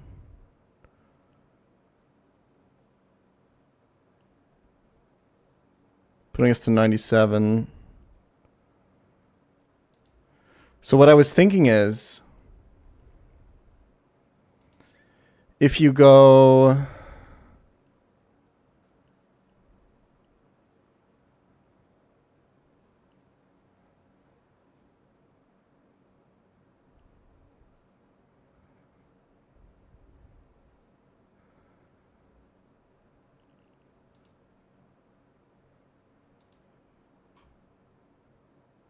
Because now you could go Ayapapa on Araquanid, right?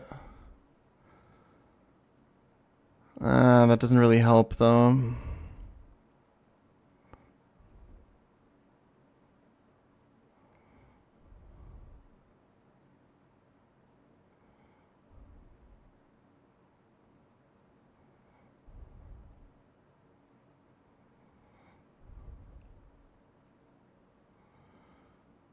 Well, no, this is if I did get Rock Smash.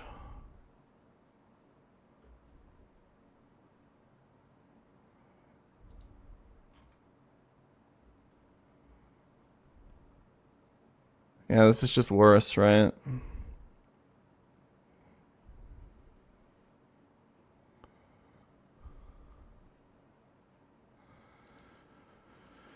If it's madness, you go to 50, and if you're seed, right?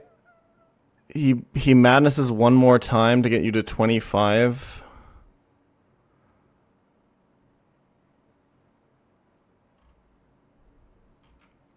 And then he moonblasts. At pChal, do you hear the crazy news about DRXX? I'm sure you're about to tell me some bullshit sickle.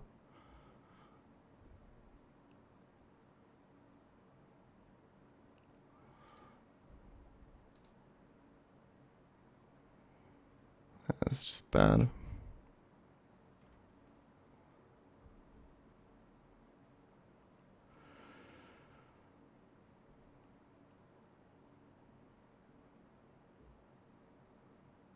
It can't be a rack when at first because then we don't get the precise damage from mirror coat.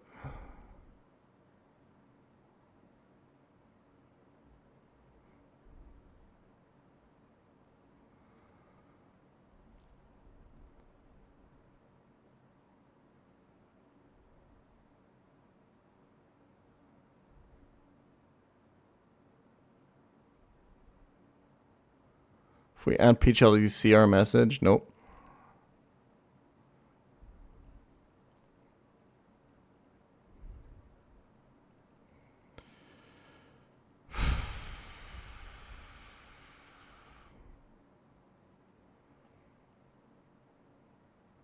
God, embargo on Cradilly would fucking go in here, bro.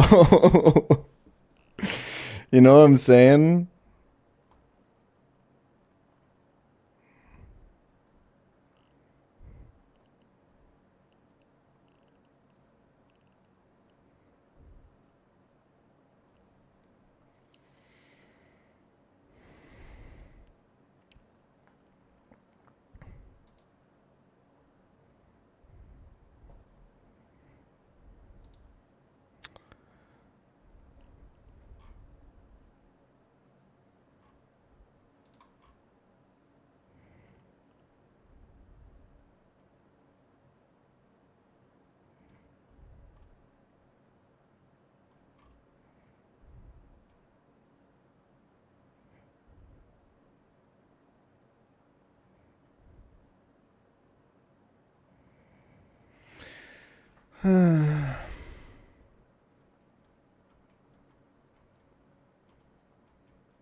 This game's too hard, man. I can't do it.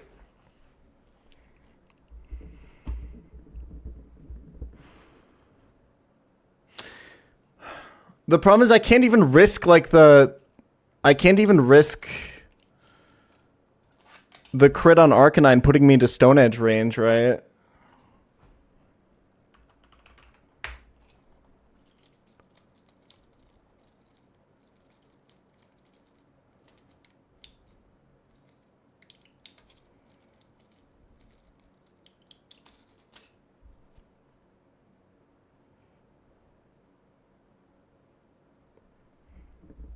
Because it means I just can't win.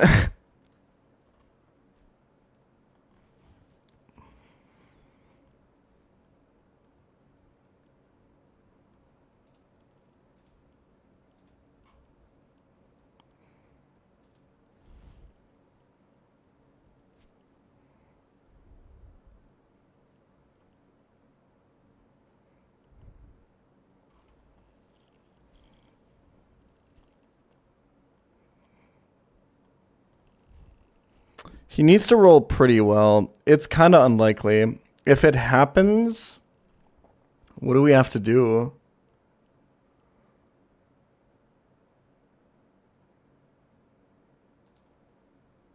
Do I have to like E-speed and sack? I think so, right?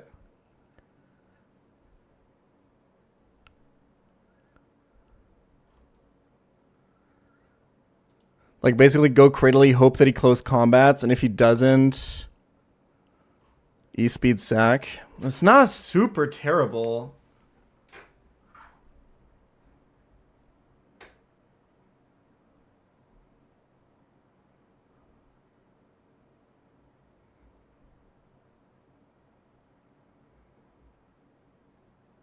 So we just cut the Icy Wind.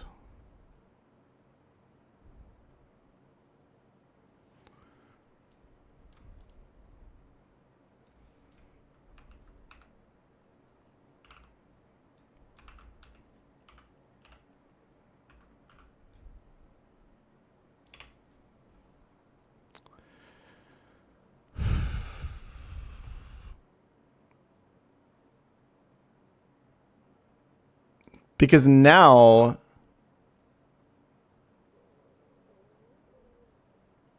forcing the Nature's Madness gets you there, right?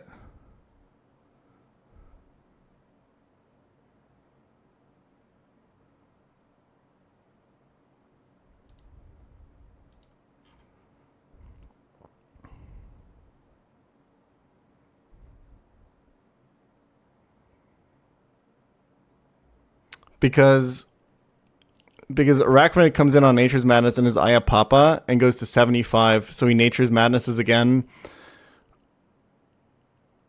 on the Sticky Web turn.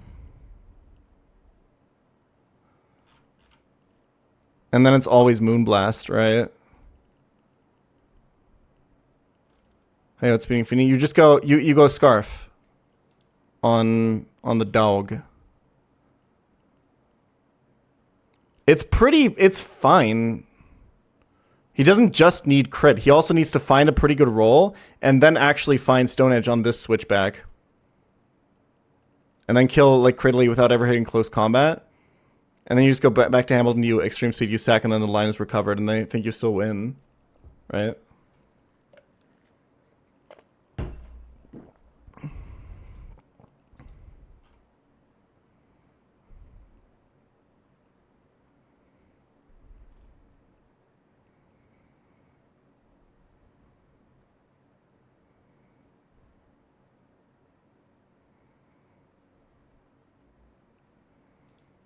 I think you can confirm Madness, right? If you go Citrus Berry and like 127 HP or whatever it was, no, to 251,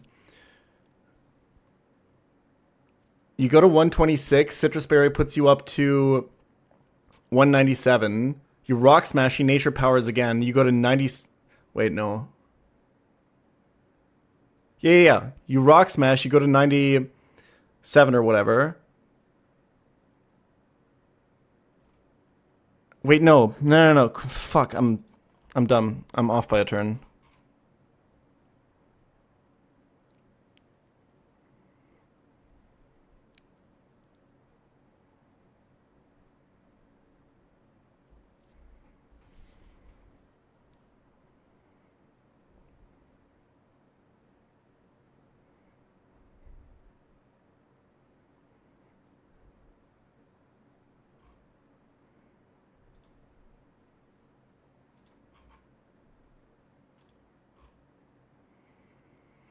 Crazy how we're off by like 9 HP. Oh, but this is without the... This calculation is also wrong because this includes... Yeah, this is like 57 and 72.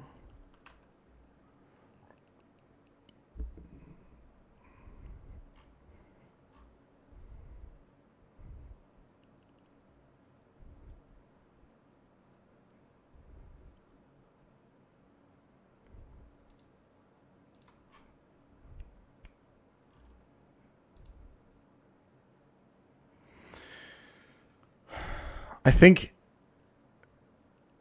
even, I mean, if I'm seed, it's usually fine.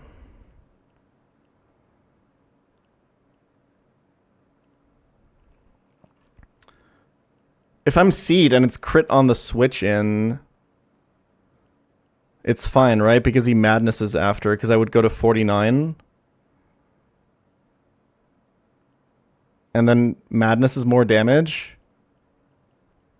as I sticky web.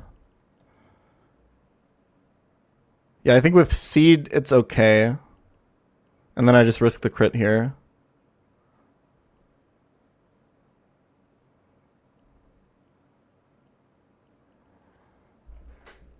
Well, yeah, being above, it's not about being above the range of highest Moonblast. Nature Madness does half. So Moonblast will do 96 and Madness will do fucking, will do 48 or whatever.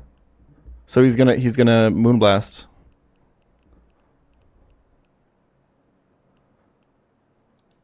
But yeah, I think with seed we have it. I think this is it. It's a little bit risky, but it's not super risky. And we don't wipe if the risk happens. Does the rest of the line even fucking work? Okay. So Cradily sacked.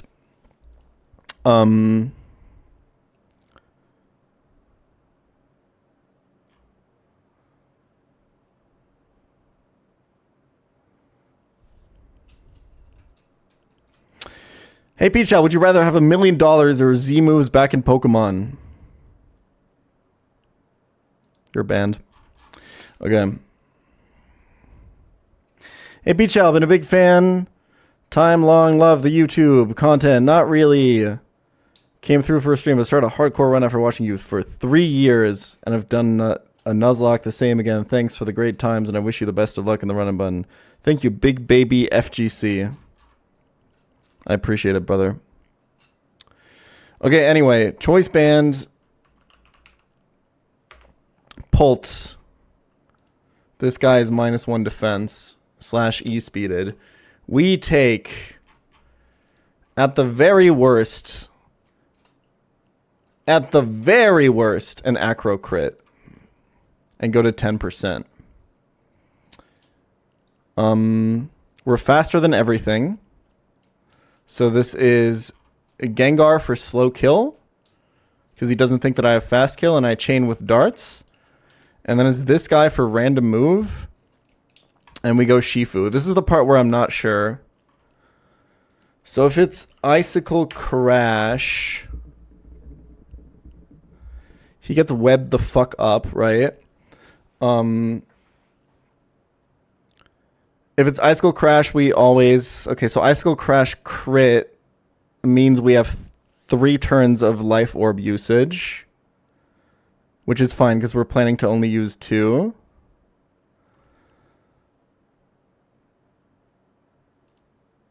So in the case that it's U-turn, minimum roll 21 puts us to 79 and goes here because he thinks that he has fast kill. He goes to -1.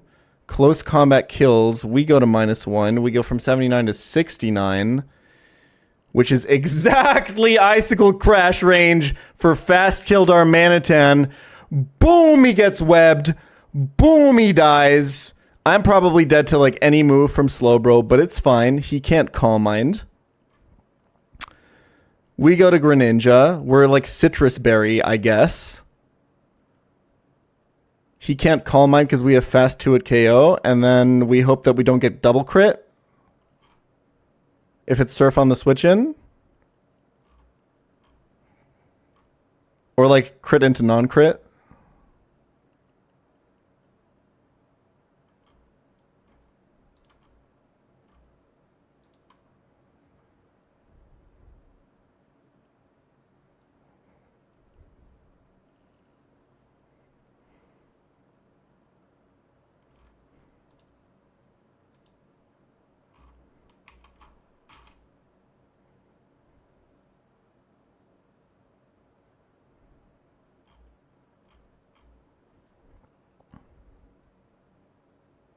Do you ever laser your eyes for better eyesight? Fuck that. I'm good.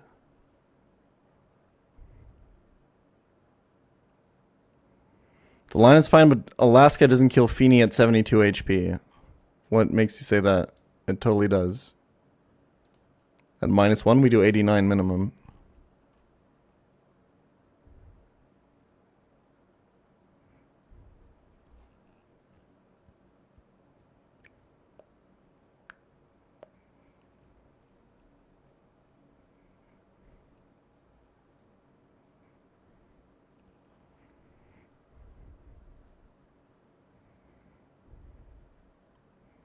I think this is it. I think we win with this.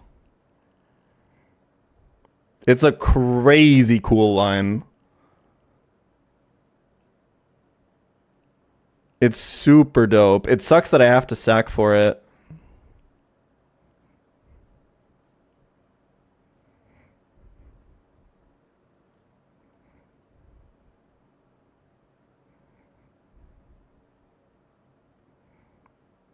I think if everything is correct here, I never wipe.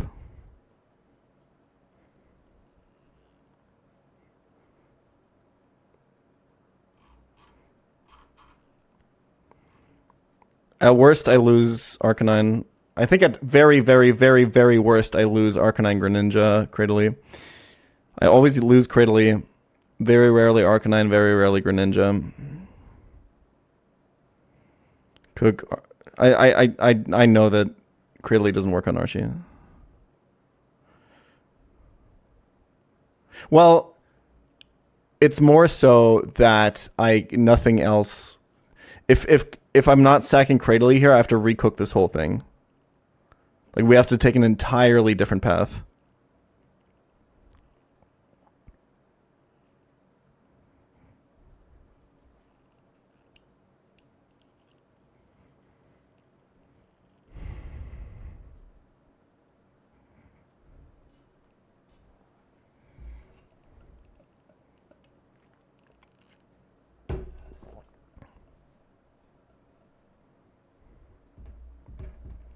Pult is faster than Gengar.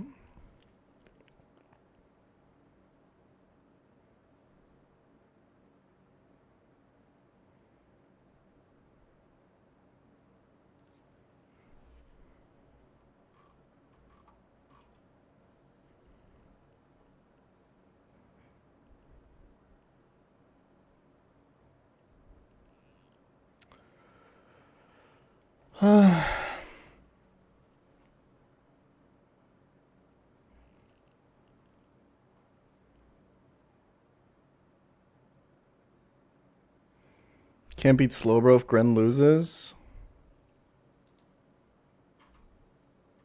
Don't I just kill him with Pult?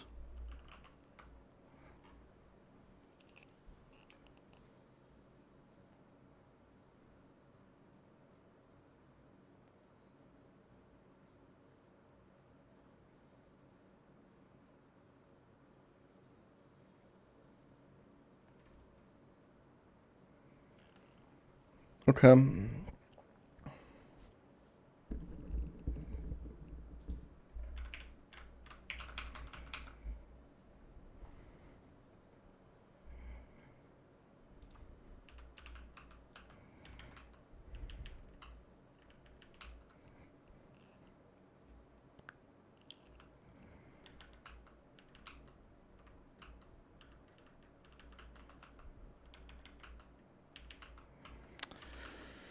Holy dude, another sack though is crazy. The box is looking mighty thin. And Archie's not gonna be fun.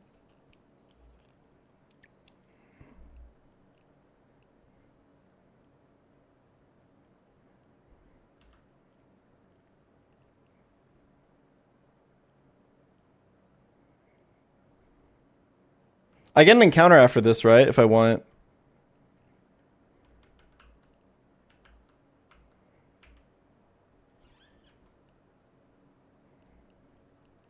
Is Prim like really, really good on Archie?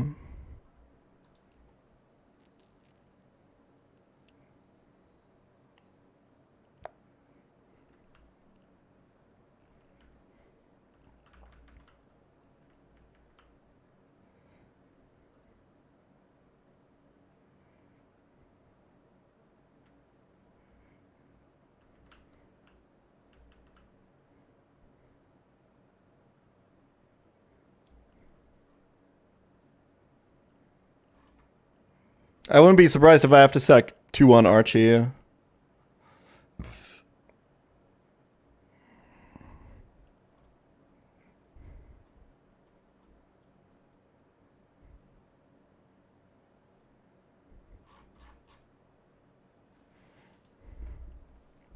Are any of the dark types you can get in room 8 good for Archie?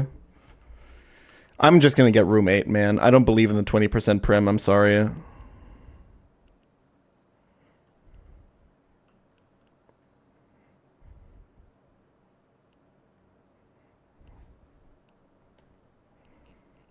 What's up, Ellie? Okay, what HP does Cradilly need to be at?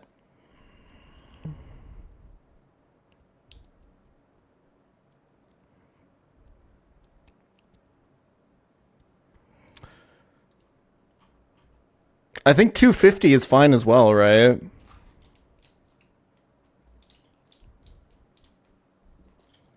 I'm just worried of like rounding rounding shit like fucking me.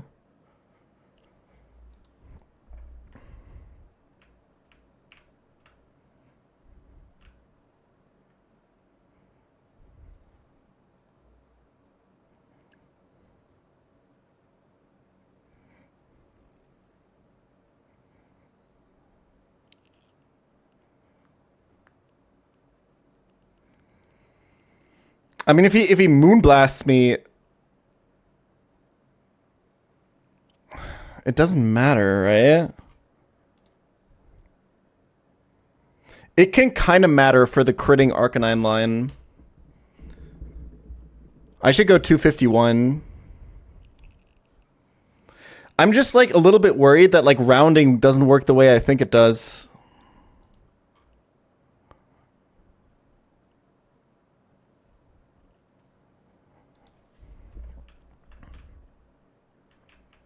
But it should, right?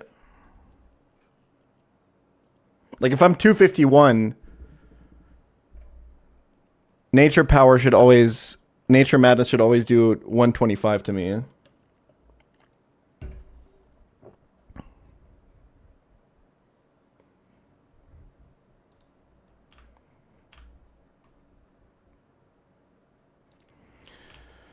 Oh, man. Okay, I need Choice Scarf and Choice Band.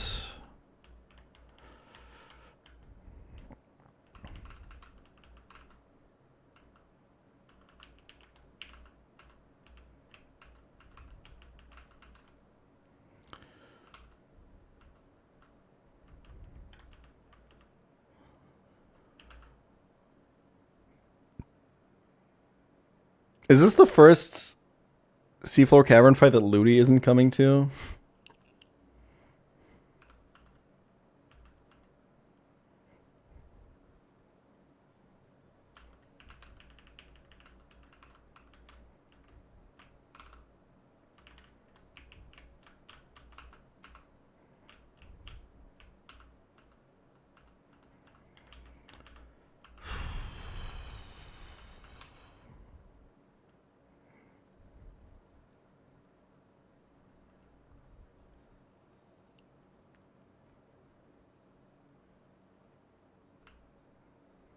No other pre-damages. It's Citrus on Gren to prevent crit into non-crit. It is Misty Seed on Araquanid. It is Choice Band, Choice Scarf, and then Life Orb.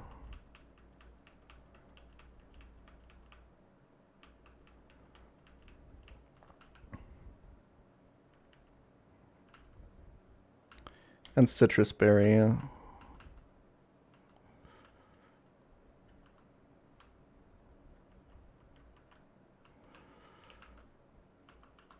$251.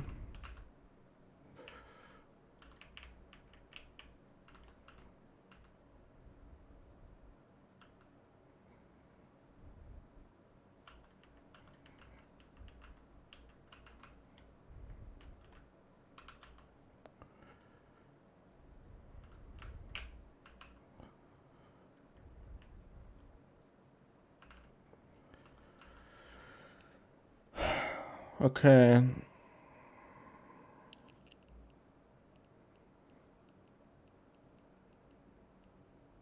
I don't need Icy Wind. I need Rock Smash.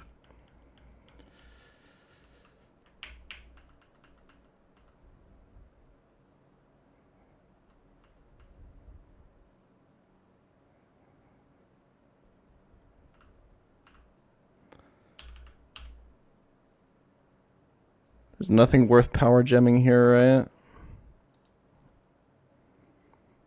It's not gonna matter if I'm being honest.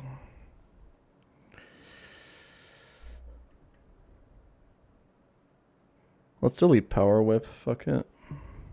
It's my highest damage move. I'm deleting Energy Ball. No, I'm deleting Power Gem. There's literally no way it can come up.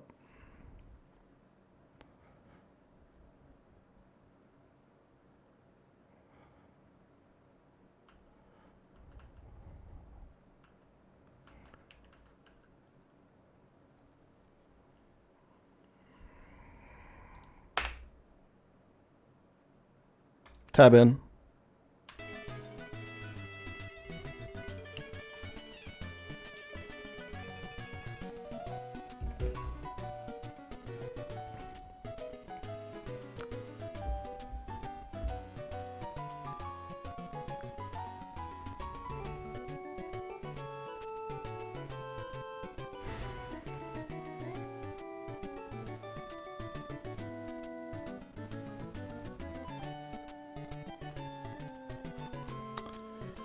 I'm gonna get Thunder Punch on Shifu just in case I need it.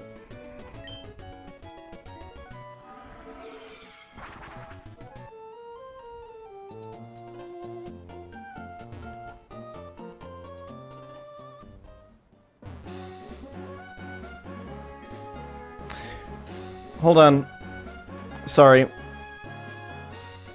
I just realized something.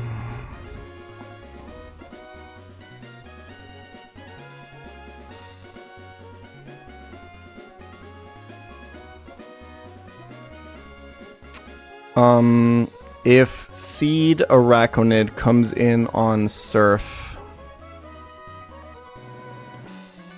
it goes to 91.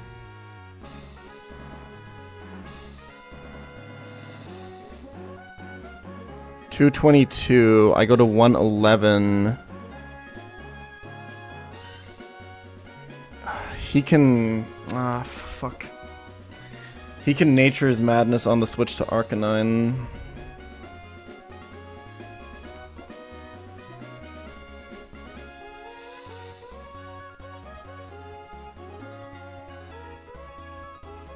Oh, that's so cringe.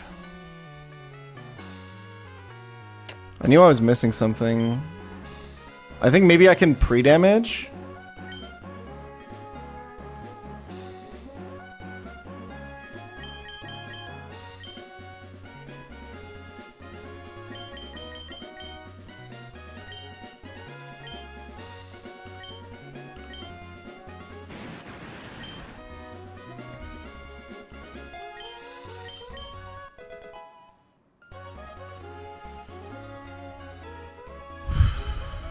If I pre-damage though, sorry, I have to go back in the calc.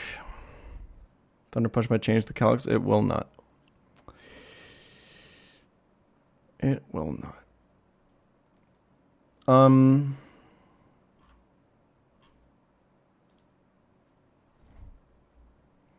Right? The issue right now is I'm Seed. He surfs for like 22. I go to 222. He always Nature's Madness me down to 111. And then I'm 111 and Nature's Madness does 55, and with Seed Moonblast that usually outdamages Moonblast.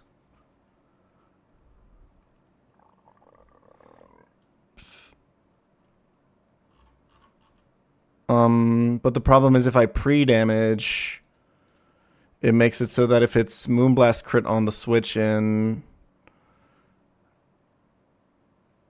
and I go to 49, I guess I can pre-damage a little bit.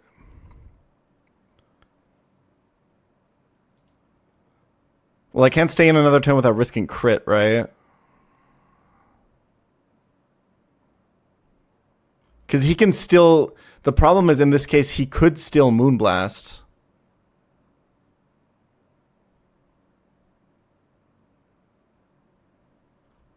Although, wait, in this case, I'm at 111, right?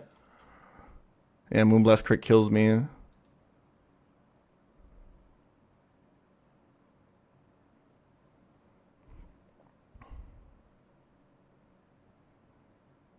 Yeah.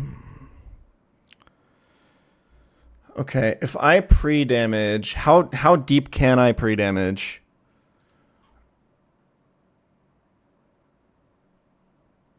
I need, so 126 is the highest.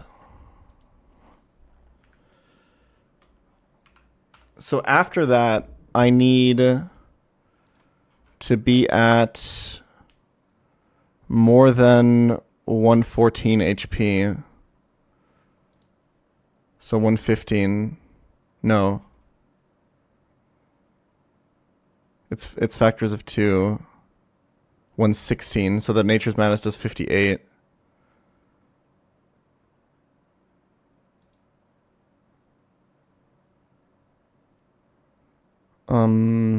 So that plus 126, right? That's the lowest I can go.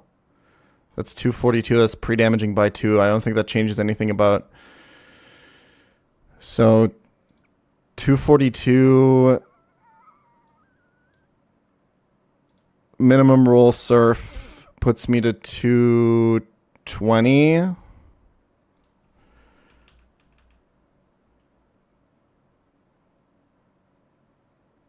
And I go to 110, and then Nature's Madness is 55, which is still in range.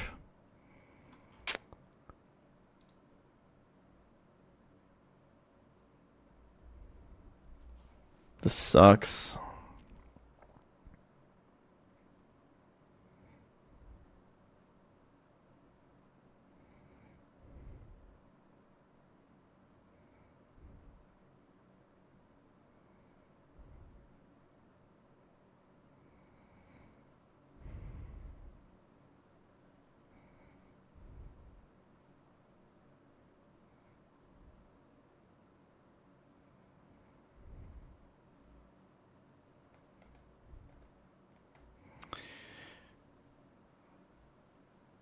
I would have to go to...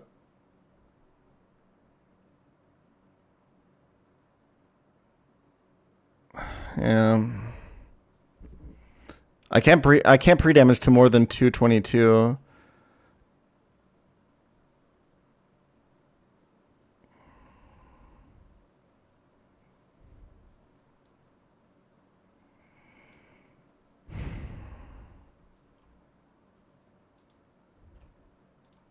What's the difference between Surf and these are like pretty even, right?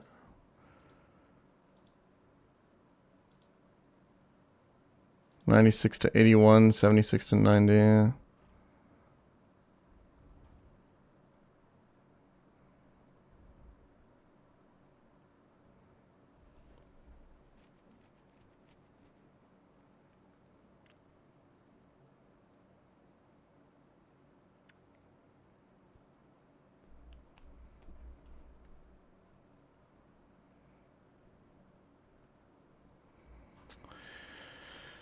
We can think about other items on Araquanid, but none of them work, I think.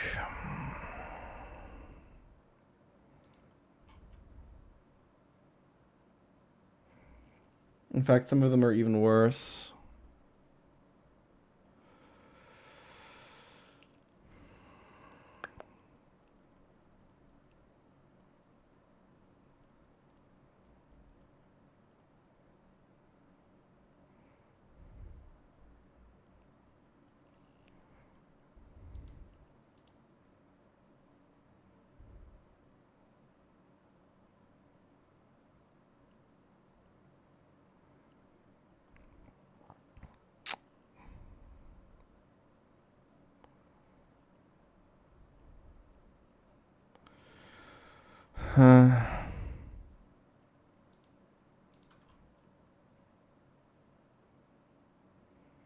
Like the nice thing about Seed is that you prevent the Nature's Madness. Like this lines up like perfectly because you're preventing the Moonblast on the turn that you don't want to get crit, and on the turn where you do need Moonblast, you get it again, but it just doesn't fucking quite work out.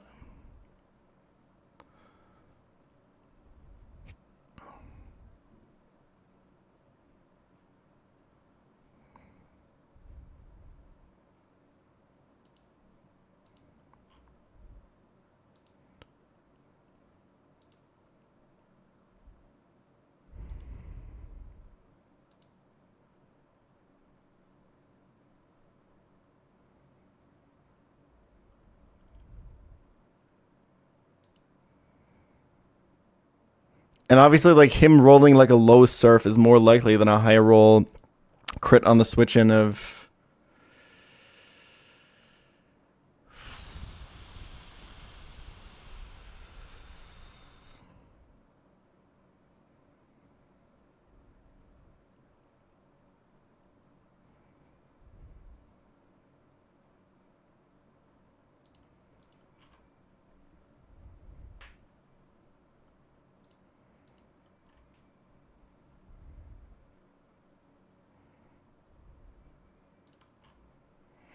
I don't think a Araquanid can ever kill the spider, right? Or can ever kill the... Good thing I made these notes.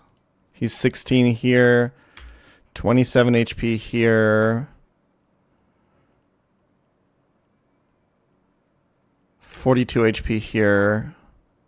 So he's 57 after I webs. Liquidation does 40. I don't think a Araquanid kills anything to kill this guy. He actually does get Poison Jab. But I think Lunge does not more, right? Yeah, no. 51. Not quite enough.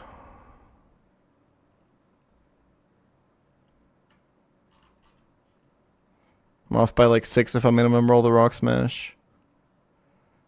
I'm already calculating with -1.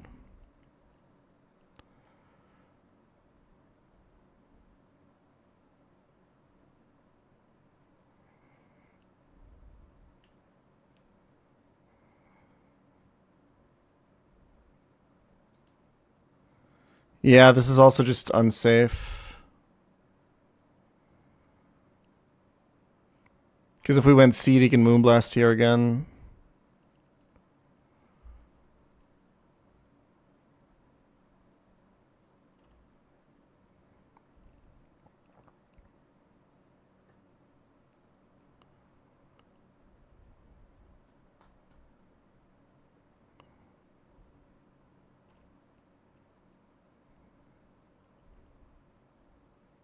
Is there any other item we can go on Araquanid to make this work?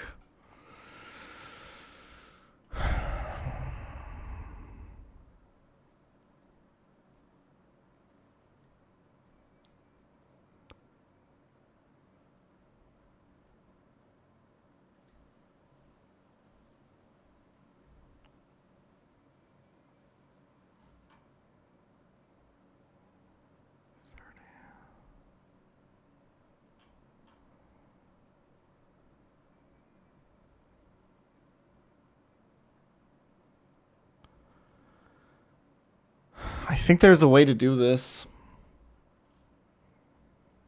where you kind of account for everything.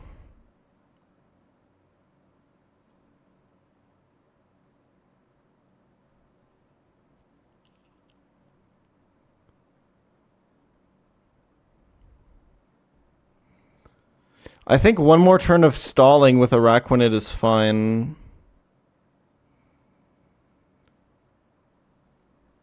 With leftovers. He goes to 87, right? And Psychic Fangs does 89. It barely works. So if we can make it so that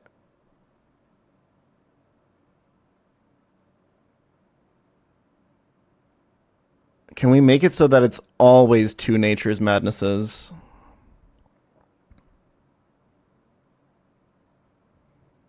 Because the real problem is the overlap, right?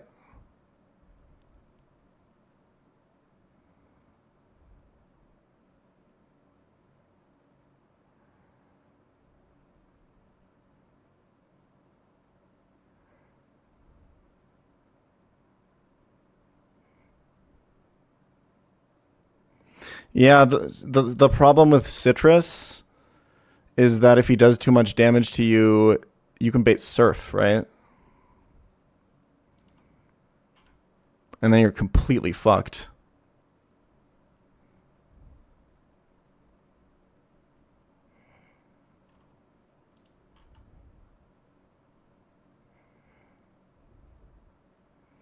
Also, Citrus can absolutely die to double crit.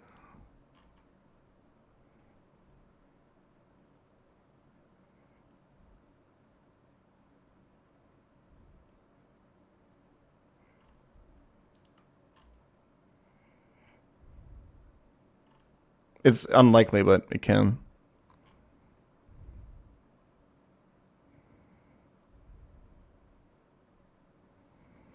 I can't go lefties. Well, I guess I could probably free up the slot on Arcanine. If I'm risking the crit anyway.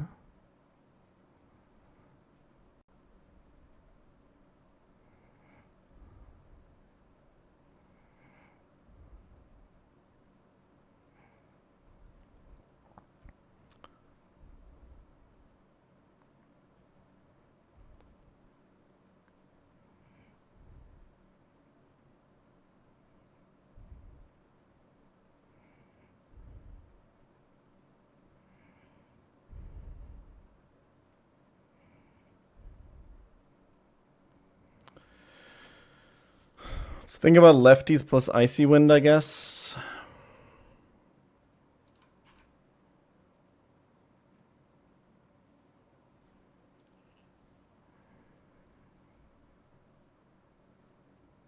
Now the problem, so the fundamental problem with Icy Wind is you're taking 3 hits.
Fuck me. It's so finicky too. I think we probably just need a different opening.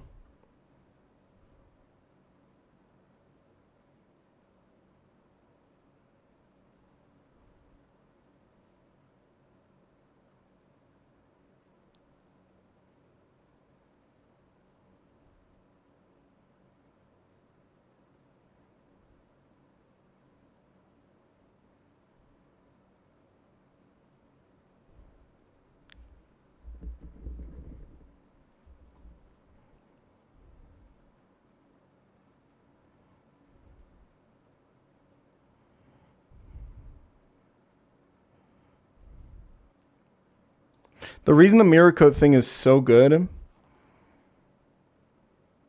is because it allows us to do something that we normally absolutely should not be allowed to do with this box, which is kill Tapu Fini with a aura breaking move.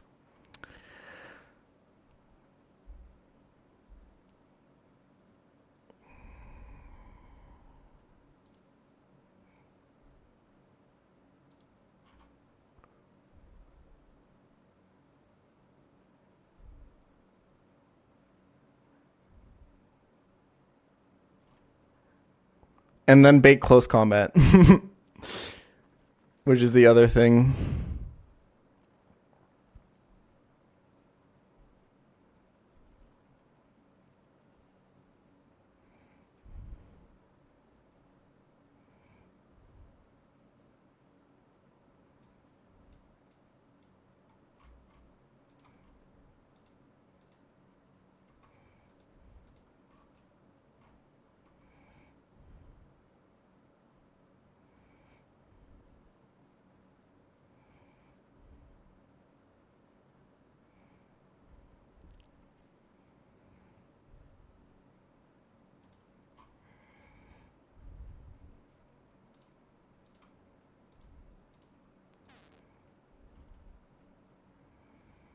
I'm just looking at Rhyperior. But if you Scarf, obviously you can't. Yeah, never mind.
Earthquake's the same damage as Thunder Punch here.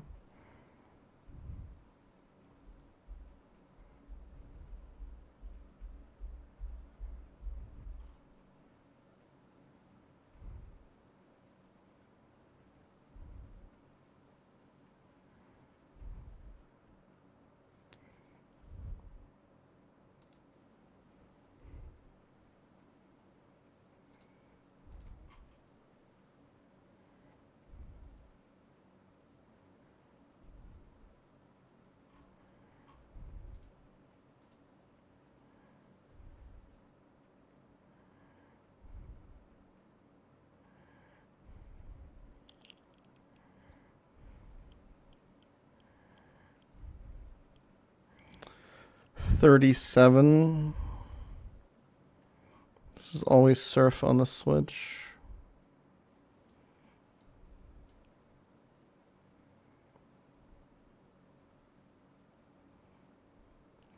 Hold for a second here.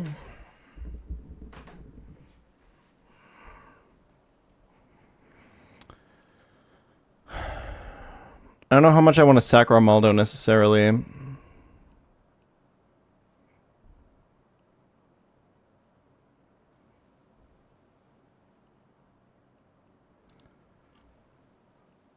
Um.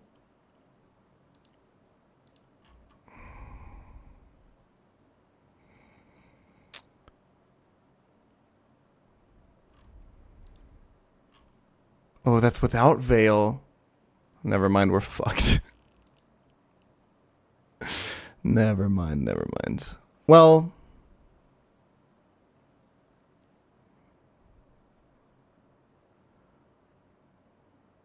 no, because I don't have my other seed then. But I could do AV plus seed here.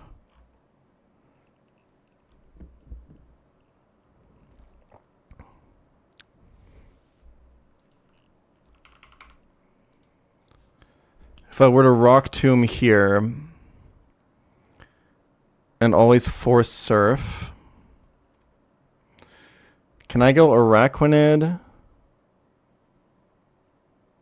Webs, Icy Wind,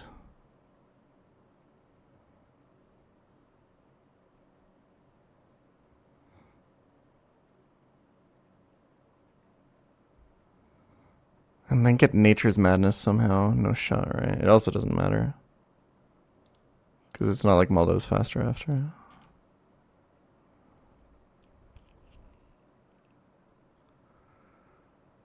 Because then you could like sack and then kill this somehow if you've done enough damage. Right? Because Maldo could come in and do a decent amount while avoiding crit, which is another whole thing. I know, because he's faster anyway. It doesn't matter.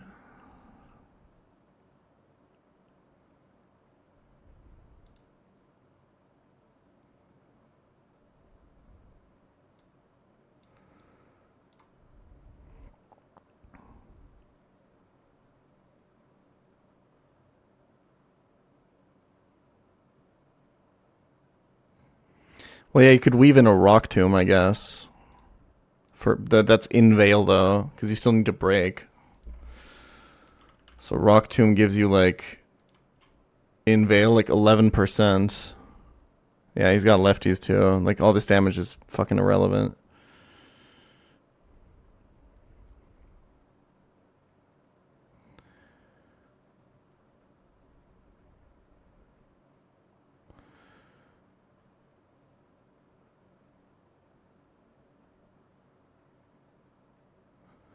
Wait. Oh, no, because I need to set up webs still. Never mind. Oh, man. Fuck this. Fuck this game.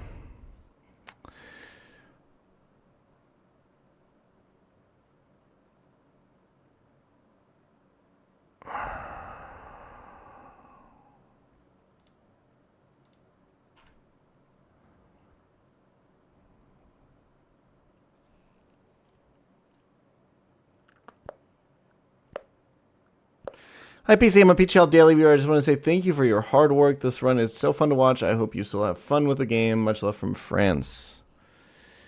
Much love back. Thank you very much.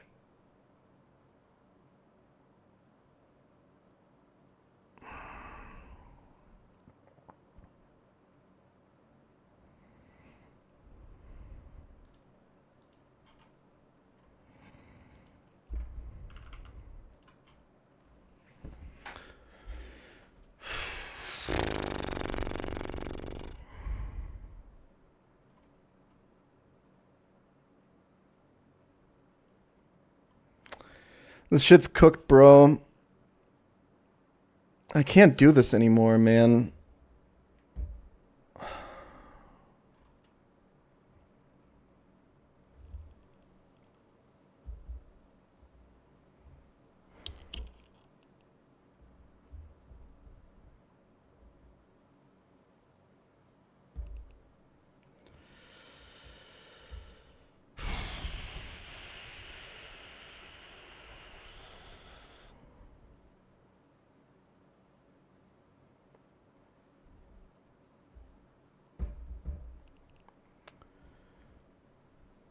There's no other way I can do consistent damage to him like this.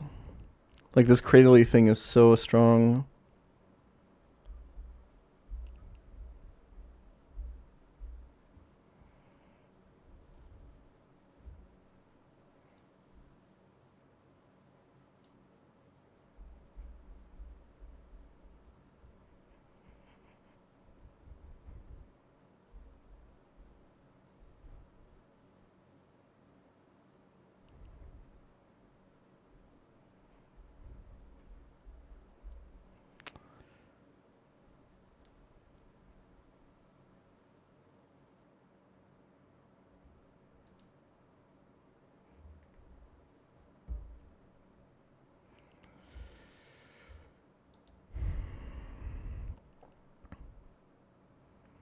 Let me try around here. Well, but then how do you get close combat? That's the neat part. You don't. Nah, but you have to.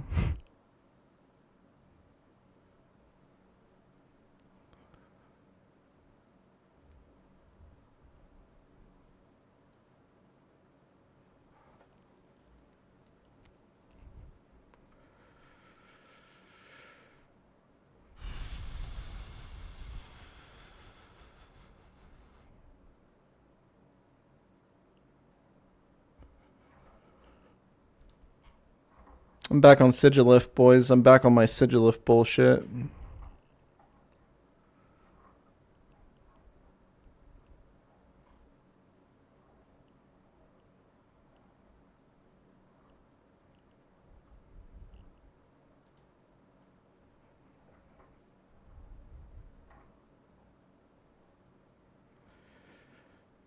Unfortunately, I don't think my Sigilift bullshit does anything.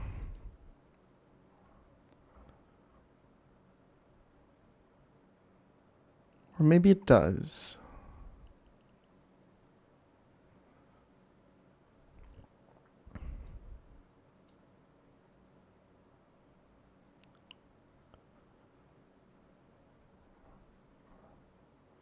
Maybe it does.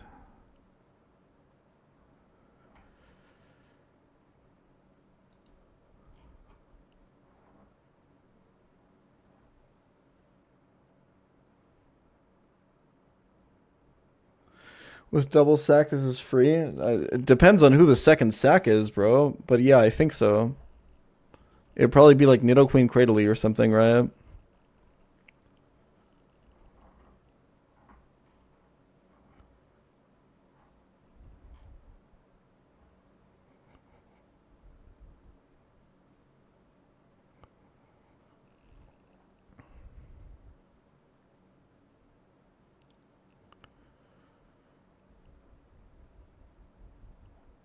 Sack 6, go next. So true, bro.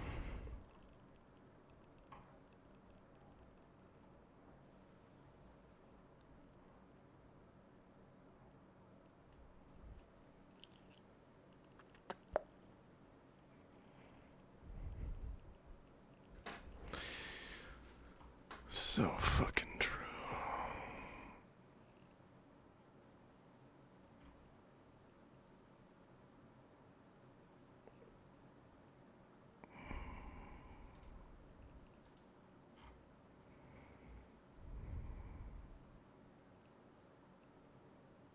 Tie for the video I eat breakfast to machine. You're welcome. That sentence was really hard for me to parse.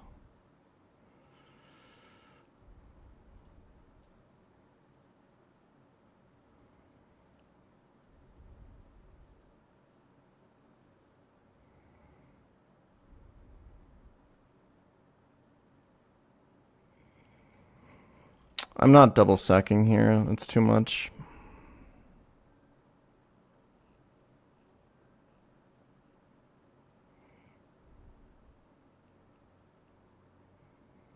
Thanks for the raid, Small Ant. Appreciate it. All right, Small Ant did really well in this game today. Unfortunately, we are not so lucky. Because we're just not that good. We've been calculating this fight for chat. Can I have a timer? It must have been 4 hours by this point, right? Yeah. We are on the second to last fight of Seafloor Cavern. Thank you, Smallhand.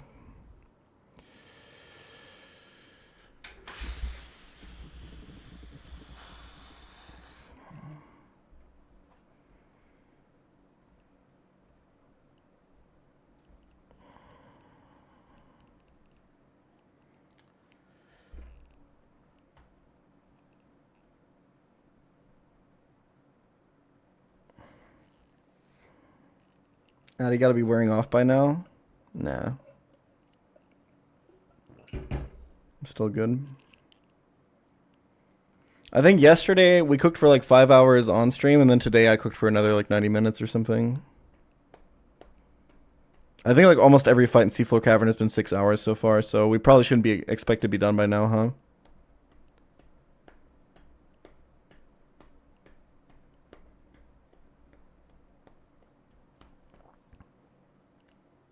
Oh yeah, to the small ant raiders, Seafloor Cavern, the enemy team has permanent Aurora Veil, so they have reflected light screen until you break them with Brick Break or Psychic Fangs or Defog.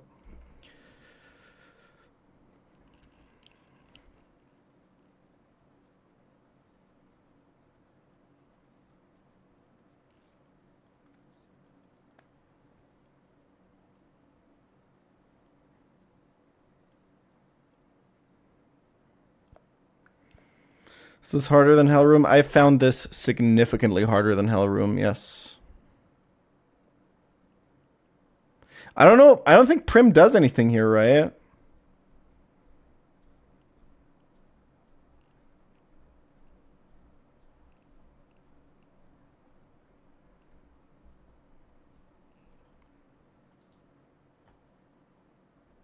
So we have the last half of the fight figured out. We just need to get the opening correctly. Basically, if we have Aurora Veil down, Dragapult out, and Hawlucha at -1 defense from close combat, we win. That's the win condition. And we have 3 slots to do it with, which is not bad. So in those 3 slots, we need to break Veil, kill Tapu Fini, and bait a Hawlucha close combat into something. And then somehow get Araquanid webs up. That's also really important. We need to get Sticky Web with Araquanid up. So it's 2 slots, not 3. Yeah, we need to get webs up. We need to kill Fini. We need to break Aurora Veil. We need to have Hawlucha at -1, and we need to have Dragapult out at full HP. If we can do this with 2 slots, we have the win.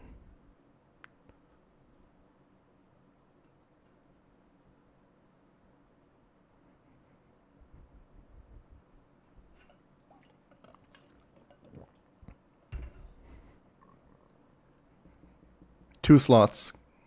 Because we need Pult, we need Shifu, we need Greninja, and we need Araquanid for Sticky Webs.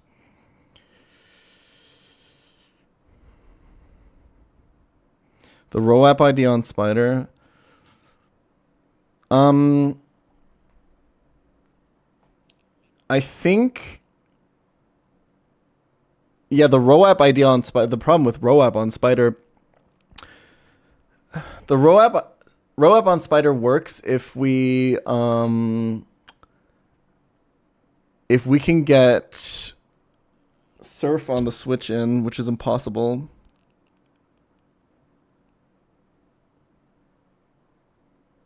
Thank you, Steph.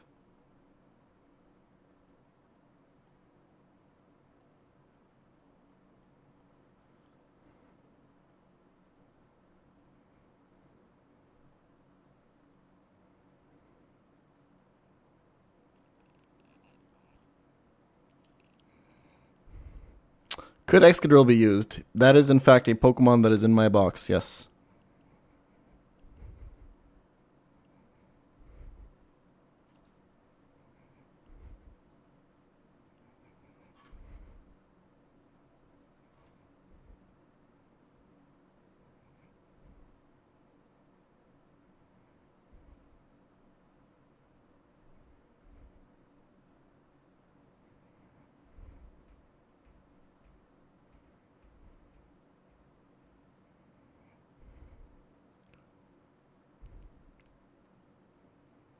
Guys, the row-app idea only works if we lead Cradily, obviously.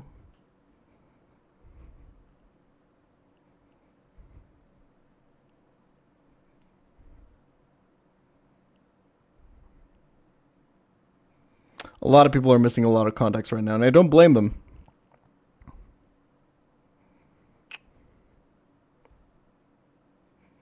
What's the name of the song that played before this one? That was Shadows of Ourselves by the by the Thievery Corporation from the album Mirror Conspiracy. Something like that. I put a couple of articles in there that didn't belong.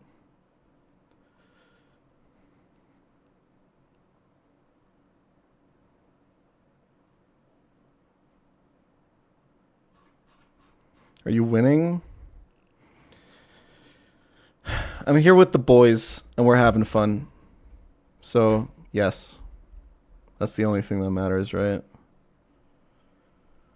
The problem with the original line is that it's inconsistent. Yeah, chat, to recap, I had a finished line that I was about to go into, and last second I spotted an inconsistency, so I couldn't run it.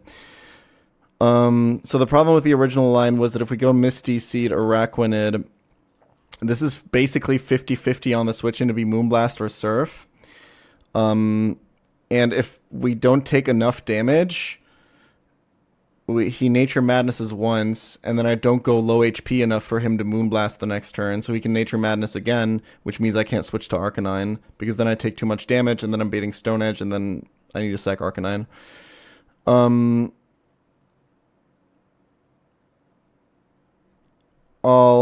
So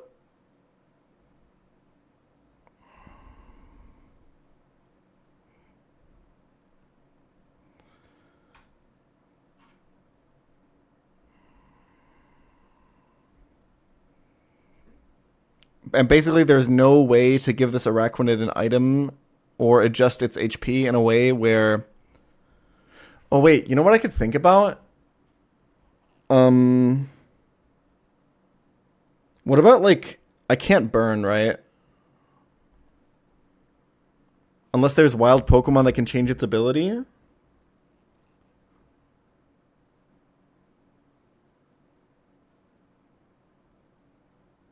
I'm saying burn the Araquanid before the fight to take more damage after the switch in. Soak obviously doesn't work.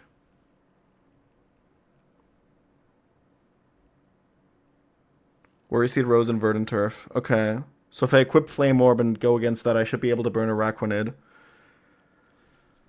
So if I'm burned and I come in, I think it still doesn't work. It's the same as pre-damaging, right? It's the exact same actually. Yeah, it's just the exact same as pre-damaging by a burn tick. That doesn't make any sense at all.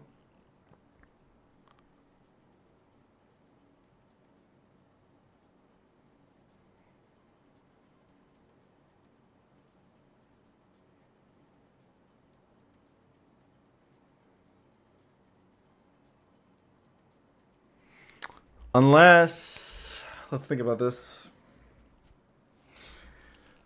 How much is a burn tick?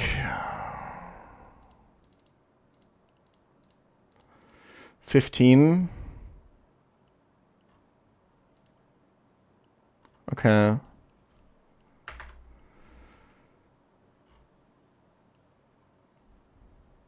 Yeah, the problem is I can't even... Well, I'm actually allowed to pre-damage by that much and still always get Nature Madness, I think. Right? Because... Yeah, we said I could pre-damage by up to 20.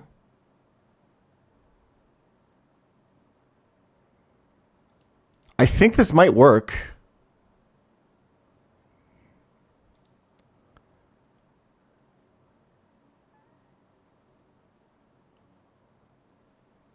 We would go to 207. Lowest roll, Surf. We go to 207. Nature's Madness puts us to 104. That's 52 from Nature's Madness after. Ah, fuck. Wait, no, but then I take another tick.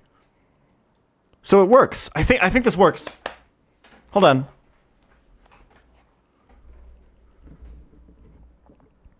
So on the low roll surf side, I think this works, right?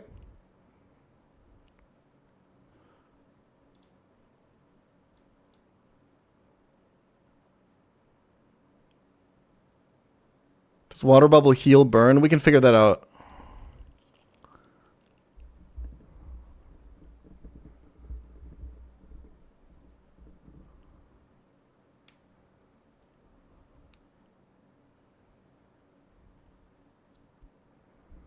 Let's just figure out if this is actually correct. Because he would Nature Madness always, putting us to 104. Right? Minus 15 puts us to 89. So Nature's Madness would be 44 and Moonblast minimum roll is 48. And now if it's max roll Moonblast crit,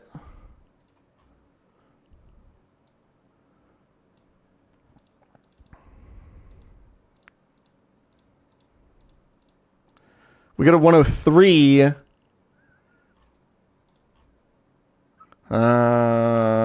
Fucking then that baits Moonblast.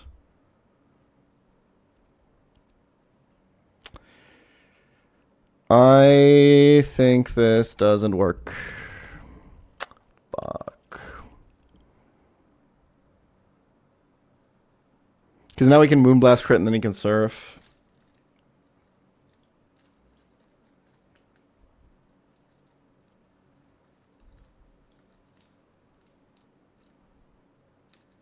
Water bubble heals burn. Okay, then this wasn't viable anyway.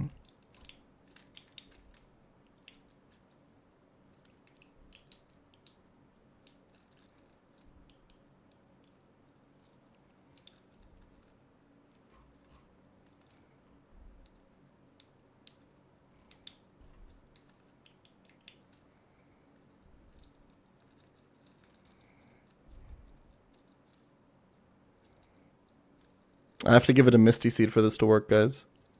The item slot's already taken.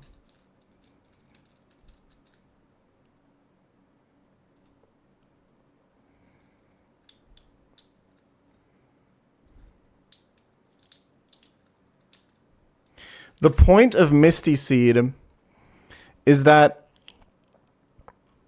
on turn 2, no matter what he does, he's always using Nature Madness. So you prevent Moonblast crit on turn 2, on the turn that you're using Sticky Web. The problem is just if you're just a little bit too high HP, which is what we're talking about here.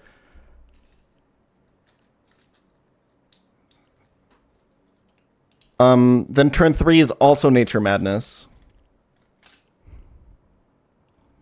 So the point of the seed is if he Moonblast crits you, you go to 49, but he obviously still sees seed damage. So he has to Nature Madness that turn. So that turn we prevent a crit when we use Sticky Web. And then we're low enough for it to be Moonblast again when we switch to Arcanine. That's the point of the seed. That's what the point of the seed is, guys.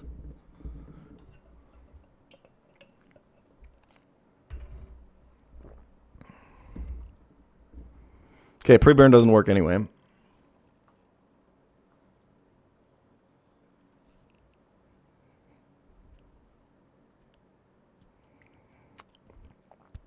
Will he not taunt? Nope. As long as I don't have Trick Room or Defog while Aurora Veil is up, he will never taunt over highest damage, right?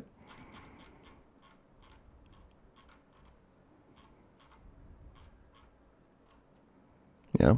Because it's +5 and highest damage is +6/+8. Scale Dragon Rage on Salazzle. Soak into webs with Iapapa. Salazzle Encore locked into Nature's Madness. Click Dragon Rage a bunch of times. Finish with Iapapa, Hemi Psychic Fangs.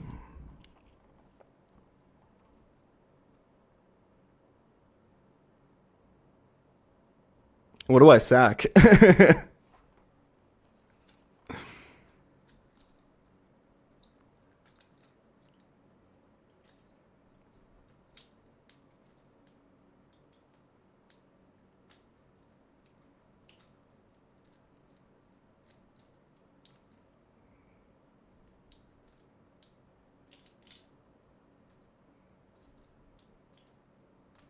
Forgot about that part. Yeah.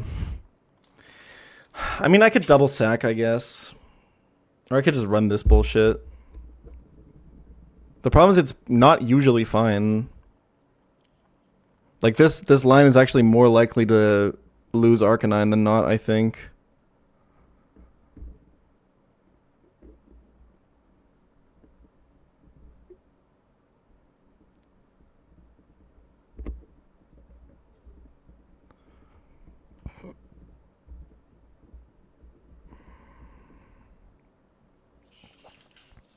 There has to be a line in here somewhere that works. Okay, I'm doing these calcs with fucking Araquanid one more time. Because we know with lowest roll surf it doesn't work, right? Did I do something wrong with this calc earlier? Let's do this again. Let's find out again how deep I can pre-damage, actually. Because I thought I knew it and I had it wrong.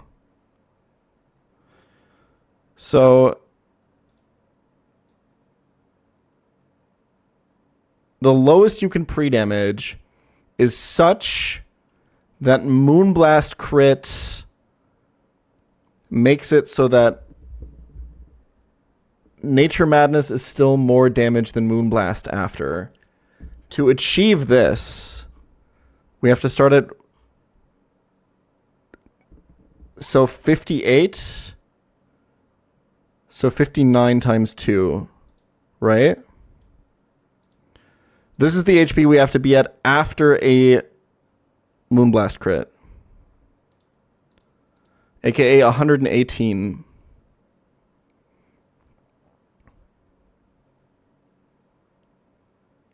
Wait, no, it can be less than that. Right? No, it can't.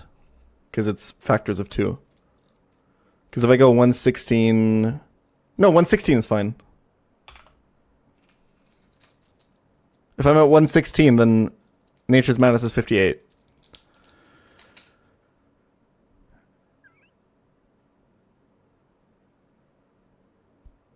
Okay, so now add to that highest roll Moonblast crit for 126. I think this is the number I had earlier, actually.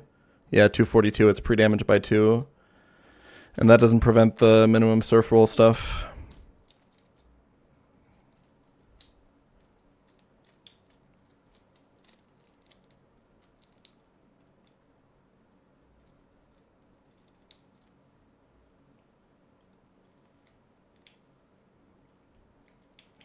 TLDR is there's no way for you to account for 51% from Moonblast and 9% from Surf. The math never adds up.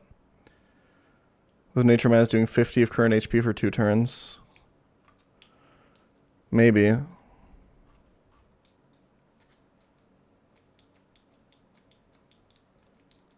I missed how this would ever surf on the switch from Credillia.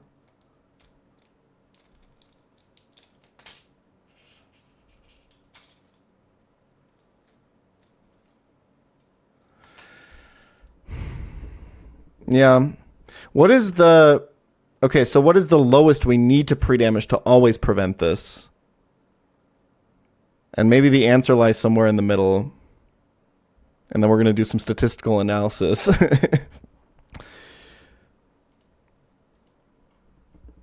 How do I get to this answer? It's such that after minimum roll surf into Nature's Madness...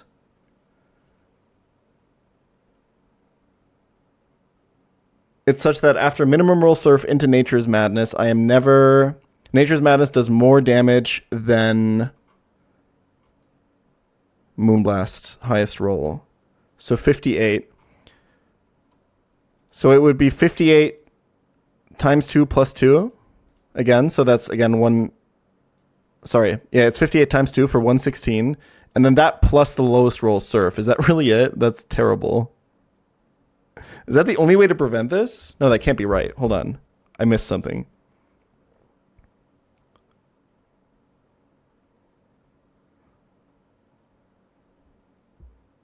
No, that is right.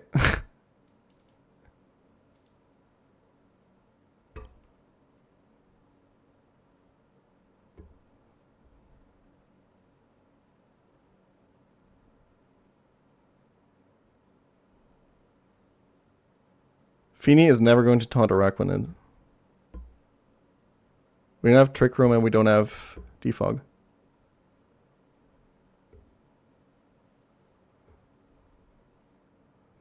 I need Moonblast to deal more. You're right.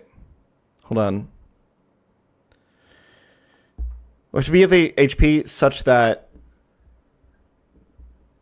after lowest roll Surf plus Nature's Madness, aka 222, so 111. Wait, no, that doesn't make any sense. Hold on. It's such that after lowest roll Surf plus Nature's Madness, we never bait Nature's Madness again. So Nature's Madness needs to do less than Moonblast always, aka we need to be at 47 times 2 after the first Nature's Madness. So that would be 94. So times 2 again for 188. And then that plus the lowest Surf roll for 22 gives us 210. I think that was right.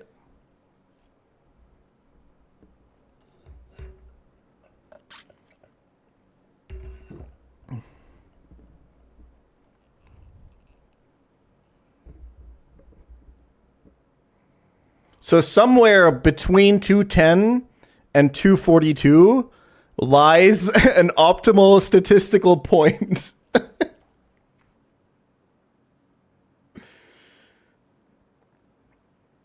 Well, like, this is always about, like, sacking Arcanine in case it was Nature's Madness into exactly not close combat on the switch to... So Stone Edge on the switch to Cradily into Cradily never lived and never got close combated. And then Arcanine needs to be sacked by clicking Extreme Speed.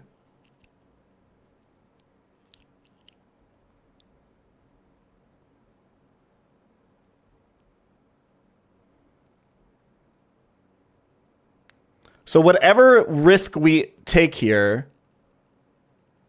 right? Well, no. Because the downside of being too low is way worse. Because being too low... What does being too low mean again? Why is that a problem again? It's because if he rolls really high with the Moonblast, we don't bait Nature's Madness on turn 2 anymore. And then if we bait Surf there, it's just truck, right? Or like sack Cradily there. Do I have enough leftovers turns for that even? I think this can never happen.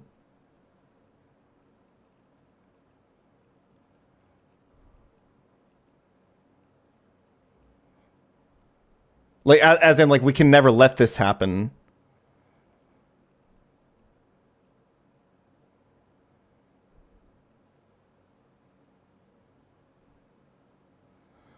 Well, no, the idea with going back to Arcanine after Cradily doesn't bait close combat is you just Extreme Speed and you sack Arcanine, and then after the Extreme Speed damage, Pult always kills.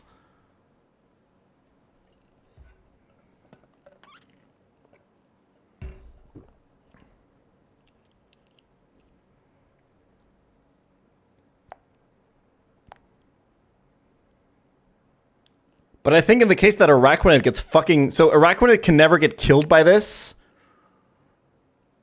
If Araquanid gets killed by this before it gets webs up, we just lose, right? And the problem with pre-damaging too low is that if we... So let's say we're 210 and we get fucking Moonblast crit to the face here, right? We go to... Let me write down these ranges real quick, by the way. It was 210 to 242, right?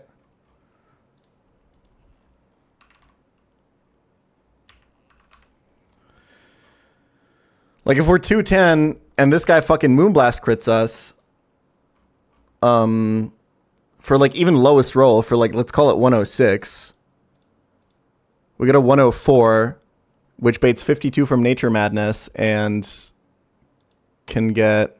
I mean, it's kind of fictional. I think you basically always get the webs up.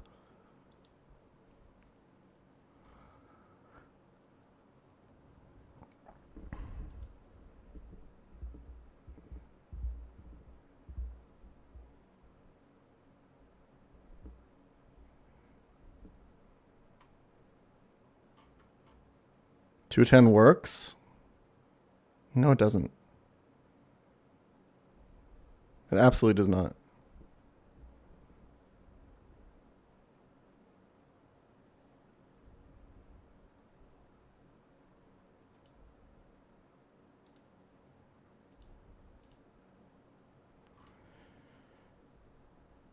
What's in the middle point? Let's just see. Let's just kind of analyze what happens at the middle point. So this is 32 apart, so you go 16, so like 226, right?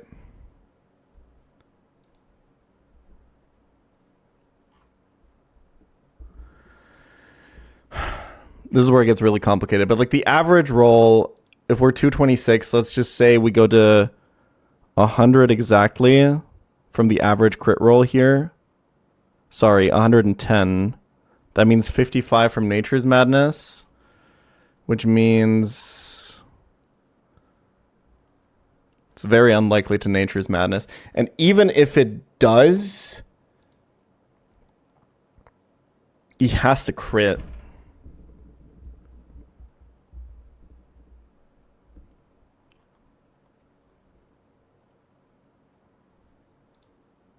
The problem is the surf rolls are not that far apart either, right? So going up from 210 towards 244, towards 242 doesn't really... I think you have to go up quite a bit to make it... I mean, like, it's just like a 50%. But like the average roll here is usually 24.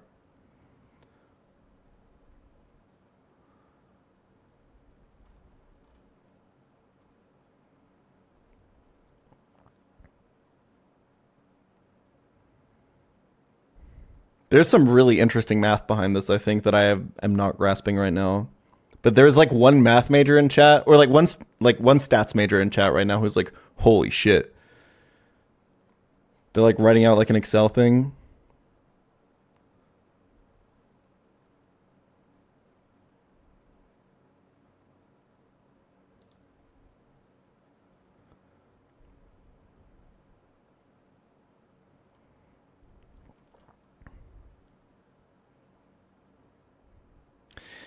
We definitely have to accept that, like, the average result, I think we need to go in favor of pre-damaging. I think I go all the way down to 210.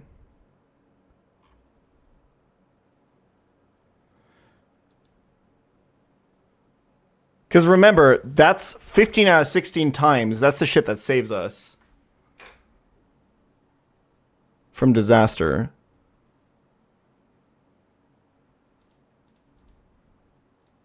I think I go all the way down.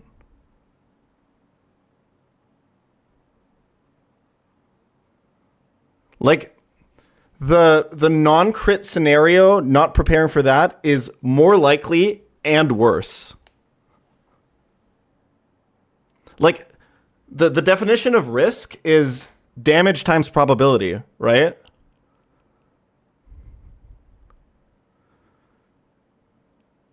And here the probability and the damage is higher.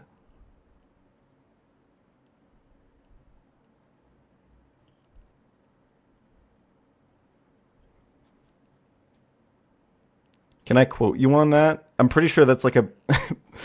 I didn't come up with that. That's like a very general thing.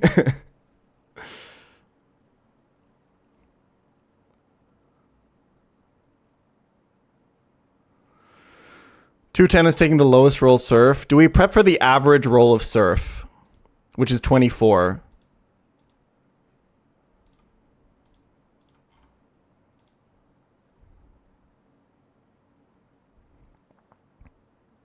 And go to 212?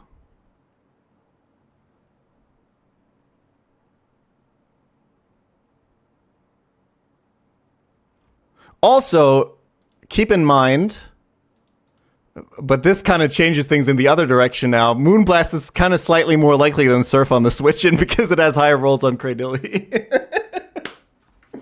Oh, fuck me.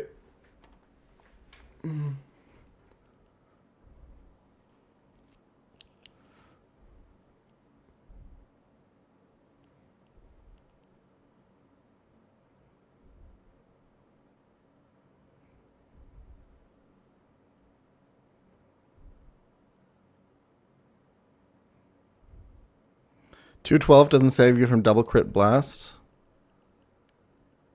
Well, yeah, kinda. But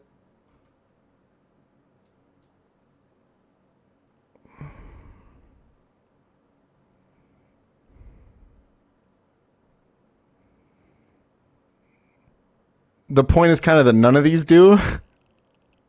Nothing saves me from double crit blast, bro. Double crit blast always kills me. The point is, the higher HP I am, the less likely he's to moonblast on the second turn.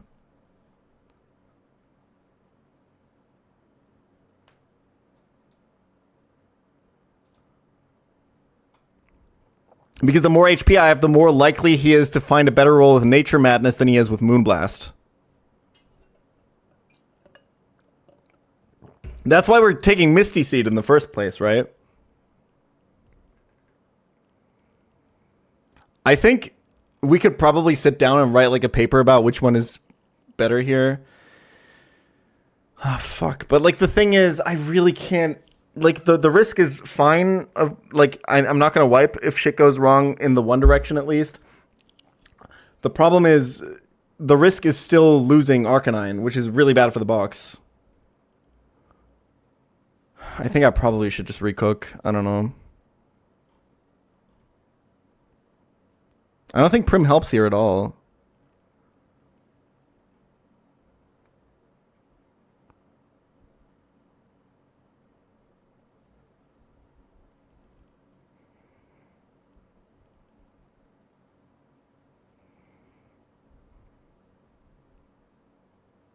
Remember that even without all this stuff, Arcanine is still at risk of dying, by the way.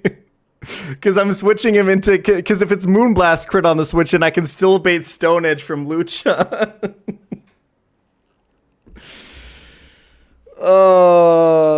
This line just sucks. I think the line just sucks. I think we gotta recook.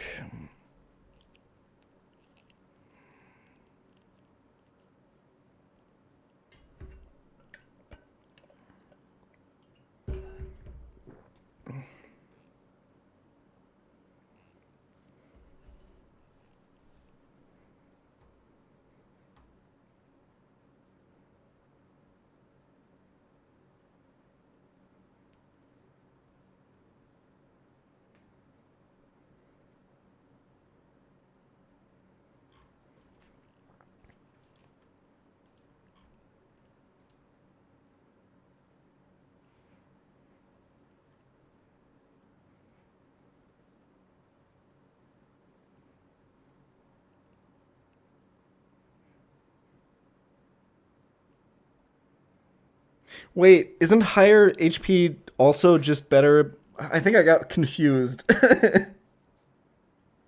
I think lower HP is worse. Always. Not always. Because the higher HP range is the one that gets fucked if it's low roll Surf into always Nature Madness and then into Nature Madness, which is okay because that the worst case there is Arcanine Sack. So now I'm thinking I should always go 242. Yeah, no, higher HP is better.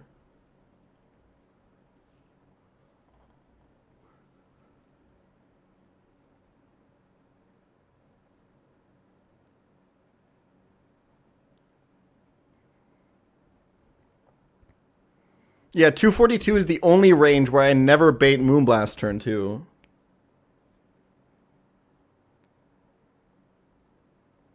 Which is the thing we're really trying to prevent, right?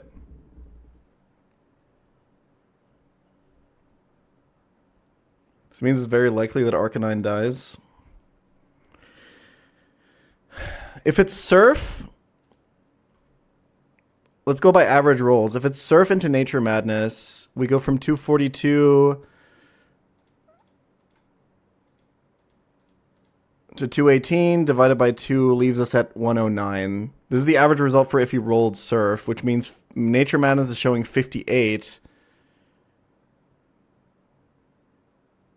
Yeah, that means it's always Nature Madness. The average Surf roll always gives us Nature Madness. Well, but if that's the case, I could just stay in another turn. The only problem is when there's overlap, right? Wait, did I do the math wrong? Oh, sorry. I'm so cooked, bro. Yeah, the average surf puts us in the overlap scenario, which is really bad. And I think in the overlap scenario, you gotta stay in, and then you, I guess, don't lose. And then I guess you just lose a Requinid because you already got, and because you already got webs up. But then you could bait surf, and then you're fucked. Yeah, never mind.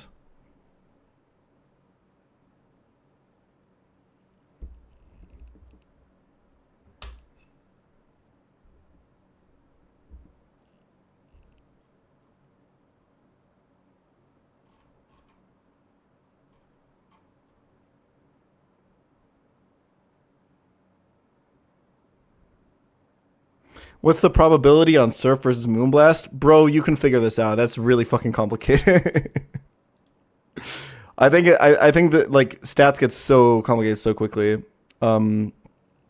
Basically, Moonblast rolls and Surf rolls are 6 HP apart. It rolls randomly. It'll pick the highest one. If they roll the same, it'll always roll Surf. So Surf is 76 to 90. Moonblast is 81 to 86. To 96. Figure it out, I guess. It also depends on how the numbers are distributed, though.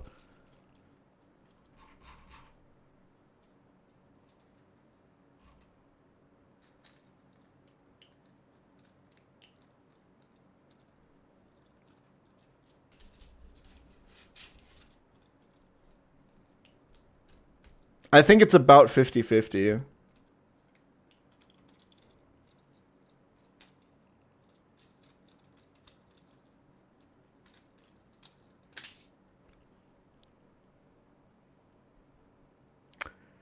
I'm kind of attached to the line because it's really cool.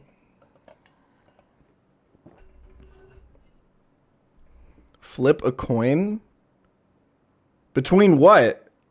It's not a 50-50. It's a range of 210 to 242. That's 32 distinct values.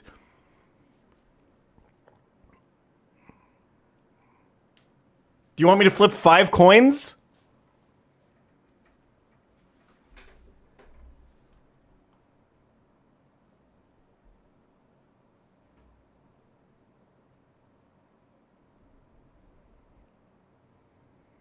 It's called binary chat. Learn it.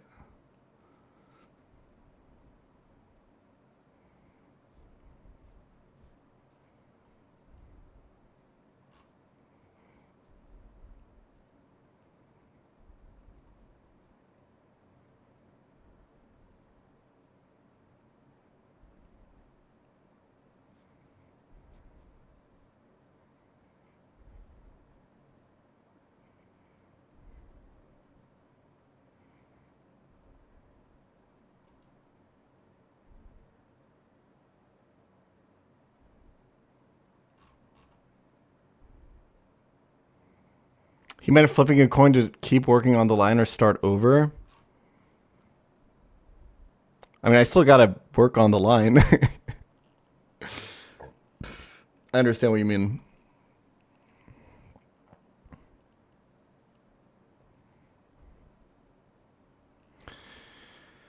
I don't know. I'm gonna recook it, I think. Let's try something else. So we know that double sack works. Let's maybe start there and see if we can optimize.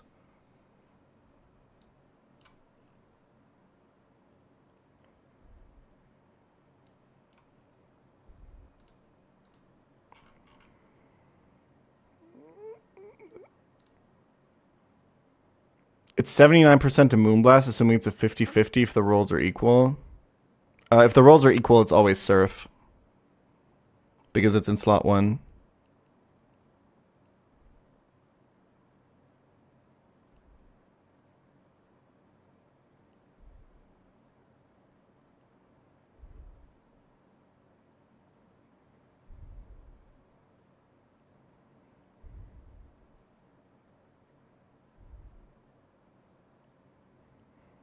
I don't want to double sack, but maybe looking at the double sack angle will make me think of an optimization that turns it into a single sack angle. So if you go, call it Assault Vest, Nidoqueen here, and you break, you're always baiting Surf after. So you can go Araquanid, and you can do your shit. And you can actually control much more accurately what happens next, right? So now we've not done any damage yet to Tapu Fini. So now the idea is we've set up all of our shit with Araquanid. We go... Hold on.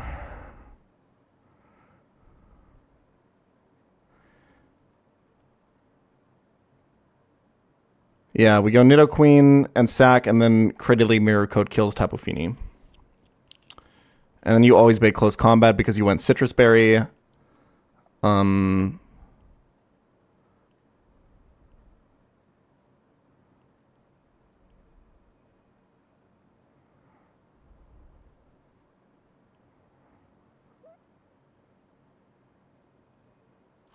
then you win. So that's the double sack line. Now what I'm wondering is, because this forces Surf on Araquanid, we've just done so much math on this Araquanid. Don't we know that Surf first can be really good for us? Because it means we can... Well, all that we know is that Surf first always gets us... Hold on. Can Surf first always get us double madness?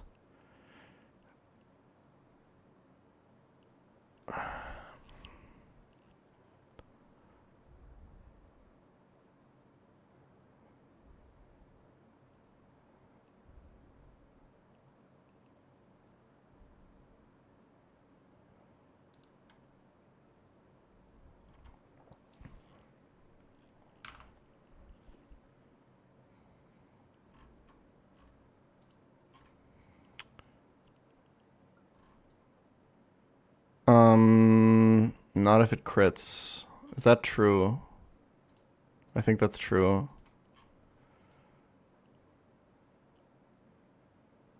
$184 into 66. Wait. No. Surf first does always get us double madness.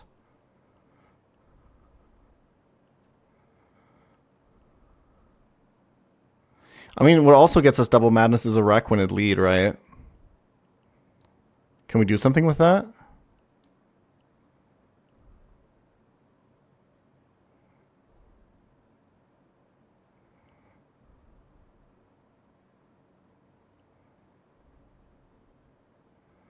Well, hold on. Let me cook.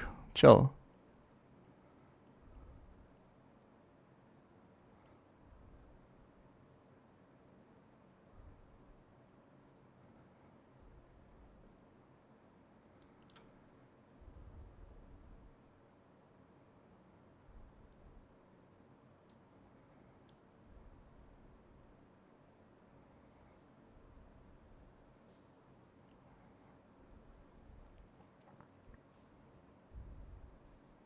This is like kind of similar to what Wolf was cooking earlier, right?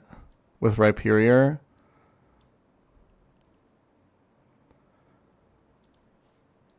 Because now you can nature... You could encore Nature's Madness.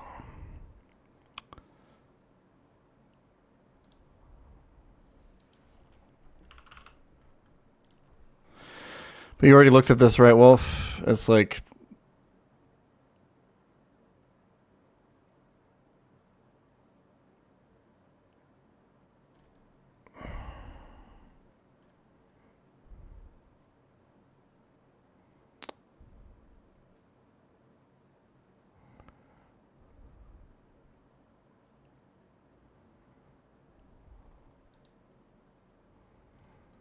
Alola Slash.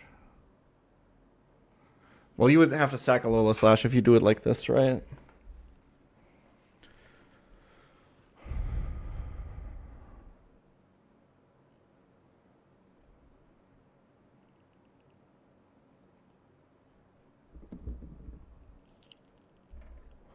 But like, I feel like getting this to Nature Madness seems really powerful.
Wait, if you soak, do you still guarantee...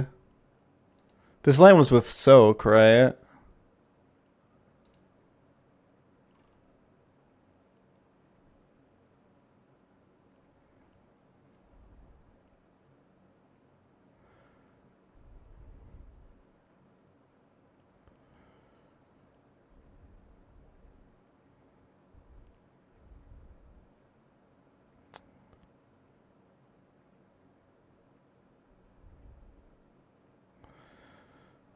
Okay.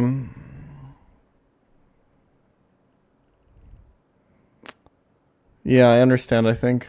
I wonder if there's like some slow flip turn Barrascuda bullshit.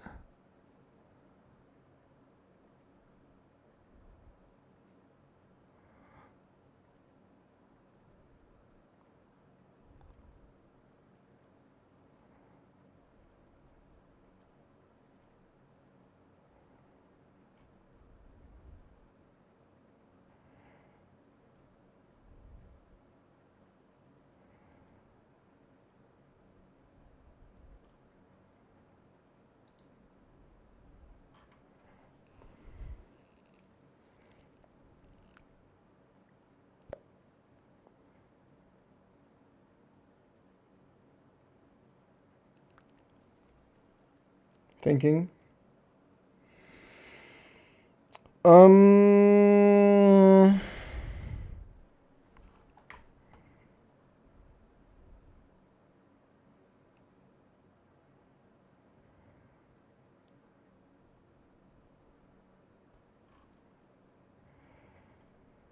Yeah.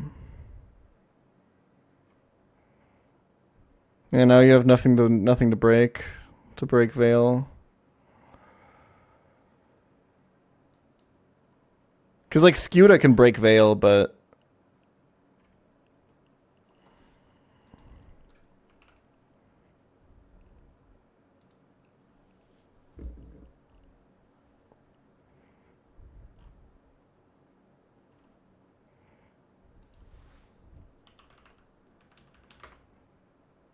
wait, no, this is not a favorite tap anymore unless we let it be. Yeah, no.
Dragalge, give me something here.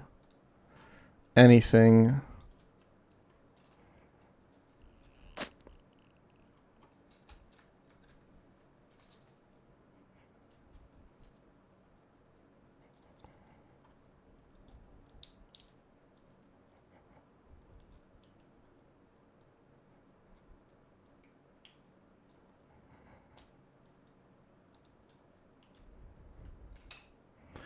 Hammy Fangs plus E-Speed. Maybe you could weave in an Icy Wind? No, then you can't. Well, encoring Moonblast is maybe fine.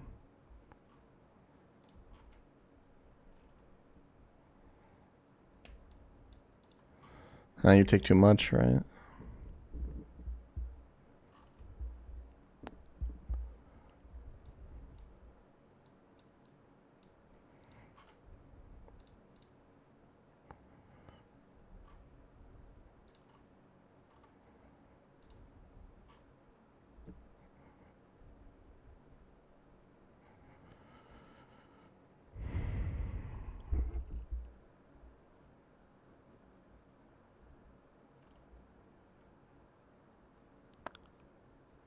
I don't think it's Dragalge, boys. I don't think it's Dragalge slow flip turn, unfortunately. God, that would be fucking sick. I mean, like...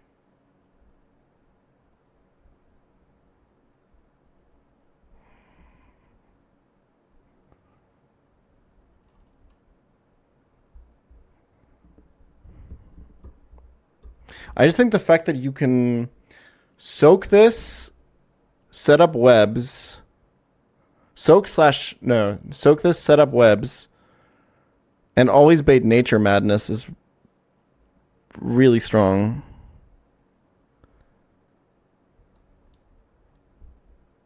But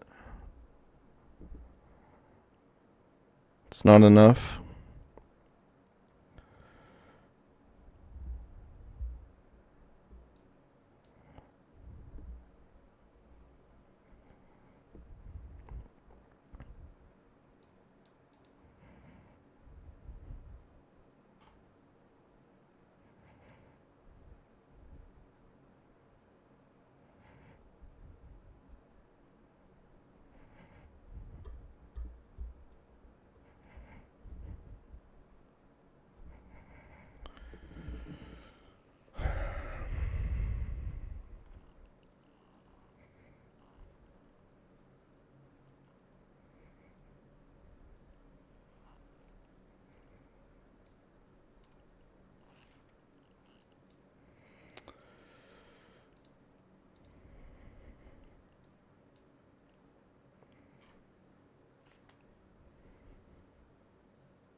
We could do... I'm just trying some shit.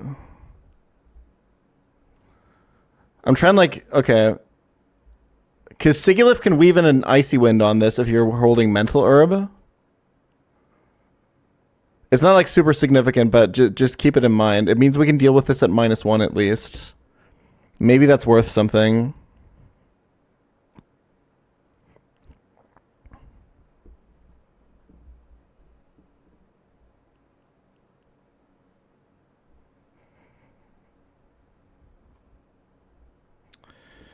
Maybe that's worth something. But probably not.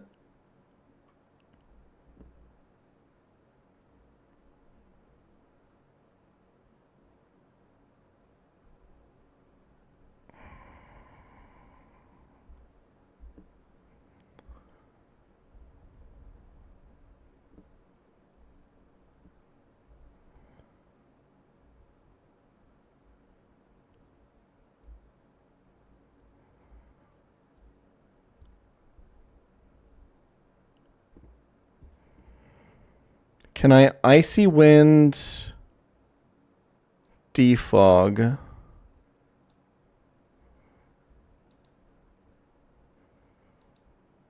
Random move Iraq when it's set up.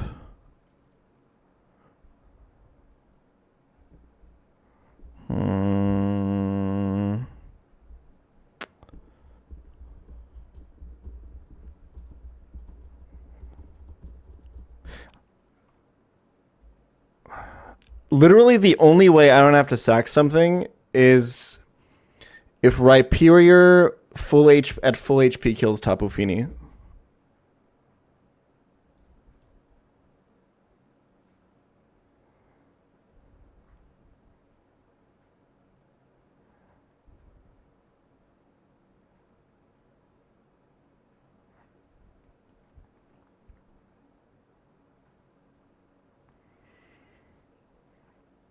I don't know, man.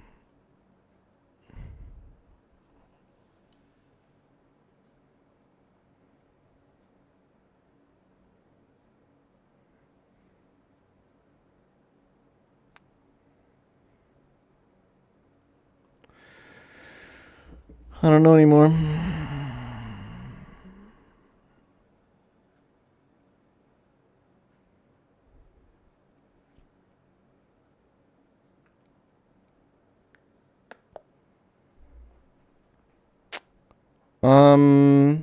True. If I have Sigilif, as long as I'm not in range of the other moves, and Sigilif has reasonable HP, aka full, probably, if we're being real, then yeah, because then you just go Sigilif, go back, and go Pult, and then you win.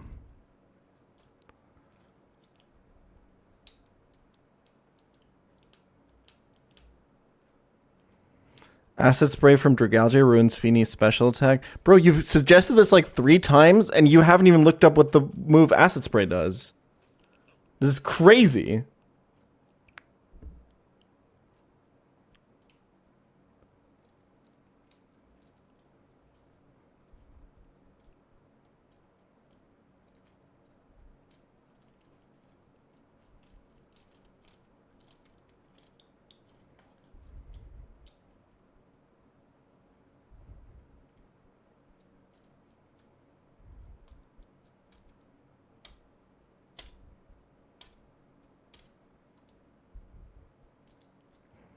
I'm averse to sacking anything right now. I'm still looking for the sackless line right now. I'm going for all the marbles.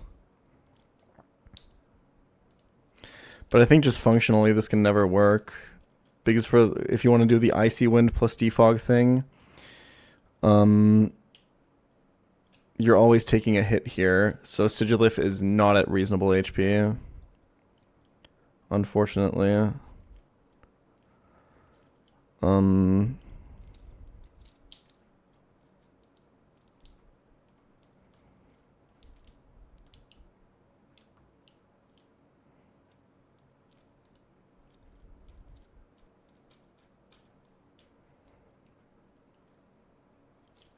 But if you don't do the Icy Wind thing... I mean, right here is just never killing Feeney. That's the problem, right?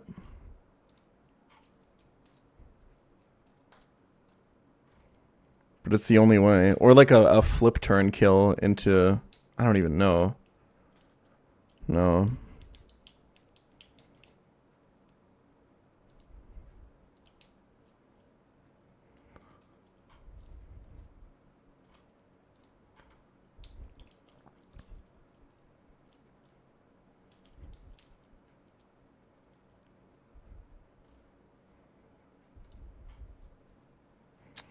I guess full HP Sand Slash does the same thing, but doesn't really have anything over Rhyperior here. Yeah.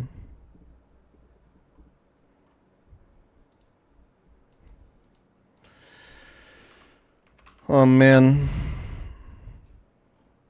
I should probably ask myself the question.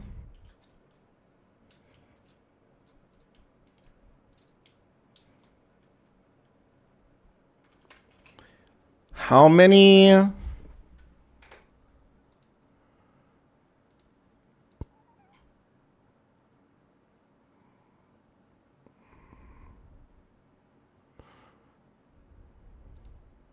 One second. Okay. If I had a heart scale that prevented a sack, would I use it? And the answer is probably not. Like, I'm not keeping, like, Nidoqueen or... Well, specifically Nidoqueen, Cradily, probably Dragalge, or, like, the 3 biggest sacks. I'm not keeping any of those over a heart scale for sure.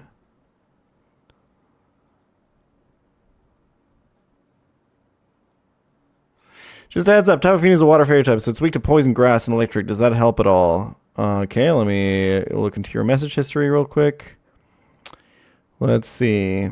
Okay, I think you're trolling. So you're spared. If you were serious, you'd be banned.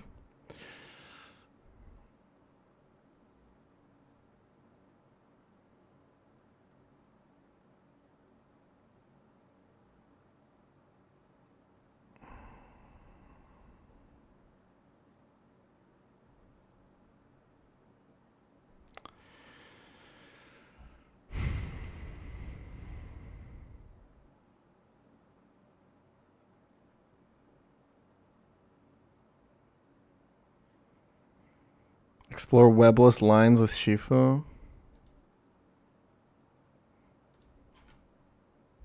What do I need to go webless? I either need enough damage to kill Kyurem without an item, so I can go Scarf. No, the whole reason, it's not just webless. The reason this endgame works is because of Sticky Web.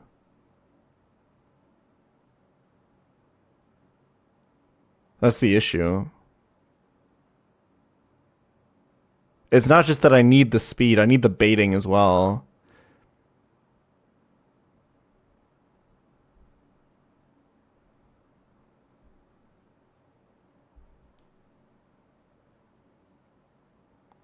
But you're right, I should just calc my Elite 4 now and see which Shifu nature I need.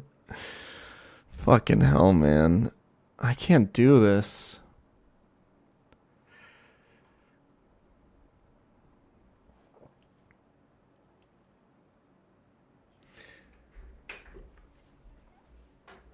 Like, the only way I do this is if I change Shifu's nature, which means I have to commit to plus attack or plus speed. I have no fucking idea which one, because I think both work here. In theory.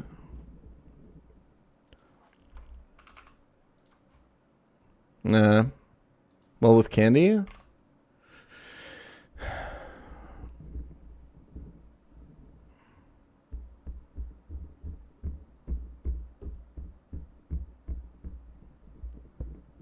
2 years ago, you would have committed to the double sack.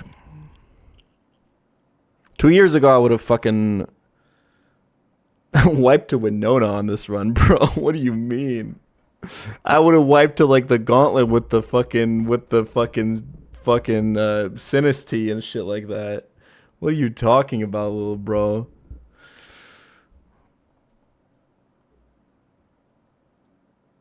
What's the downside of figuring out which... I can't figure out which nature of Shifu I need because I have no idea what like my E4 team is because I don't know my roamers yet. I don't know my 123. I don't know my room 8. I don't know my Victory Road. I don't know fucking... Yeah.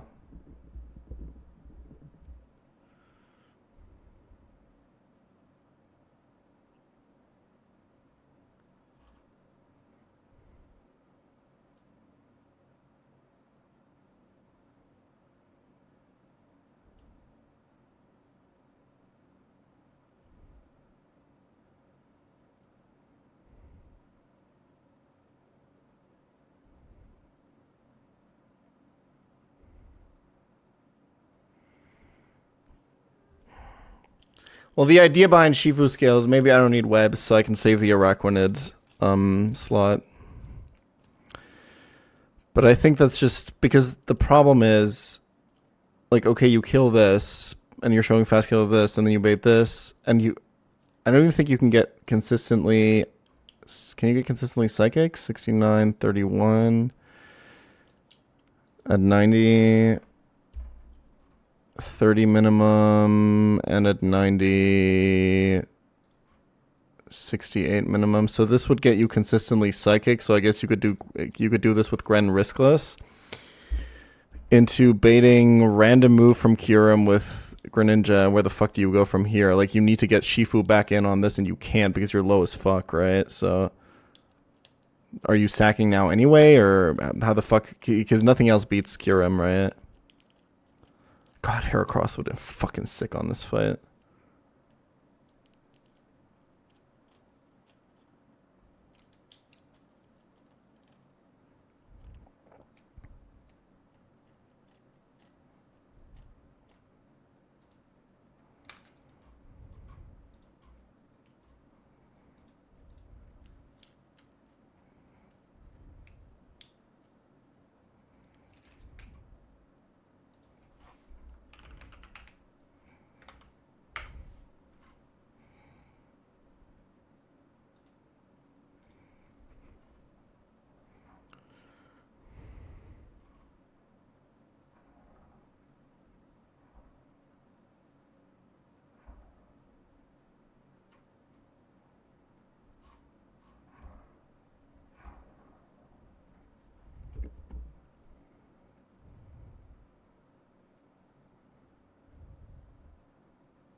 Real question. We once thought that EK was impossible, and now it's been done deathless. Do you think it's ever possible that Run&Bun is done deathless? I mean, people have done it with infinite heart scales.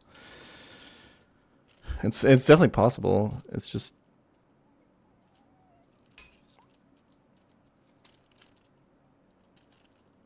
really fucking hard. 1 year Pokemo birthday. Hope you've been having more fun than you were on T&L Split. My God, it's probably super late for you. You should probably take a break. I understand that you're just saying this because you're concerned, but please know that I've been doing this job for 8 years.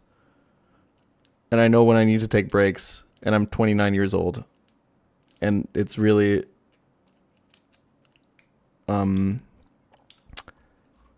It's really disrespectful to say something like that, so... Keep it clean, bro. Keep it clean.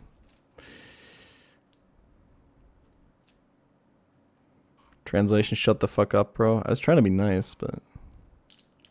Because sometimes I go off at people who do this. And I think if you don't explain why you're going off, it could come off as, like, really pissy.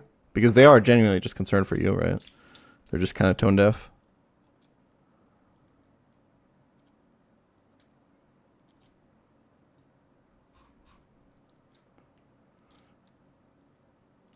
Would Torterra with leech seed work? Yeah, it would. But you don't. The player doesn't get leech seed in this game, bro. I'm 34. Can I say it to you? No, I think at a certain age, like those sort of interactions just don't happen anymore.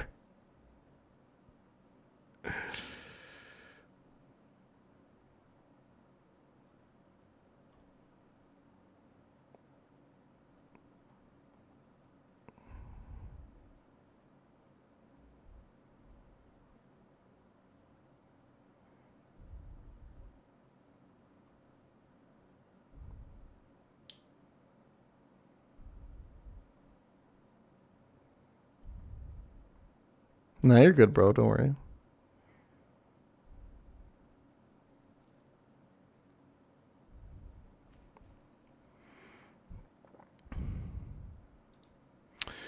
Torterra, old friend, what do you have for me? I haven't clicked a move on you in 17 years. I can probably delete some of your moves if you learn some good shit here. Ah, you don't learn jack shit. Okay, that's cool. Wasn't intending on using you anyway, bro. Because Misty C Torterra is kind of sick here.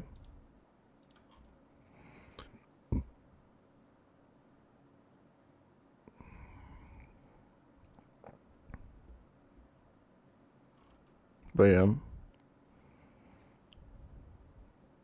Ape soon.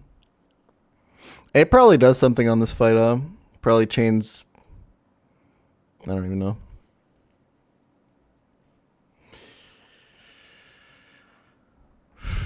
$60 more battles? Is that true? God, that's so fucking many. I get what? Well, that's like 360 hours if everyone is 6 hour. If every single one is a 6 hour cook.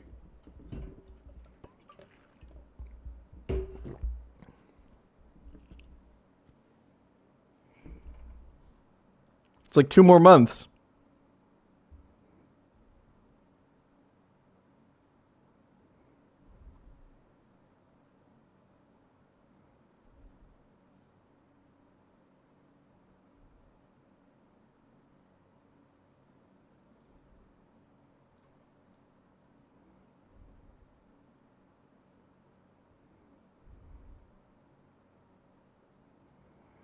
Should I just double sack?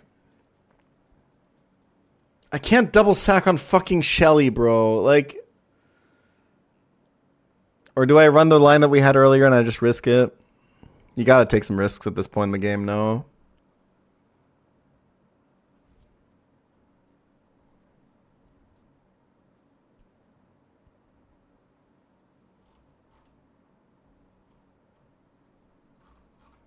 I just don't know in which direction I should damage the Araquanid. It's really hard to think about.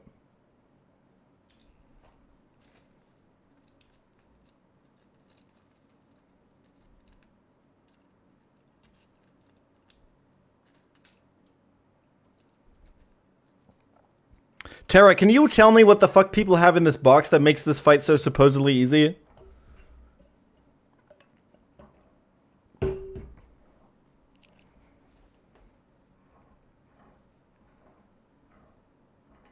Is it BDZ? It's always BDZ.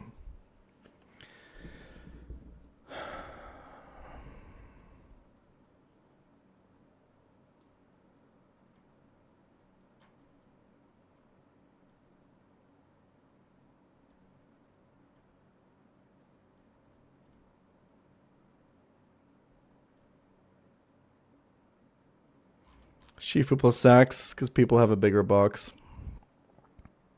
Yeah.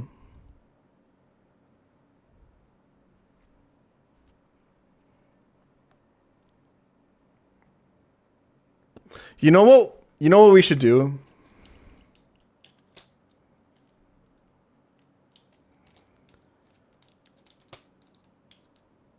But the problem is, I was going to say we should cook Archie and then see what our sack situation is like on that fight.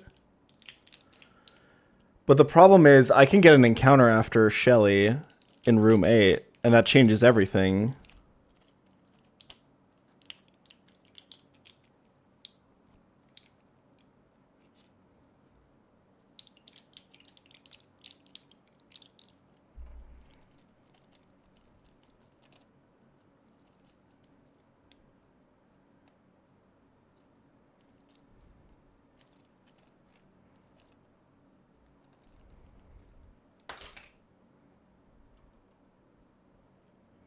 I'm obviously not going to do it right now because I'm cooked as fuck. Let's look at it. Let's just look at it.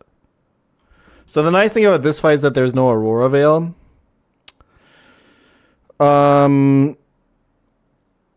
So...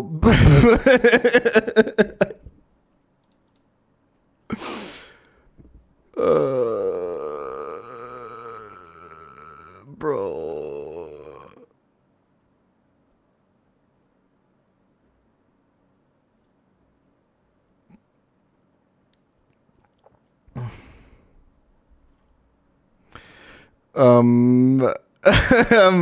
Magnazone, how much?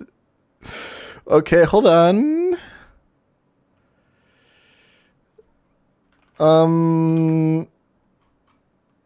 Yeah, okay. Choice Specs Thunder doesn't kill. Cradling Mirror Coat doesn't do anything.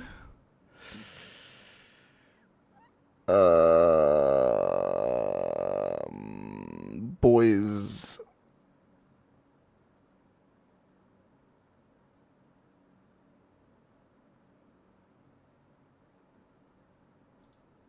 Boys.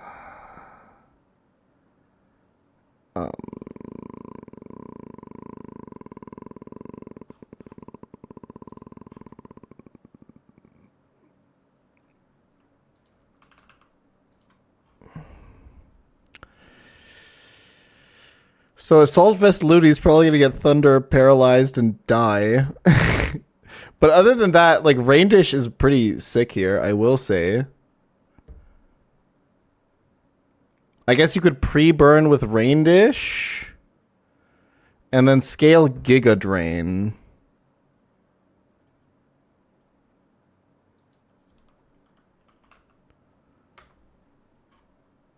That's actually a pretty reasonable matchup.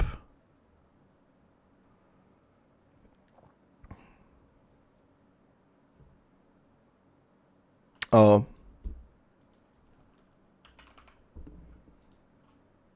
Ah, yeah, right. It was fake out that you can scale. Well, that's fucking unfortunate. Well, I guess we lose.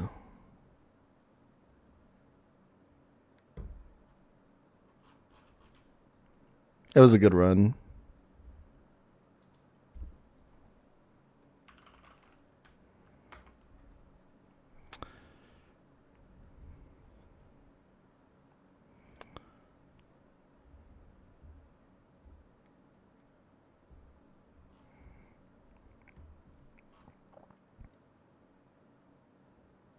Like, you can't really PP stall Thunder. I mean, you can, but you'll take a fuck ton of damage in the process, right? Rain Dish is leftovers, yeah? I mean, honestly, with AV, you're taking like 14 on every switch in if you assume Origin Pulse. There's also fake out actually. This isn't too bad. There's no overlap either. Okay, this can work. AV Ludi plus a ground type. I'll put Tort here as a stand-in. It's not super terrible. Well, you have to bait a water move, I guess, huh? So probably Rhyperior? Rhyperior doesn't die to Ice Beam. I think that's the only one. Maybe Exca. Probably Exca, right? Where's my boy at? Yeah, Exca got it. Okay, so you kind of win this eventually, and you kind of always get Overquill. This thing's fucking demon, bro.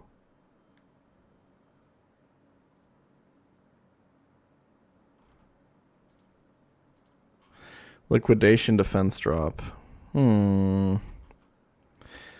Man, fuck this fucking ass game, dude. Like,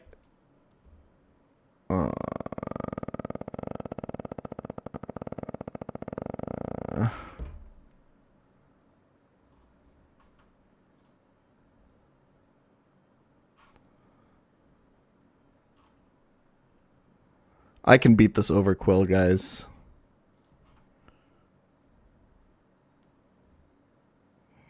Why it had to have the flinch move, I don't know. I don't. Jesus Christ, bro.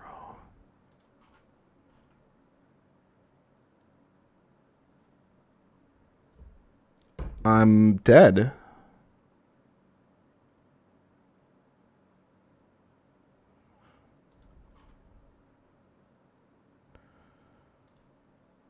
You know what?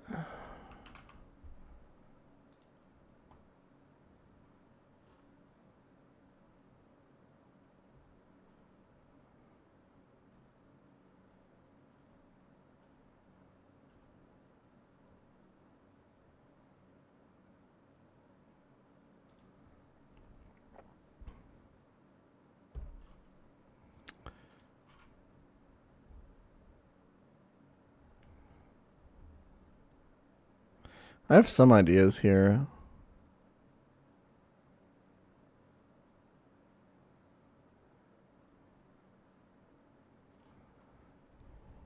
Like, you obviously sack Ludi. That much is clear.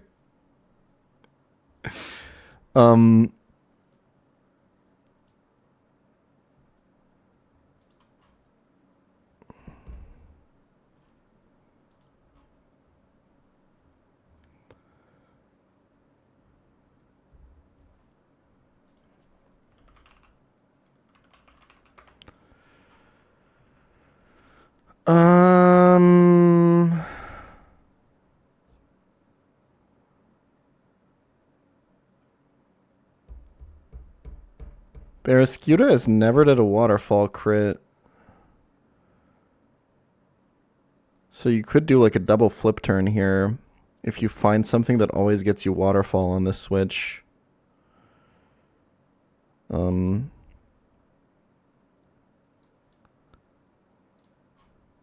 Yeah, Rhyperior. Or Exca. Whatever.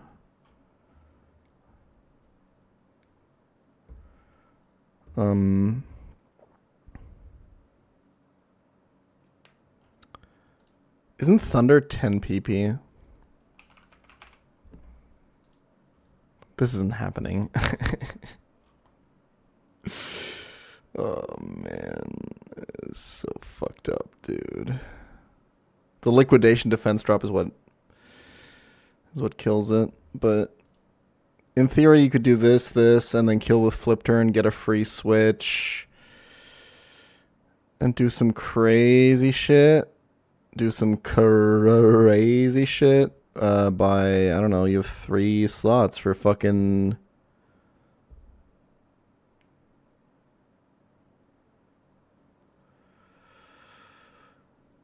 Moxie, I haven't beaten Shelly yet, by the way. I'm completely box checked by Shelly. I'm just trying to figure out if I can afford to double sack on Shelly, but I'm going to keep it real with you. It's looking mighty fucking bad.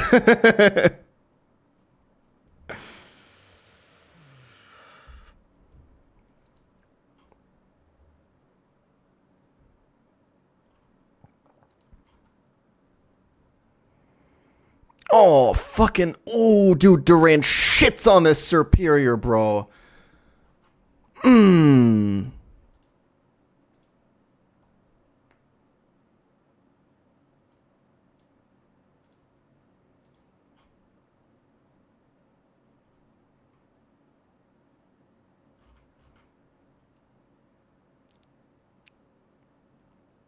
You can even pre-damage into fucking Swarm if you want to. I don't know why you'd want that. Does he calc switch in with Aegis / Blade? Am I seeing this right?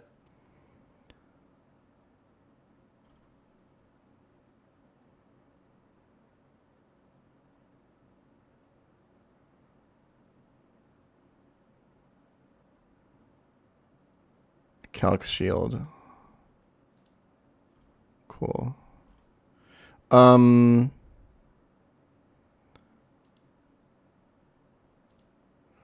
Flip turn into Durand 1 HP. Oh, true. You could do that. That's kind of nice. I think the problem is that Durant doesn't do anything for the rest of the fight, huh?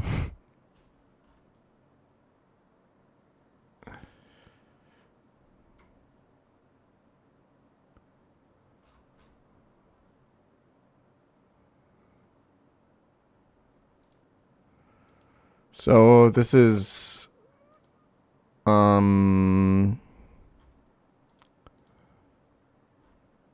this is Aegis / for slow kill.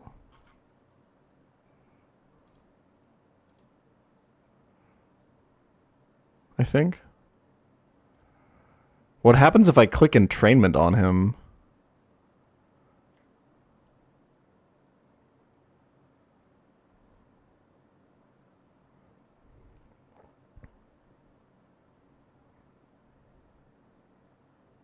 It doesn't work. Oh, unlucky. So now I have to either sack or switch to Flash Cannon, Shadow Ball, Greninja?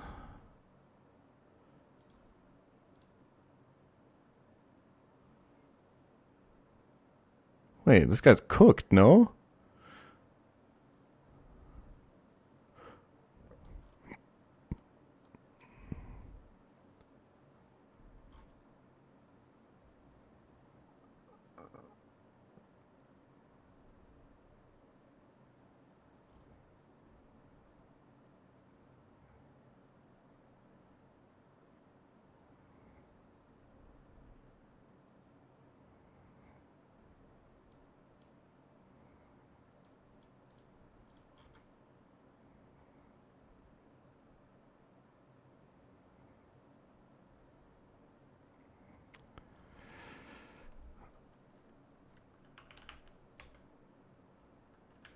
Do you want Surging Strikes here? I assume you do, right?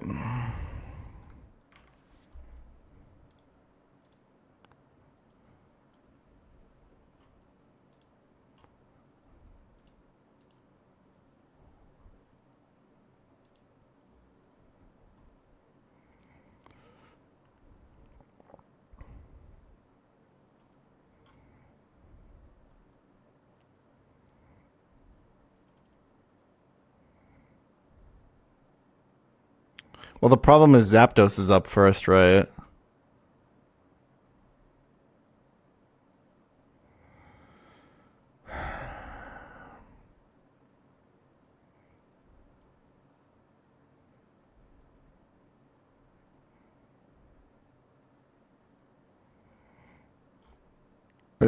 Cradily Miracle doesn't win.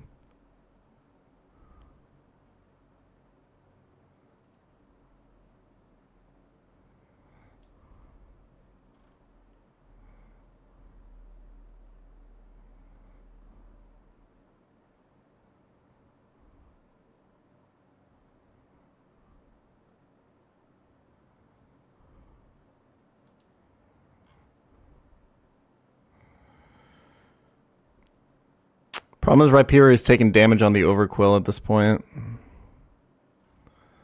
And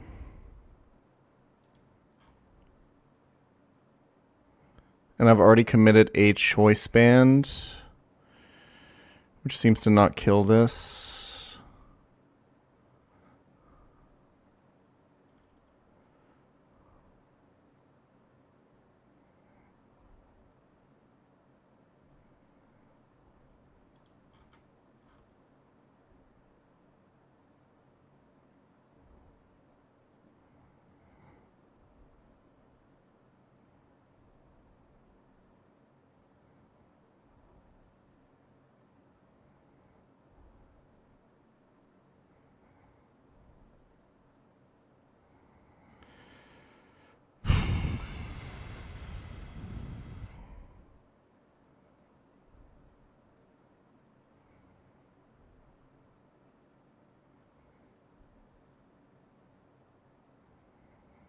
Yeah, this is also assuming I invest Candy.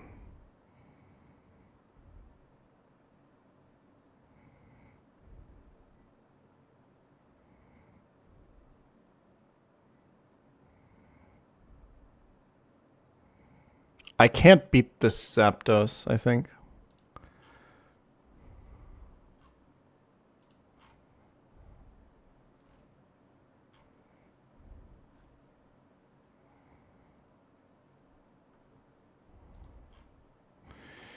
Maybe I can.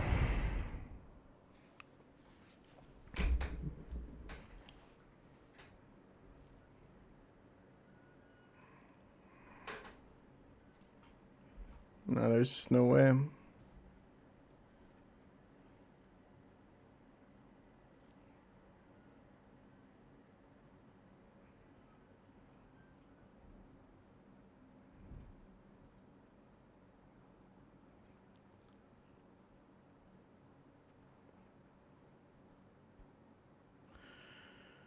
Roap on the sacked one. Could sack like Durant with Roap. And then Skeezy can kill.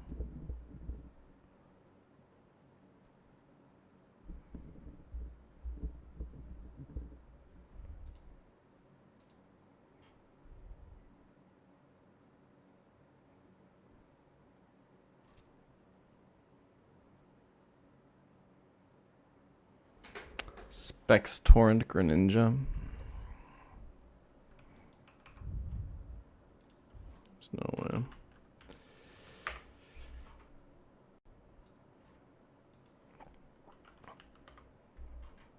I mean, that's a lot of fucking damage.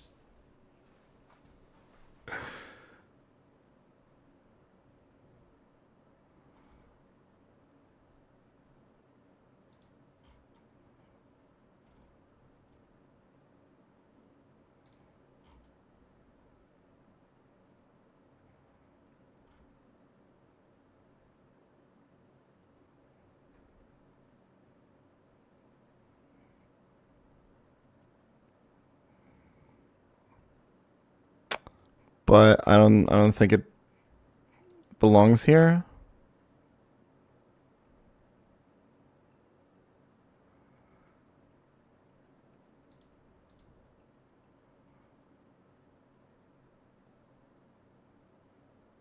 Well, like on Aegislash, doesn't he just go shield form and I can't fucking kill him? Or does he not? Does he not go for King's Shield because he sees kill after? Oh, the range actually works out really perfectly here. I understand. And you show fast kill on Zapdos, so it's Swampert first? Or do you show fast kill on both? So you scale special attack, and then you chain? Wait, this is kind of fucking nutty.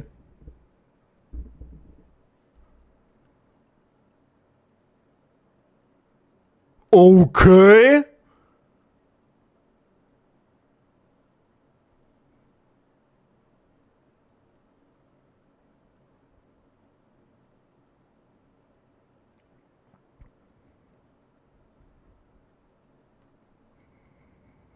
He's still in shield when you're hitting him? No, because I'm switching into him. Yeah, he comes out in shield form and then tries to kill Durant, and then I go to pre-damaged Greninja. No, this works. The question is... There's still a couple things that are really bad about this.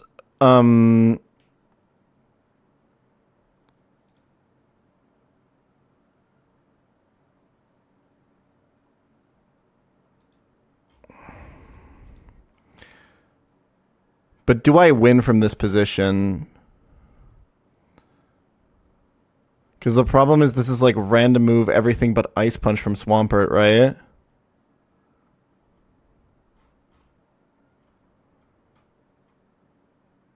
Can you win that with Chifu?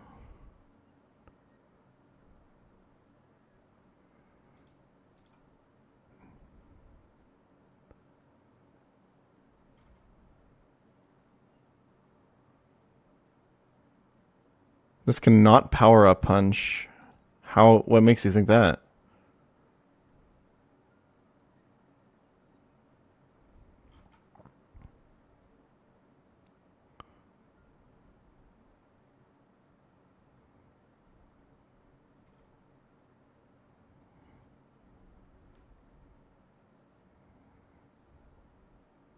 You see kill?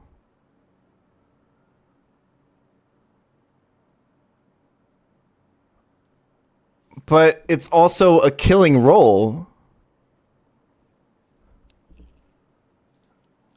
I understand what you're saying because Power Up Punch is a setup move. I haven't done enough Brawlies for this, but... Brawly Scraggy won't Power Punch if you have any killing rolls on it, even if Power Punch is a kill. Okay, my Brawly knowledge is... Okay, so this is exactly Earthquake or Liquidation. I mean, Shifu Switch isn't safe, right?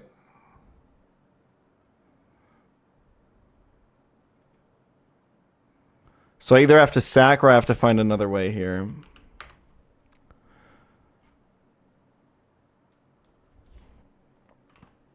It's probably just sack, though.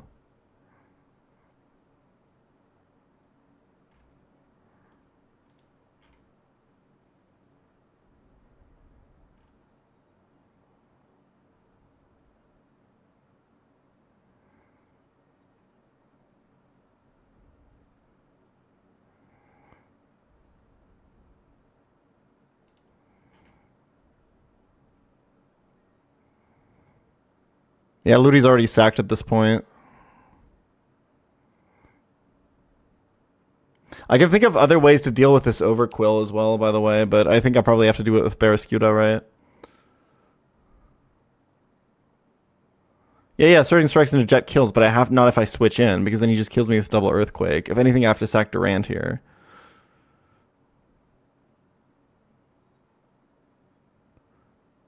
And then I would get out with Durant sack, Ludicolo sack. Is there anything that fucking beats this? Otherwise, there's probably nothing, right? Like Gyarados or some shit.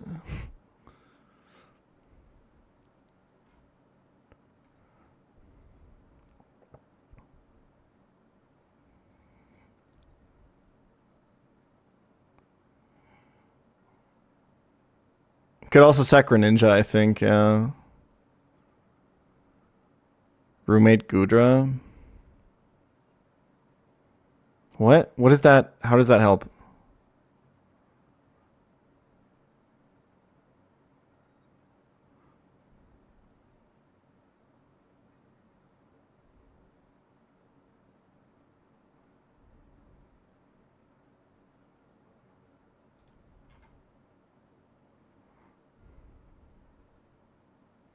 Dude, Araquanid is giving this guy a run for his money, by the way.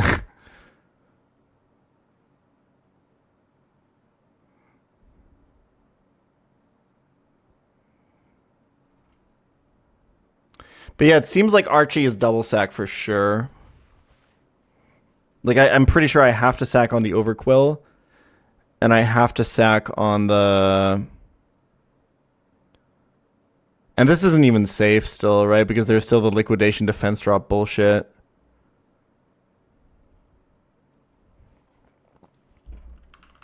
I think if liquidation defense drop ever happens, I just start attacking him.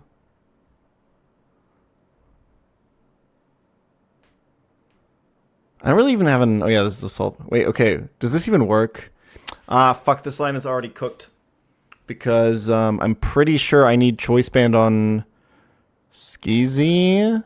Not necessarily. I think I can skip choice band on Skeezy, right? Because I'm killing this guy with double flip turn.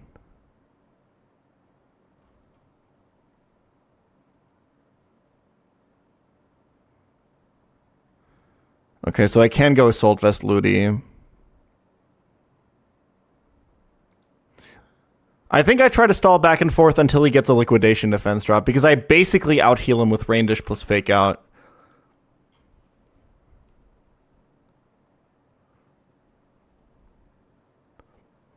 Like, I don't stall the Thunders, I just, like, give him the damage, basically, right? But I mean, there's just no way to bait only Origin Pulse, right? And never Ice Beam. My box just doesn't do that, I think.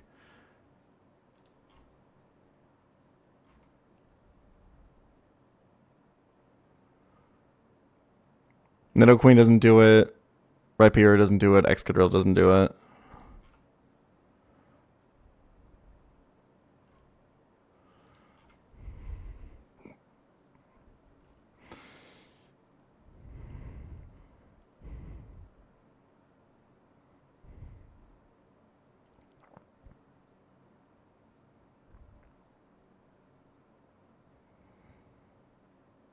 But yeah, I probably win that interaction and then sack Ludi to Overquill. And then flip turn Rhyperior, flip turn, right? I think. Something like that. Or just kill. I don't even have to flip turn. And then Durant beats this. And then Greninja chains if I invest the scale. And then I probably have to sack either Durant or Greninja. Hey Jan, good luck with the run, King. Thank you.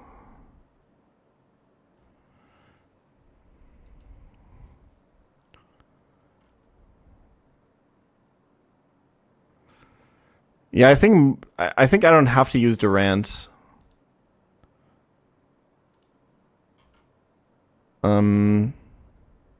I think.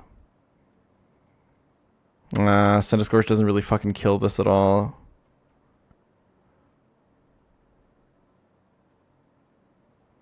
But the fact that I'm killing this with flip turn is pretty crazy. Like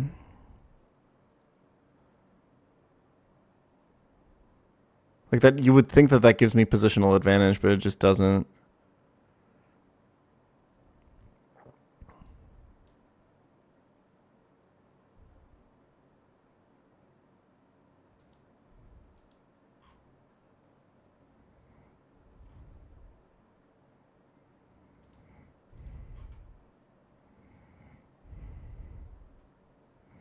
Could try Dragalge maybe.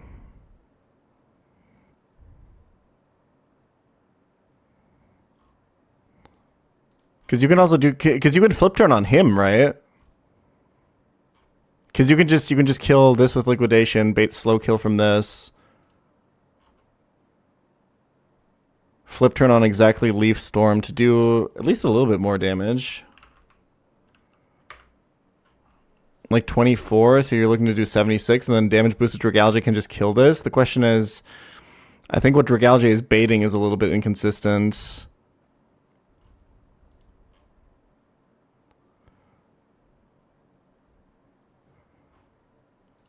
That's kind of problematic. Because you guys were saying this bait's in shield form.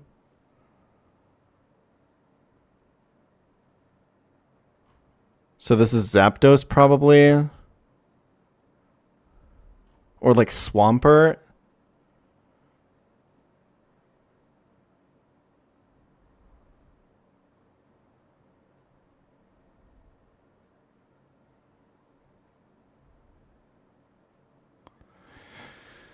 Yeah.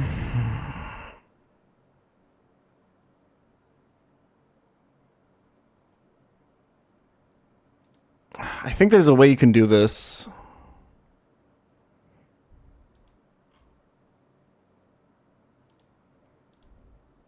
I have the same mons as Moxie? How the fuck do you... Why do you think that? What makes you think that?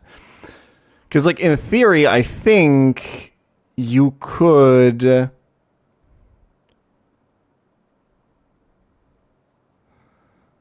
probably manipulate this in a way where...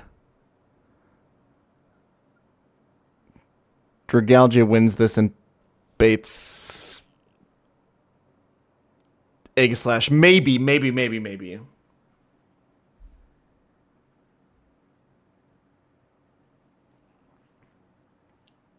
But either way, we're always sacking 2 on Archie, I'm pretty sure.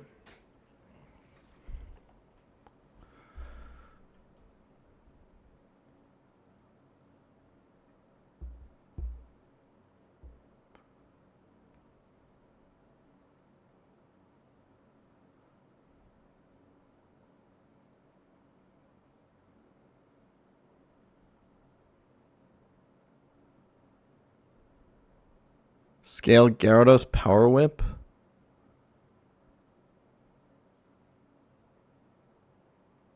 No, that doesn't work, bro. I'm begging you. Does he even learn that? How hard do I have? Okay, let's see for how long we have to ban this guy. He doesn't. Oh, he does learn it. It's 90 accuracy, and you die to everything. Because he can just liquidate on the switch and then kill you with crit.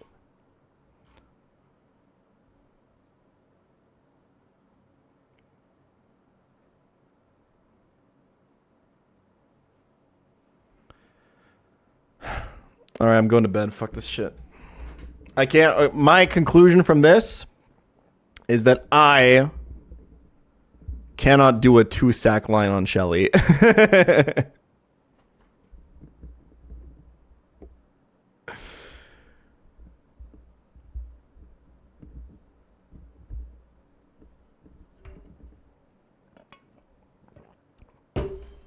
My conclusion from this is that I will try to make a 1-sack line on Shelly work, and if I can't, we're running the Araquanid Arcanine one because it was fucking cool. And we're just taking the risk. And then if Arcanine dies, it's fine. And you know what? Then we'll get some fucking sick shit in room 8 to deal with Shelly. Okay?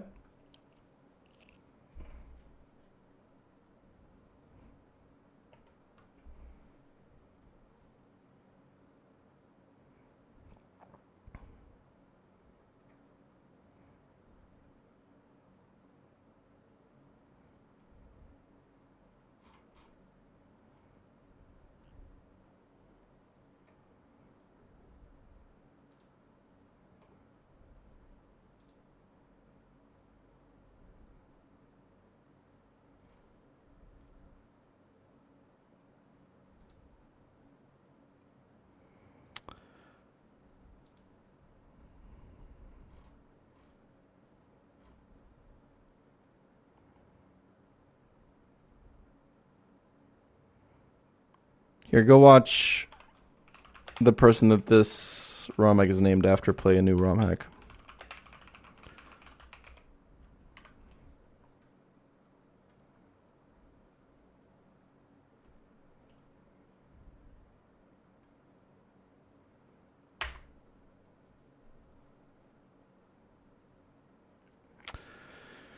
I'll be back tomorrow. Thanks for watching.